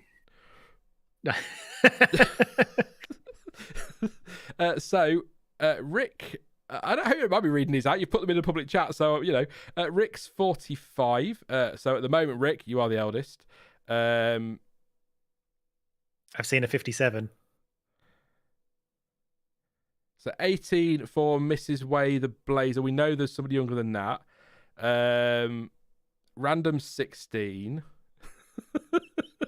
Anyone tuning in now is going, what the hell? Annette's 59, but doesn't look a day over 21. There you go, Annette. I've heard that. Sad is only 11 months. Which, can I just say, by the way, wow. That's a genius right there. Yeah, I think... Pat's 59. Right, Sobi says they're 69. It's always sus, isn't it? I'll believe. Whenever you see that number, even if it's genuine, you're like, oh yeah, I've heard. 15, I think, yeah, 15 seems to be the youngest that I've seen. Unless you genuinely are 11 months old, in which case, wow. Jonty's 92. Oh no, sorry, that says 43. Sorry, I'm not regularly reading. No, Amira was 15 next week. And yeah, so Rick's saying average is about 30-ish. That'd be about right. So still younger than we are, Stuart, which is... Honestly, don't even start. You've been through a milestone recently, haven't you? I have. Unbelievable. 18. Oh, God. Yeah. Who knew? Finally, I can drink. Thank you very much as my stream refreshes. There we go. To Ayinka for your super chat. Says, I like that you're making changes to the streams. Will be fun while you're enjoying yourself. Hope the season is competitive. It's been a great first day. Thank you very much, Ayinka, for your continued support on the channel. And I think you've hit the nail on the head there with content. And I think we need to remember it sometimes. As long as you're having fun, as long as I'm having fun, you guys will be having fun. So that's kind of the point, isn't it? If I enjoy it, you should as well. So that's what I should be doing. What did you ask, Stuart? Oh, I thought Verstappen had gone fastest, but I misunderstood something. I think he's the same, right? 31.662, yes. In fact, on that note, I'm going to run through the times if you need a drink or a quick moment, Stuart. I do. I'm going to do a quick refresh while you do that. Okie dokie. So, Max Verstappen remains fastest, 1:31.662. That's 115 laps so far for him. That fastest time was definitely set on the C3, which is the medium this week and the soft next week. 32.484 for Norris, 43 laps for him. He's in this afternoon for Piastri. Carlos Sainz is in for Leclerc, 1:32.584, 47 laps. They're both on track at the moment. Ricciardo, 32.946, 27 laps. He's replaced Tsunoda. Stroll has taken Alonso's place, 1:33.074, 26 laps, 64 laps for Charles Leclerc, who was in this morning, 1:33.247. Alonso also in this morning, 1:33.385, laps. Piastri, 1:33.658, 57 laps. He's sitting the afternoon out.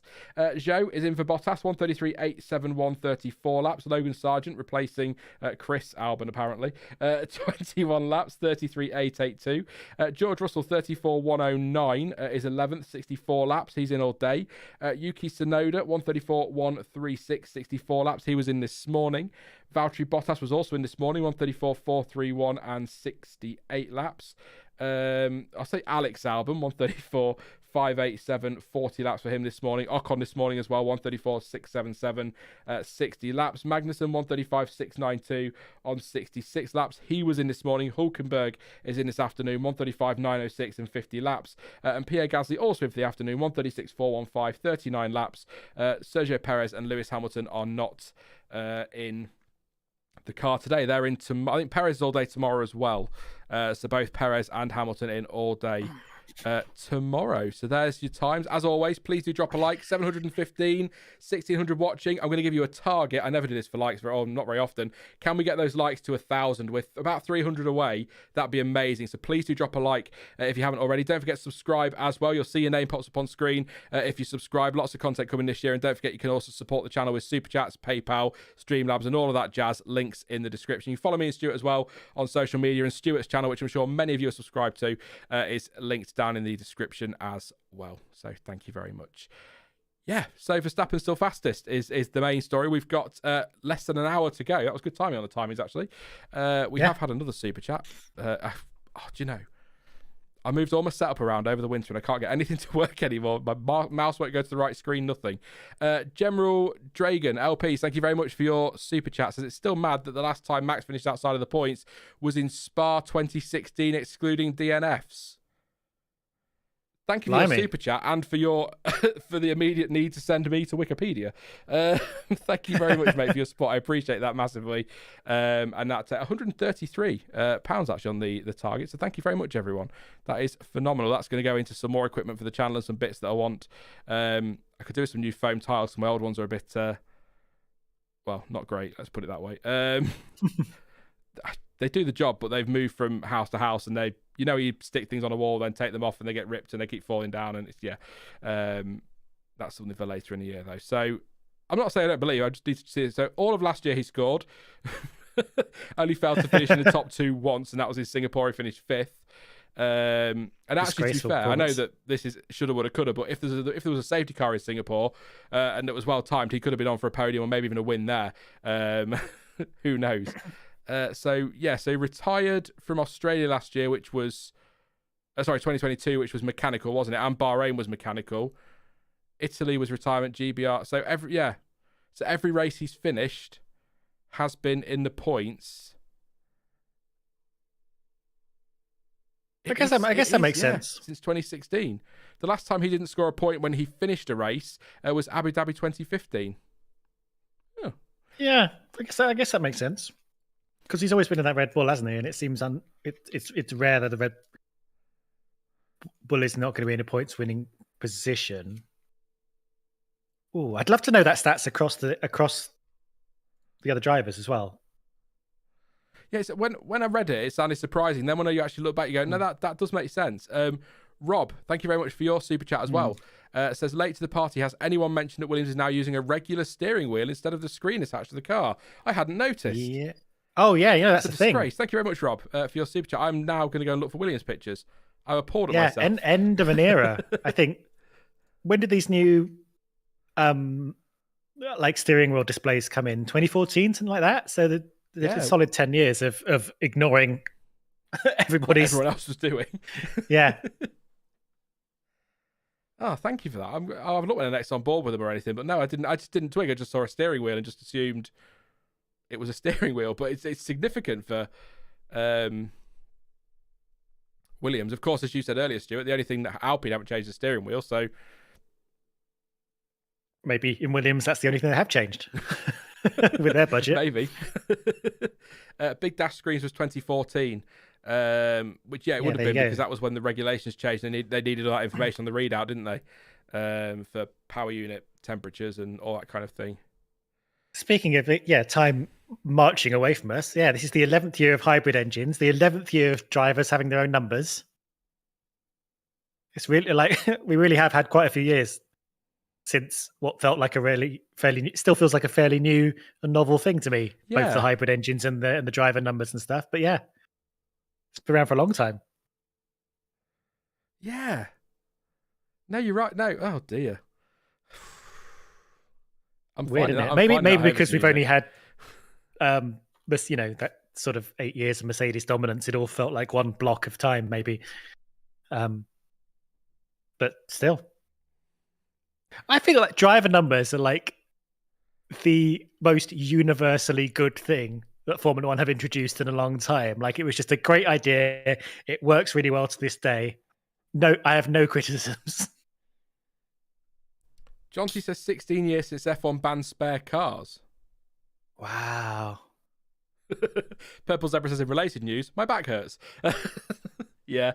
I'll tell you what, when I came back, when you were reading out the driver's numbers and I came and sat in the chair, I sat down in a funny way and it really shot some pain up my spine. And I just, considering we just talked about how old we were, it was like, this is really embarrassing. When I got up earlier to go for a quick yellow flag whilst you were covering, I just went, as I stood up, I was like, oh no. There's a net now going, shut up, you young spring chickens. Thank you, Warren M, for your super chat. It's also good to see Williams bought a car this year. Do you know, it feels like the perfect time to go back to the question you asked me 2 hours ago, Stuart. Do I ever see Williams make it back to the front? Thank you very much, Warren. Good callback. Appreciate your continued support, actually, Warren, as well. Thank you very much. It's good to see you in comments and in chat as well. And that'll go towards the stuff for the channel. Thank you very much, mate.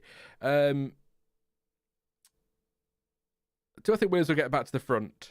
I think they are the best place they have been for a very long time.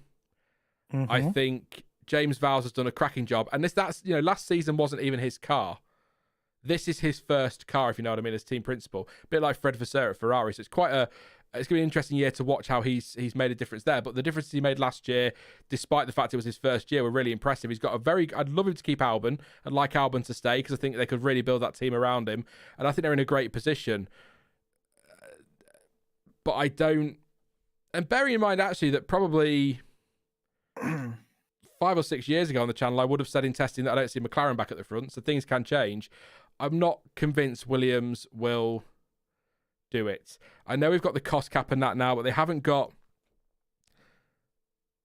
got the budget of the big teams to get in the big drivers they'd want or they'd need, and the engineers and things like that. I'm not, they're a customer team as well, aren't they? I know they've moved a little bit away from that with some of their parts, but they are still a customer team. I'm not convinced they will, but I think of all the teams on the grid, I think they're the ones I'd like to see back at the front the most. Because they've been through some turbulent years. Some of it of their own making, of course. Some of their decisions were poor at times, but I'd be surprised. But I would love to see them there. But I do think they're in great shape, and I think James Vowles, given that I don't think he's ever been team principal before anywhere, has he? He was what was he? Was he technical director or sporting director at? Was he? I can't remember now. He was right near the top, Mercedes. wasn't he? Yeah, but he's never actually. He was on the top brass, as they call it. He's not been a team principal before, so to go and pick up those reins at Williams, I think he's done a fantastic job, and I'm really impressed by him. And I think that, or I hope that this season they continue to set a step, because I'd love to see them get back to the top. But I don't think there's a lack of ambition at Williams. No, but I do. Some of their driver choices are interesting. You're not going to get back, and I mean this with all due respect, but you are not going to get back to the front with a Logan Sargent. But that's the point I was making about them not having the budget. They're also not going to lure a Lewis Hamilton from Mercedes, are they? Because they're too far away. So I suppose they're in a bit of a caught between a rock and a hard place, I suppose, in some ways, aren't they? But they are. I'd love to see them up there, but I'm not convinced. But I also said that I didn't think McLaren would ever get back to the front, and they weren't far away from winning races last year, as close as anyone got to winning races last year, other than Verstappen. Well, Williams are a really interesting case to me, because I look at the teams that exist now, and you've got obviously Ferrari, McLaren. I mean, Red Bull I guess they're 20 years old now, but like reasonably new in a way. But Ferrari and McLaren have had their really, they, like Williams, had some very strong parts of their history. They've won a lot of championships. Williams have won 9 championships, I want to say, in terms of team championships. They were the creme de la creme for quite a while, up until the early 2000s, where they sort of started to go off the boil when BMW left them, really.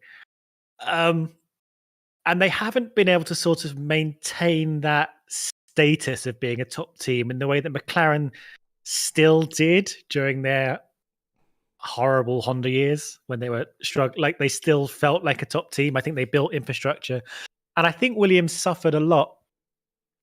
I mean, also I'll say, like, Williams, they had that great 2014, 2015 when the hybrid rules came in. They had that great power unit from Mercedes and stuff, and they were, second, third best team, I think, in that first year. Even got pole position. And you thought that's a great place to build from, again, to kind of rebuild that Williams team, but they didn't have the structure behind them or the thinking to be able to do that. And I think they suffered a lot. As much as I love the Williams family, I think they suffered from some very old school thinking about how F teams need to be run. And I think there's a possibility now that they're being run differently, that they can build that team up in the way that Aston Martin are making moves to build that team up. They're like really investing in this. We need to be a big, important team if we're going to climb the ranks, lure people in, be a serious competitor. And I think Williams need to get to that point. But you're right. I mean, a lot of things you need to require to pump money in up front and not see results for many years. And I think that's where Williams don't act like a big team, do they? McLaren still acted like a big team when they were coming 8th in the championship, because they built themselves a massive complex. They still had the people on board, and they still were a bit of a learn. And Ferrari have suffered as well plenty of times. But yeah, you know what I mean? I think they act like they're a small team, and I think they need to act like they're a big team if they want to have big things happen. Yeah. They're like you say, that McLaren were able to still act as that big team, weren't they? Yeah, no, I see where you're coming from. Yeah, absolutely. I'm just trying to think. In the same way that, as we were talking earlier, like, I know, Mercedes are not suffering the way McLaren did, but like that vacant Mercedes seat is people are going to be fighting over that seat, even though Mercedes are not necessarily what they once were right now. They're still a bit of a question mark over them, but you think Mercedes, that's a great seat to be in. Yeah, and I think sort of looking at the attitudes as well, Mercedes, we said it earlier, second place in the championship is not a bad finish, especially against someone like Red Bull who was so dominant, but they saw that as a failure because their aim is to win. Yeah. Williams would love second in the championship. So I guess is that I get where you're coming from on that one, which is and actually, Red Raven says in chat, never is a strong word. All it needs is one manufacturer getting interested in a partnership that is not named BMW. It's why I still think they should have gone all out for the Honda deal. when they left McLaren, because I think Williams Honda as a complete works deal, like your McLaren Mercedes back in the day, when they were very much the works deal before Mercedes came back as a team. I think that would have been perfect for Williams to really, Honda weren't in a great place at that time because of the problems with McLaren or at McLaren. Williams needed something. I think those two coming together just seemed to work, and they didn't go for it, especially after because Sauber were chasing the Honda deal, weren't they? And that fell apart. So it would have been nice to have seen Williams pick that up. Obviously, as it turns out, it worked out quite nicely for Honda and Red Bull, but I think that would have been good for Williams, but it's I think something like that would really help, but I don't think. But now, of course, like Aston Martin have come in. They're building this massive facility, and they can go to Honda and say, "Look, we're ready to be a works team. We're a serious deal." Whereas I think Williams rocking up to a big engine manufacturer and saying we're ready to be a works team it doesn't look quite as convincing, does it? No. But there's still plenty of engine manufacturers out there they could lure if they wanted to. In theory. I mean, they must be furious that Sauber managed to get Audi and Aston managed to get Honda, and they're still. I mean, I think they've got a very successful partnership with Mercedes, but it's that thing, isn't it? Well, no, because McLaren could beat Mercedes if they've got a car right this year. So it's the whole. It's an argument that used to be made quite a lot. Is that you can't? I think Ron Dennis used to say you can't win world championships if you're the customer of another manufacturer in a sport. So a Ferrari customer, in his eyes, would never win a championship over Ferrari, or a Mercedes customer wouldn't ever win a championship over Mercedes. But McLaren were fantastic back end of last year, middle of last year, back end of last year. So in theory, they could beat Mercedes. But it's fascinating. I mean, I love Williams as a team, but I'm just not. I mean, like Red Raven basically says, never say never. Of course, anything can happen. But today, I don't see it. But it's what I'd want to see. Rick did say, by the way, he'd pay some good money for me and you to call an NFL game one day. I don't even know what that means. To call it? Is that like commentate on it, I assume? My knowledge of NFL is that I know what it stands for.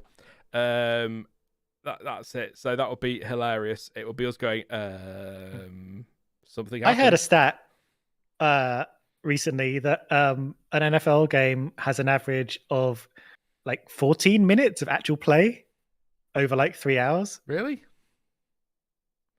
Yeah, because I think it's all it's right. Here we go.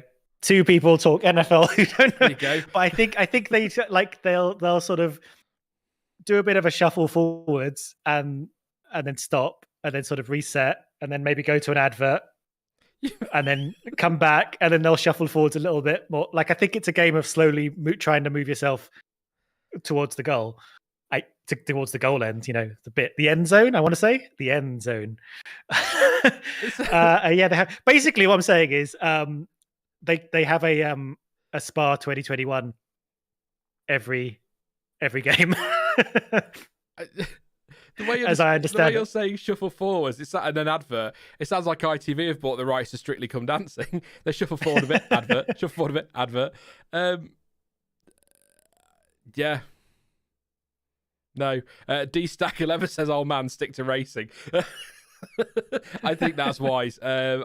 Football and F1 and a bit of NBA, bit of basketball. I could probably cover. That's it. Sort of IndyCar, F2, but that's about it for me. I don't know anything about NFL except for that it's the National Football League. That sounds about right. Sounded really confident, didn't I? We're on board with Carlos Sainz, or we are if you're watching. What I quite like is as far as I understand it, the NHL, which is the National Hockey League, has 2 nations in it. So yes, it should the be Baseball the World International Series has Hockey nation in it. That's so confusing. It's such a weird continent over there. We're not on board with it anymore. I was just going to talk about on board with Carlos Sainz, but there wasn't actually much to say other than he came around the final corner and they are working on Danny Rick's RB. Oh, I like herb. Yeah. Herb. Herb. Let's look at herb. On the front suspension, left front as we're looking at his right front. I'm not sure what they're doing, but they're having a play around. Maybe set up, perhaps. I don't know. I'll let you have a look when that comes around, Stuart. And we're looking at the bright green and black steak kick peppercorn sauce Sauber. With is it Bottas at the wheel? No, it's Joe, isn't it? Joe today with his lovely race helmet. By the way, his lid for this year is impressive. I really like it. One of the best. Oh, I don't know if I've seen it. Joe's. Yeah, it's really nice. I'll have a look. I'll look that up. It's definitely good. I was looking up the names of the actual teams, and the actual name of the constructor name of the green car is Kick Sauber. And Steak's just in like the full sponsored like thing. So I don't. So I guess it is Kick Sauber and not Steak, even though they call themselves Steak F1. It's we need to take them all back to the drawing board because they're actually failing on a kind of marketing level. Like we don't know what they're called. It's like they have not conveyed the name of their own team very well. Joe Helmet. Oh, steady. That's a dangerous Google. Yeah, no, it's some of the names are interesting, but they are just names, aren't they? I suppose. But I think I just saw Dave the Fish say 11 herbs and spices. There you go, herbs. No, it's a weird one. So I quite like the fact they registered their name on the entry list and then spent a week going, oh, we're revealing our name next week. Lots at stake. Wink, wink. And it's like, oh, I wonder what it could be. Goodness me. Oh, dear. Have you seen it?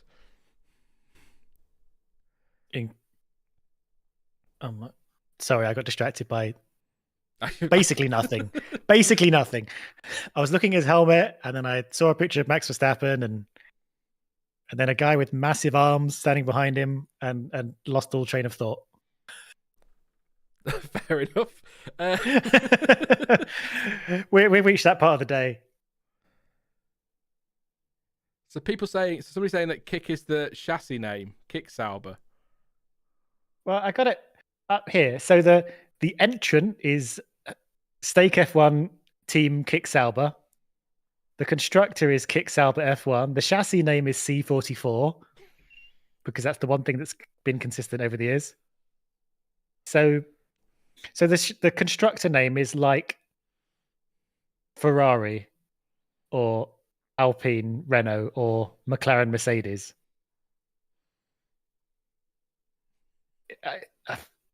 It's a mess. Is that Johnsy says? Fun fact. I'm sorry, we'll get back to F1 in a minute. The official KFC Twitter account only follows 6 random guys named Herb and all 5 Spice Girls. That's so good. Brilliant. That's really good. Oh dear.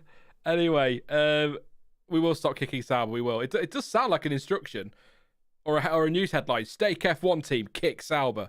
And all that time, Joe's done a whole lap. And you still haven't seen his helmet.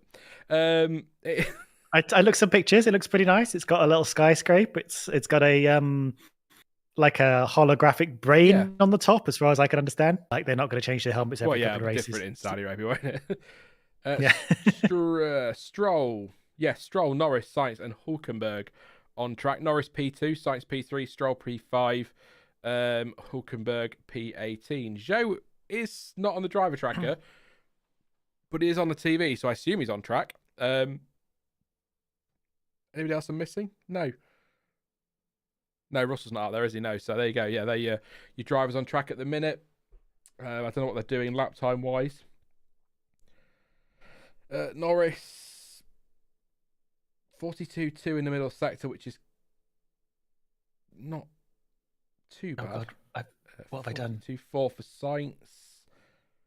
Steady laps is what it looks like at the moment. But this is testing to a T, isn't it? What have we got left on the stream? 37 minutes. I'll go through the times again in a few. Get your questions in, your super chats in, all of that business, and we'll answer as many as possible. We are still quite a way off that 1,000 target. Like I put to you all. Demanded. I demanded. Quite a way off, 204. So let's see if we can do that before the end of the stream. That'd be absolutely fantastic. And thank you for your support today. So any questions, anything at all, we'll answer it. Ideally F1 related. That isn't making me fancy a KFC. That would be fantastic. They're right at the bottom of the timesheets, but Haas is still quietly putting in the fastest number of laps today, just ahead of. Verstappen's done 124. And Haas between them have done 129 based on the live timing I can see. I know your one is updating more manually, but.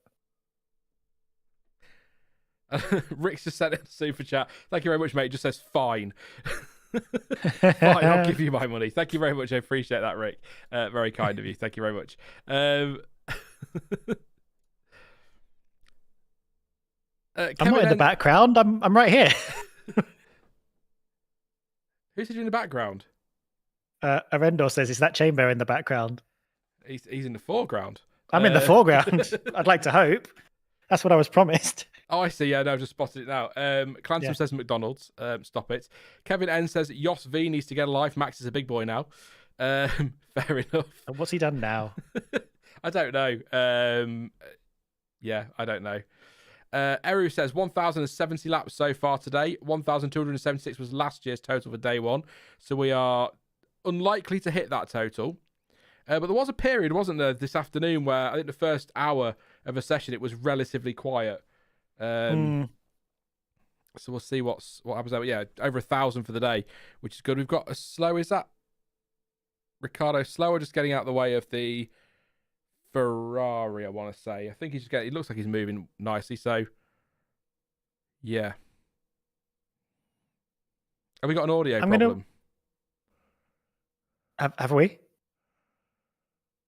Can you hear me? A couple of people just saying that we're cutting out on the stream. Oh, interesting. All right. Well, we'll keep talking and see if that changes. Let us know. Or you can fiddle with all your buttons behind them. Just check. Everything's fine there. No dropped.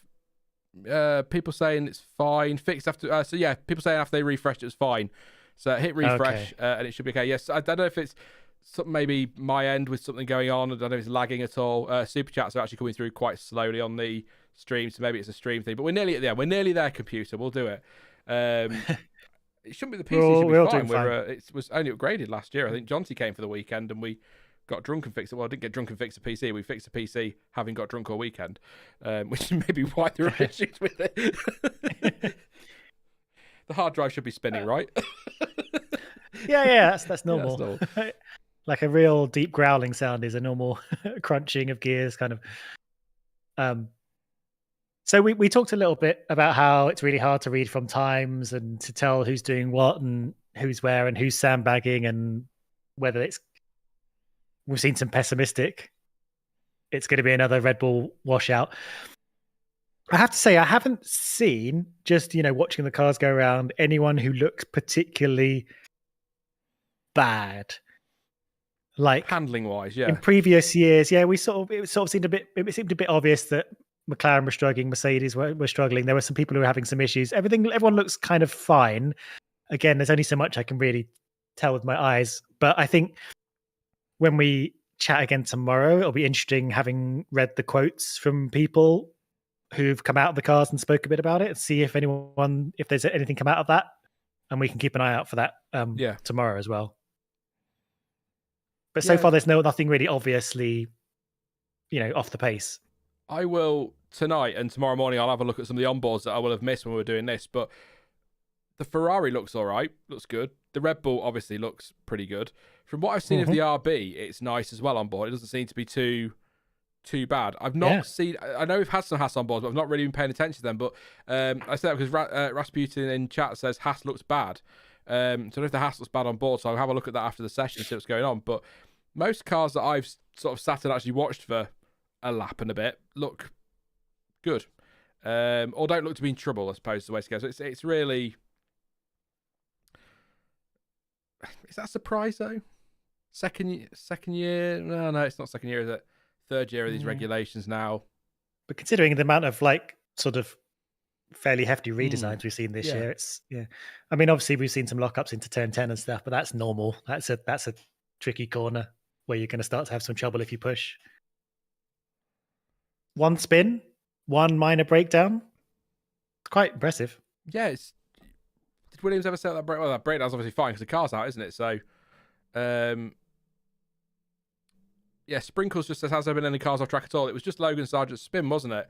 And a couple of wide moments, but nothing dramatic apart from that. So, I think it is just that one. So, Verstappen was struggling in the morning when he had the hard tires on before he dialed the car in. He was all over the place, but clearly that's in the past. He's fine now. He is only 8/10 clear of Lando. Put some Flovers on the Aston Martin. It's Stroll in that car.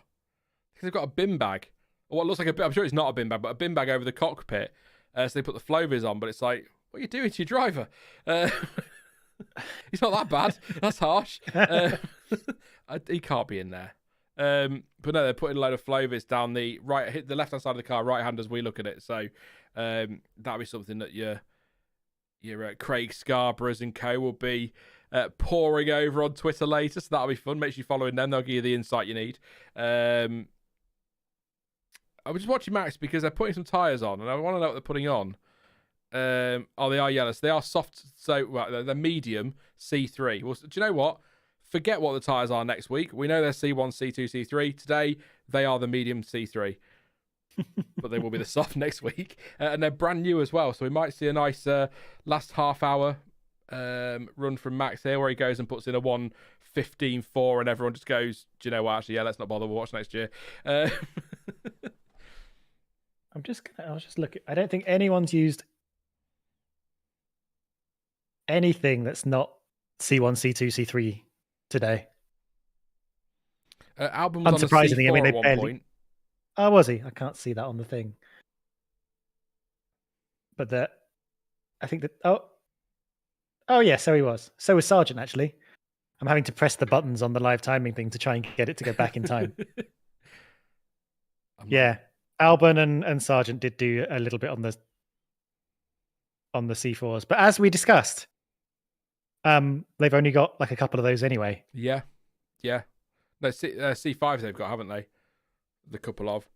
Was it 35 sets overall, 30 they can use? That's right, yeah. So I'm bringing it up. Well, yeah, Williams have 2 C5s and 4 C-Reds. C-Reds? C4s. C-Reds. Aaron Dawes says, anyone else very excited for F2 this year? Yes. I think Behrman Antonelli is going to be fun. Because I feel like, and I'll throw a prediction out now, I feel like Ollie Behrman is as good as in the Haas next year. Because hasn't he got 5 or 6 FP1 sessions with them this season? And that's not generally something you do unless you intend to put that driver in your car.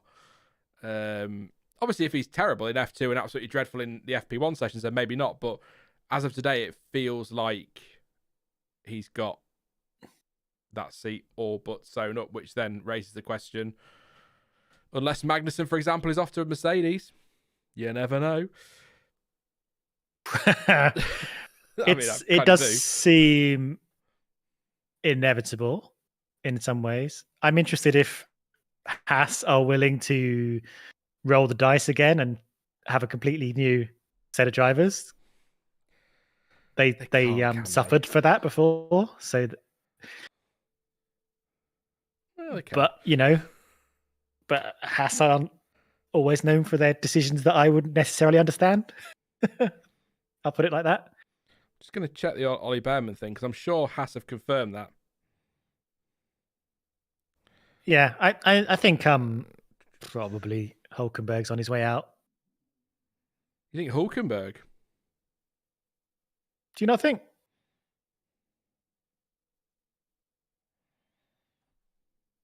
It's more vibes, I'm saying. I'm not basing that on anything.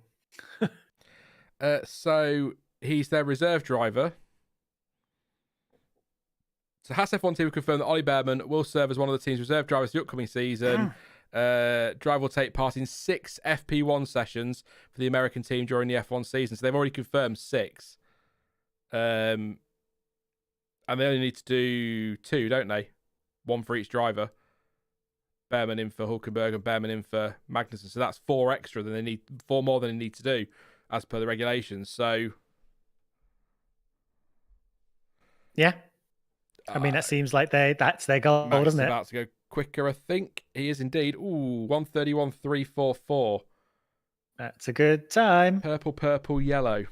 Were his stats as I punch the microphone again. Why not? It's a laugh, innit?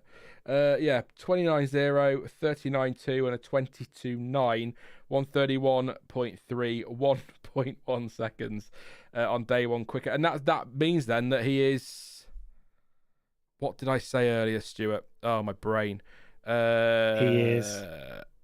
So day 2 of testing last year on the C5 tyre, so 2 compounds softer, was a 1:31.6. He's 0.3 quicker than that on a tyre that's 2 steps harder. So again, one thing is for sure, we are quicker this year than we were last year. What that means for the season... Sab Mariners fan, who's not from Grimsby. Hello, mate. I'm going to carry that on this year, just so I'm for James Rich. Thank you very much for your super chat. It says, wake up, check testing, Max P1, going to go back to bed. Thank you very much, mate, and hope to see more of you over the course of this year. So James Rich, for some reason, I always use his full name, so that's just kind of stuck. And Sab Mariners fan, I thought he was from Grimsby because I think Grimsby Town Football Club are called the Mariners, so I assumed he's from Grimsby, and he's not. That's the first thing you think of, isn't it? Yeah, Mariners, Grimsby, of course. So he's just Sad Mariners fan who's not from Grimsby now for me. So all part of the community. Good fun. But yeah, that as much as we don't like to read too much into these things, that Verstappen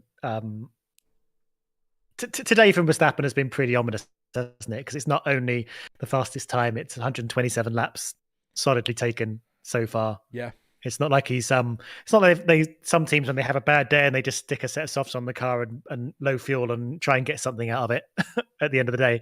That's a pretty solid day. I got a question for you. I don't know if you got the answer, but it's something I've been wondering about, and I don't know if they've really addressed it. We said earlier we got exactly the same tire compounds this season. Pirelli have made no updates, introduced no new. It's exactly the same 5 tires. Now they've allowed some slots to be put in the nose of the sort of in the cockpit of the car to allow air to come in, but otherwise we're going to go to Qatar with the same tires that we had last year. So my question is, I feel like I don't know how they address the issue they had last time. So my question where the tires didn't. I'm like, what? But I'm wondering what you think about that. I've heard nothing that's like, we've solved this problem, because they can't go harder because I think they're on the hardest. Compounds anyway. Actually, C1 is the hardest. C1 compound is actually softer than it was 2 years ago because it was the new compound brought in last year. Yeah, they did. Yeah, I mean, they got rid of the C0, so they couldn't use that. So I'm just curious. I'm like, are we going to force them onto that 18 lap cap again? What are we going to do? Or are we just going to hope for the best? Lance Stroll, sorry, just locking up. I'll come to that in a sec. Just locking up at turn 10. Went kind of stopped as he locked up as well. Went straight on and recovered, no problem. Annette is off to bed. It's 2:30 a.m. in Australia. So good night, Annette, and hopefully see you tomorrow. Thank you for your company. A pleasure as always. Get some rest, and hopefully we'll see you tomorrow. Night. The Qatar. I suppose the thing we're not going to have had the track changes mid-session, which will have helped, because that was daft last year. But if ever there was a time for the C0 to be deployed, it was Qatar. Really, wasn't it? Yeah. But as far as I can't think that they'll have to have addressed the issues, won't they? Surely. But what can the circuit do? They've got bikes that race there, haven't they? So they can't do an awful lot. Other than the teams, I don't know, being learning from last year and coming with some different setup or something. It's weird, isn't it? I just thought it's an odd. They've sort of come with nothing to really address other than them maybe saying it's not such a big deal. It's fine. Drive shaft issue for Williams, so they're not running anymore today. Okay, fair enough. I was interested to see that Aston Martin covered in Flowbiz paint because they've put green Flowbiz paint on a green car, so you can sort of good luck to them reading that later. I guess it shows up in UV, doesn't it? So I don't know about Qatar. I'll have to have a think about that and maybe come back to you on that tomorrow because I'm not sure. I can't remember what the issues were. Was it? It was the tyres wouldn't last because they were being too stressed because it's a high-speed biking track and not a. And because they had to, because they were essentially doing a series of fixed length sprints, they were basically running at full pelt the whole time, which meant they were exhausted and so on and so forth. So I don't know. I feel like they wouldn't want to rock up again and say you can only do 18 laps on any set of tires because we didn't think of anything. That just seems weird. Because my read of that whole situation was it wasn't the heat and the humidity in Qatar was bad, but I think the issue was more the flat out nature of the race, wasn't it? There wasn't the drivers were all, as much as it was a massive contributing factor because they were flat out for those stupid stint lengths. But it's difficult to. I'm not sure. Obviously, the tyres weren't holding on, but you also they made changes to the track as well, didn't they? And the curbs weren't right. So, are they going to grind the curbs down? Are they going to make changes to the curbs? They'll have to do something because otherwise, if they're exactly the same tyres, let's assume the same conditions, the temperatures and things like that, then surely based on last year, they would have to do the mandated stint lengths. But at the same time, when we get there, it would have been 12 months since last year, obviously. More than actually. And it's a cooler time of year this year, isn't it? It's December the 1st rather than October, November time. So it should be cooler anyway. Yeah, fingers crossed. But it is still a year on, so you'd think that they've addressed those concerns. So whether it could be something like I said, I'll have a look later and see if there's anything I find. But I think my assumption would be that Pirelli, with all the data they've got, will find a way.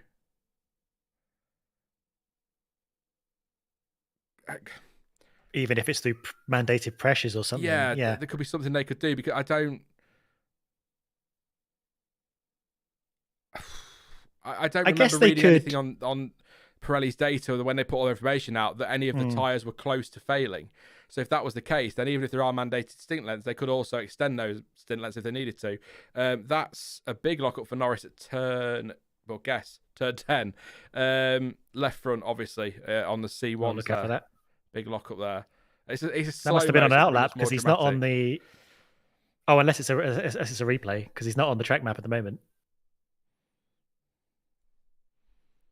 I can't see him on track. Yeah, I guess another thing they could do in Qatar, although I wouldn't like it because it seems like a real bot job of situation. They extended the curbs, didn't they? So maybe they could artificially narrow the width of the track at certain points to force slower. Cornering. I mean, do they have to have those serrated curbs for the bikes? I don't know if there's a reason they have to have those. But if they paint the corner a little narrower for when F1 turns up, maybe, I don't know. It's weird. There's carbon fibre all over the track. I think it's the end of the start-finish straight there, near the pit exit. I don't know what that is. Oh, that's weird. There's a bit flown off a car. Yeah. We've got 18 minutes left of testing day one. Verstappen is still fastest, by the way. Verstappen, by the way, is still fastest. 31.344. 131 laps now. So he's powering through those. Norris, second place, 32.4. 62 laps. 32.5 for Sainz, 59 laps. Daniel Ricciardo, 32.5. 40 laps, 41 for Stroll, 33.0. 33.0 for Gasly as well on 51 laps. 33.2 for... It's something for Aston Martin. And then I'm guessing the reason that's spread is because, it came off the back of it, then gets hit by, I'm going to guess, Nico Hülkenberg. It does indeed. Yeah, so that's why that's made that mess. When it gets to Stroll, 33.0, Gasly 33.0, Leclerc 33.2, 64 laps, Alonso 33.3, 77 laps, Piastri 57 laps, 33.6, Zhou 33.8, Sargent 33.8, 51 and 21 laps for them respectively. 109 laps for George Russell at 134.1, 134.1 as well for Tsunoda, 64 laps, 68 laps for Bottas, 34.4, 34.5 for Albon, 40 laps, 60 laps for Ocon, 34.6, Magnussen 35.6, 66 laps, 70 laps for Hulkenberg on a 135.906, Hamilton and Perez not on track today. Please do drop a like, by the way. We're at 863, 1,400 if you're still here. If we can get that over 1,000, that's your goal. That's your goal for the day. That'll be absolutely incredible. What's that? Basically 140 away from 1,000. That'll be fantastic. It's been a while since the stream's hit 1,000 likes whilst live, so that'll be good as well. You can support the stream through Super Chat, PayPal, Streamlabs, all of that good stuff. All the money, every penny goes back into the channel in some way, shape or form. So thank you very much to those who have supported the channel today with Super Chats and inevitably will for some people across the rest of the week. And don't forget to subscribe as well if you are new. First of all, welcome. But do subscribe because there's lots of content coming up this season on the channel as I readjusted my chair for the last 15 minutes and 45 seconds. There you go. Red Raven says, thumbs up or I'll eat you. Which is slightly more threatening than like, but yeah, it'd be good to get over 1,000. I think it's only ever testing streams that do that when we're live, so that'll be amazing.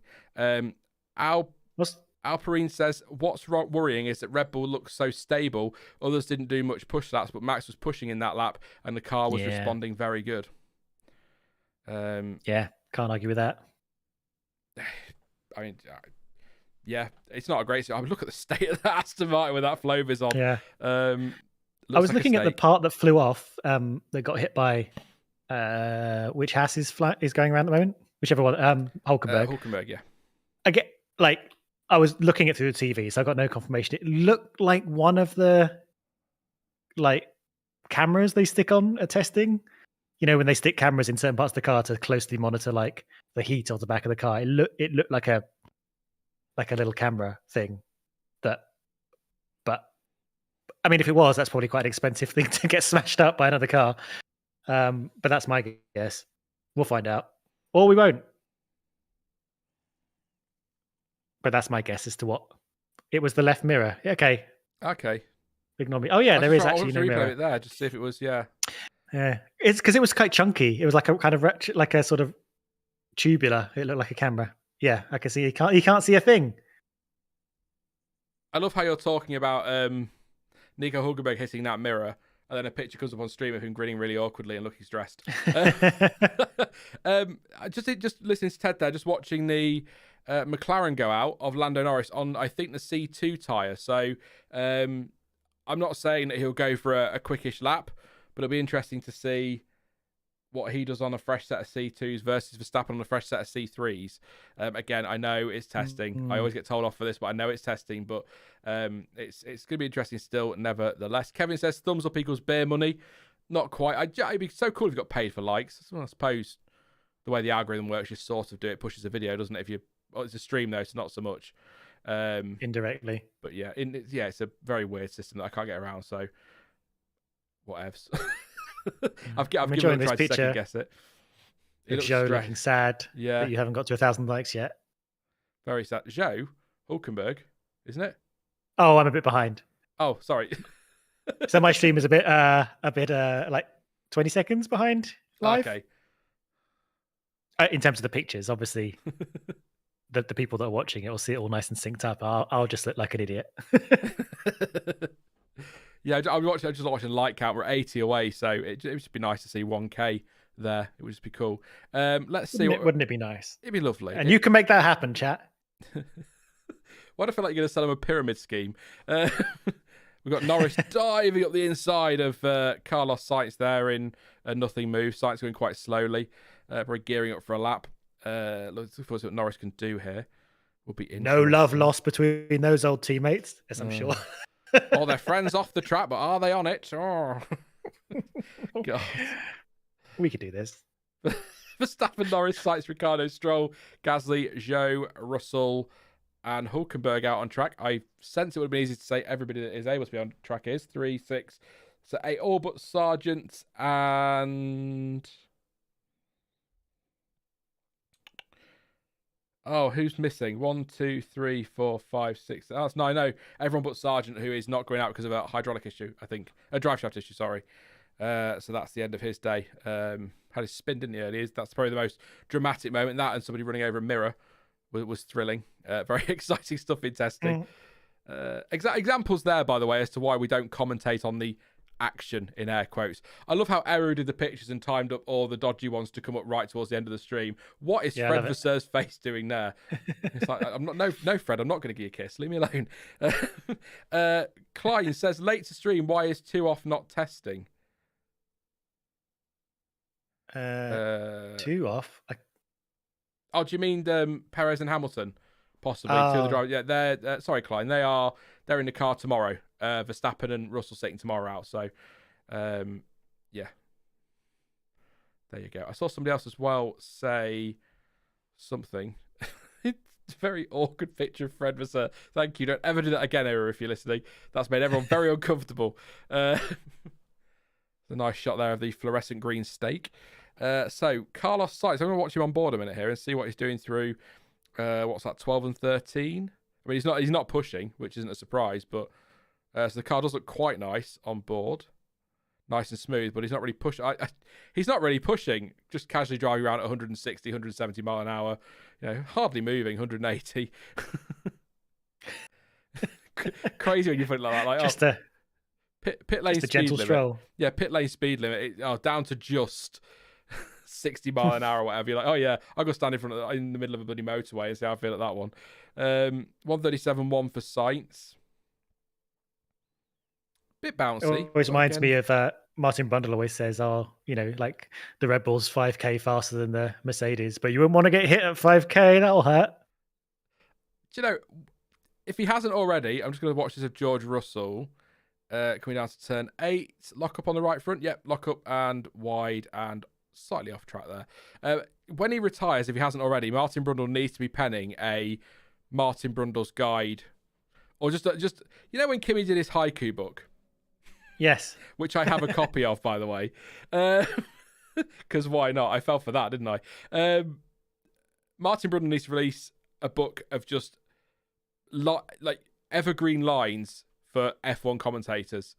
Because, a day late and $1 short. Yeah, whatever he's given Alex Brundle to read, because he basically says the same things. I feel like he has some like personal annoyance with Michael Schumacher in some very specific way, because he always used to describe him as first out of the cab, last of the bar. Rick didn't know that Kimi had a haiku book. You're here tomorrow, Rick. If you're here tomorrow, Rick, I will find the haiku book and I will read you a couple tomorrow. Because the best thing is, I think the original book was in Finnish, and I think the translation to English means that they're not haikus, which is just perfect. But it doesn't matter. We'll still read them because they are brilliant. It's brilliant. I'll try and find out for tomorrow. It might be in a garage, but we'll have a look and then I'll read some. I bought it because it was just a novelty thing, and then I went, why? Why have I bought that? I'm never going to read it. I think I used it for a Christmas stream once, which was weird. But yes, we'll definitely get that out for tomorrow if I can find it. So I think it's still everybody out on track apart from Logan Sargent. Yeah. Verstappen into turn 1. Ricciardo just coming off the straight now. Stroll round turn 12. Hulkenberg 11. Norris is on his way to 11. Sainz and Gasly coming around 9 and 10. So that'll be a couple of lockups there. And Russell just coming through turn 7 now. So I do like having the driver tracker. It's handy. It's very colourful this year. They've nailed it, I think. I think the RB and the Red Bull are a bit too close in colours for my liking, but such as it always was. Yeah.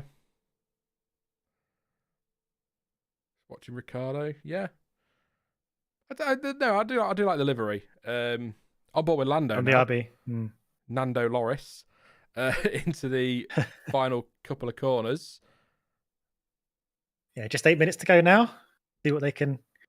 I wonder if they'll be doing any testing of the virtual safety car or anything at the end. I can't remember if that was a thing they do in testing. So sorry, Stuart, I am listening. I've just. Yeah. Let me just check something. I want to rewind my stream a minute on my TV, because I'm sure they just said something about RB there. Yeah, it's a name of one of the teams. Yeah, I got that. Remember they changed their name?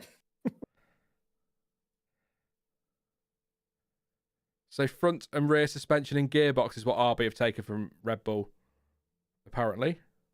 Okay. And that is within the regulations. Yeah, I mean, a lot of teams share suspension if they're using rear suspension, particularly if they're using the powertrains. I found it very interesting to learn that Williams are not using Mercedes rear suspension because they like going in the opposite direction, and that means they've had to have a whole different gearbox mount, and it's a bit of a pain in the behind for everyone involved, but that's what they want because that's what they know. Whereas Aston Martin and McLaren have taken the standard Mercedes one. Yeah, Williams got their own gearbox now, haven't they? Do they? So that I made that up. Good question. I don't know. Sometimes I feel like I'm making up everything. Well, so, the thing is, when you're trying to cover F1, you hear a lot of things, and then sometimes you twist. You twist those things into something else. I can't remember what it was not that long ago. There's something else I did that for, a driver transfer that made no sense. Mercedes gearbox, Black Gunner says, so... Yeah, I feel it had Mercedes gearbox, but they had to, it had to be made slightly differently for Williams because they've got different suspension, because they didn't want Mercedes' suspension solution. Perfectly fine. You're getting close to 1,000 now. We're 45 away. Red Raven says, mate, we're trying our best to motivate people without breaking the Geneva Conventions. Yeah. Sorry, I read things or hear things like Geneva Conventions and my mind instantly goes to many a true nerd, not because he breaks them, but just because that feels like a conversation you'd hear on his channel during a Civilization stream, a Civ 6 stream. Do you love a Civ 6 stream? That's 8 hours. You think the testing streams are long? Whoa. Try watching him play Civ 6 for 7 hours. We could do both simultaneously. I do love Civ. Do you play Civ? Yeah, I sort of go through periods where I play it quite intensely and then don't play it for a whole year. That's the best way to be fair. Completely different note. I don't know if your live timing has been like this ever since we came out from lunch, but I've just had session finished across the whole thing. Oh yeah, the session's been finished all afternoon for me. Yeah, okay, good. It's not just me then. I tried refreshing a couple of times, but no, the F1 insists the session has been finished for hours. Many a true nerd is great, Yori. You're absolutely right. Civ 6. Verstappen's out. Everyone's on the mediums, which are really the softs. So are we going to see a hot lap at the end? John says us three should definitely do some Civ 5 games on stream. that could be a laugh. As long as we can have beer. Yeah, I'm very bad. Oh, I'm very, very bad. Yeah. I'm amazing if I play on easy,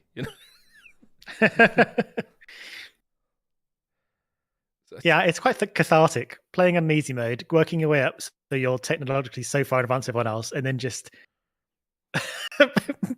being a right bunch of bastards. You've got your giant death robots by the 1500s. Yeah. Yeah, that's about right for me. Turns out I'm quite a warmonger when I play Civ. Oh, you put your city there, have you? That's mine. Yep. Where are we? So, what does the hashtag unleashed mean on the back of the steak kick Sauber? Is that just a little slogan or is it a sponsor? I assume just a slogan. It really sticks out. They really should put a sponsor there. I feel. Oh yes, the famous "Oops, I nuked Birmingham" game. Sorry, error. That was so funny. I had nukes and I was going to nuke Paris because why not? And I clicked Birmingham as I went past while I was trying to scroll past. And I was like, oh my god, I've just nuked Birmingham. I've just killed my people. Couldn't Could be worse. Yeah, we're on board with Pierre Gasly. Nobody seems to be obeying track limits at the top of turn 4, which isn't a massive surprise in testing. Lap times aren't deleted, though, so that'll have to change for next week. Makes you wonder how the drivers get their eye in. Well, they've got 3 practice sessions, haven't they? Having just done 3 days of testing, so they should be fine. 19 to go, apparently. On likes. Ooh. 2 minutes left. You've got 2 minutes to hit 19 likes. That'd be amazing. Never going to happen. Yeah. Never going to happen. Reverse psychology. You've got to think of it as like the last bit of quali. You're getting out there. You're going to hit that 1,000. Yeah, this is your flying lap. You got 1 flying lap, 17, and 1 minute and 50 to do it. I love how tense we've made this for no reason at all. Yeah, Pierre Gasly just coming through turn 14. Sorry, I was looking at the likes. They jumped up. Nothing happened on track. I was just watching them. I assume so. Hey, there it is. We got to reverse psychology works. Thank you very much, everyone. 1,000 likes on stream. That's amazing. Congrats, we'll leave you alone now. Everyone now is a bonus. Thank you very much, everyone. That's appreciated. That should help massively. We did it. I don't know if we'll do it again tomorrow, but we'll try. 141 laps at the moment for Max Verstappen. We're coming to the final minute now. Gasly pits. I was trying to work out what corner he was in, but it was turn 13. For some reason, I get confused. I think it's because I see 9 and 10 as one corner, even though they're quite clearly 2 distinct corners. They just feel like one. Well, some tracks that would be a double left-hander, wouldn't it? Yeah. Here, for some reason, it's 2 corners, or Marshall posts and things. So there's some very specific rule about what counts as a corner. I remember reading up the FIA, I think it's like Appendix M of the regulations about circuit design and stuff. Which, yeah, it's all well and good. And then I looked at, and then they built Zandvoort, or they modified Zandvoort, and the banking in Zandvoort is well outside of the regulations. So I don't really understand what the rules even mean at that point. 10 seconds, and that's the end of testing day 1. Amazingly. I'm not going to count it down, but there we go. Testing day 1 is done. There you go. Just going to see these cars over the line as they come round. Max have some Flovis on the shoulder pads, as I've decided to call them, down the side of the car there, which do look ugly, but the cooling there is just... I think Sam Collins find 5 or 6 of them cooling things around there in that area. So they've got something going on. But as with most cooling things, I imagine they're all on panels that could be pulled off and put back and removed depending on what circuit they go to. Clearly, it's not slowing them down, is it? Having all these gaping chasms.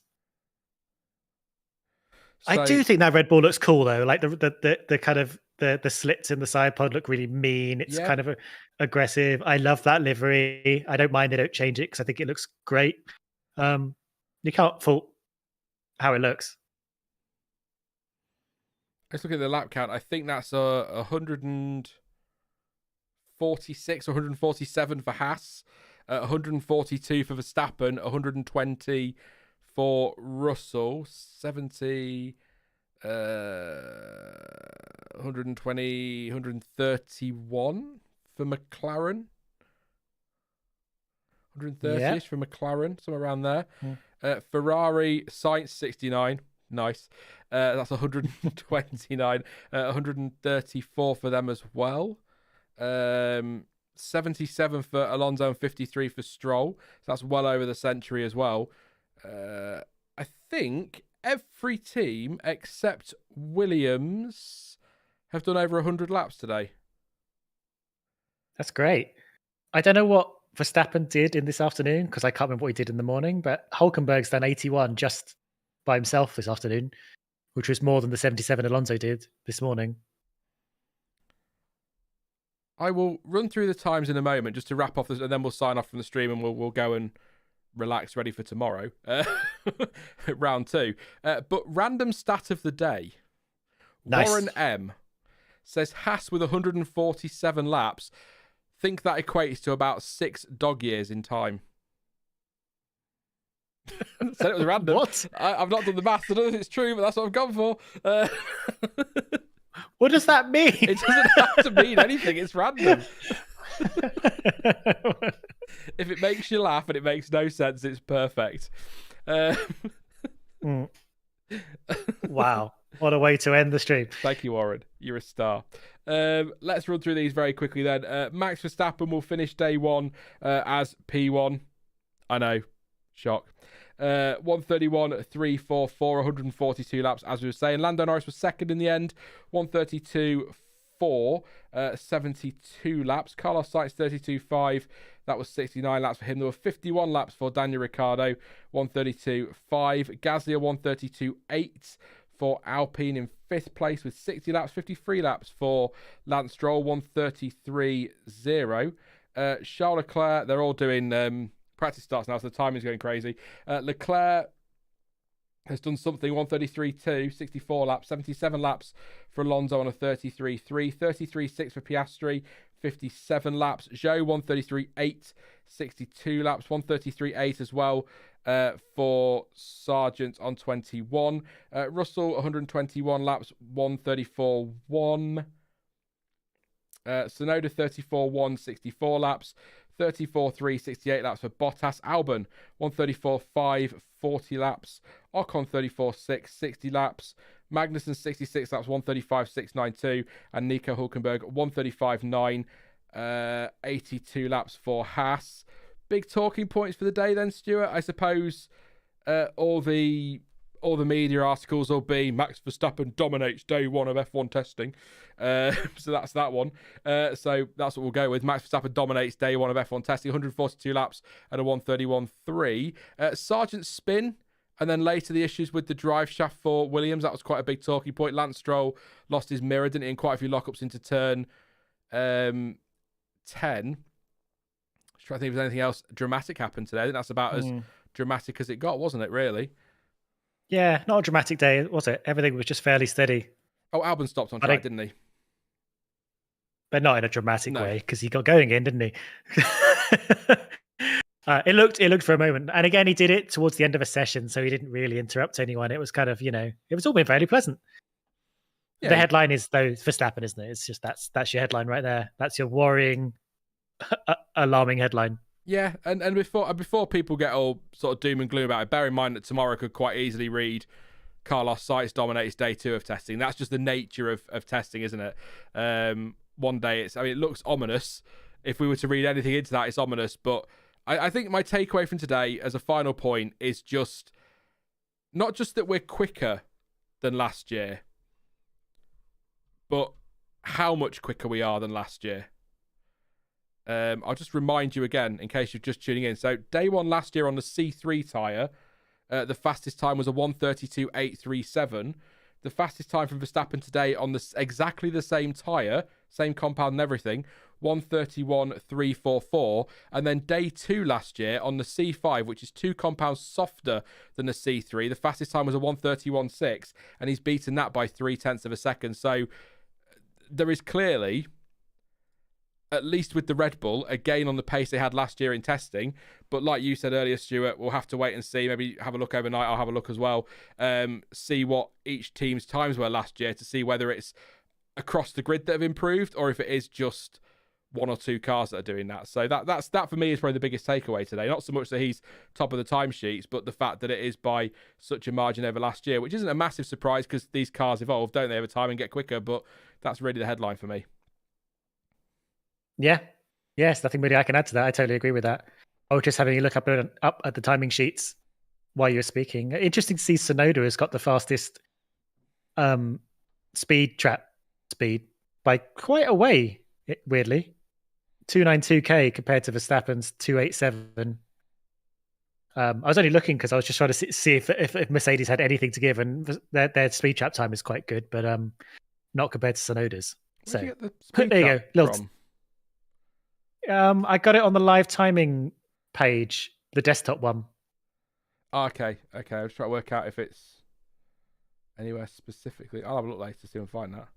Not this particularly meaningful in any way, but no, but it's info, isn't it? People like info in it. Yeah. In it. People like it. Anyway, I think we'll leave it there, Stuart, before we start random slang at each other, and all that. Yes. Yeah, thanks for joining us, everybody who came to listen to us waffle for some amount of the 5 hours we've been on. 5 hours, 13 minutes we've been, so minus a 6-minute countdown, so there we go. Not too bad. Yeah, thank you very much, Stuart. We're back tomorrow, aren't we? So we'll be able to waffle again tomorrow and Friday, so hope to see lots of people there. But looking forward to seeing how the rest of the week unfolds, and particularly looking forward to Friday afternoon. We might get some hot laps as well. Not that that's a slow lap, by the way, for Verstappen. But yes, thank you very much, Stuart, and I'm sure I'll talk to you tomorrow. I will see you then. I'm going to go to the cinema now. Oh, enjoy. What are you going to see? American Fiction. I didn't mean to be quite so aggressive in my questioning, but there we go. That's not just a generic term for cinema in general. It's a film called American Fiction. There we go. Have a good evening then, and I'll talk to you at same time tomorrow. Thank you very much. Ta-ra. Thank you to Stuart, and thank you to you guys as well for tuning in. I've just realised I forgot to update the patrons. I think everyone who has paid for the month is on there, but there's a few on there maybe who shouldn't be. But well, it's fine. They're there. I'll update before the start of the season. Thank you very much for joining us. We are live again tomorrow at 11 a.m. GMT. Just a reminder, that is the earliest I can go live this testing week due to some things I can't get out of at home on a morning. Like I say, not just my bed, but, you know, other things. So 11 till 4, which seems like about the right time, actually. I'm flagging a bit now. So yeah, I think 11 till 4 works. So 11 a.m. in the morning, GMT, till 4 p.m. With Stuart, and we'll waffle along together and we'll see how we get on. Thank you very much for the likes today. Over 1,000. That's fantastic. Thank you for tuning in as well. I think we nearly hit 2,000 of you concurrent. So really appreciate that. And thank you for your super chats and your support throughout the stream as well. Just checking I got them all. Yes, I did. But yeah. That's it. Thank you for watching. I've been Sean. This has been the F1 Word. And until tomorrow, goodbye.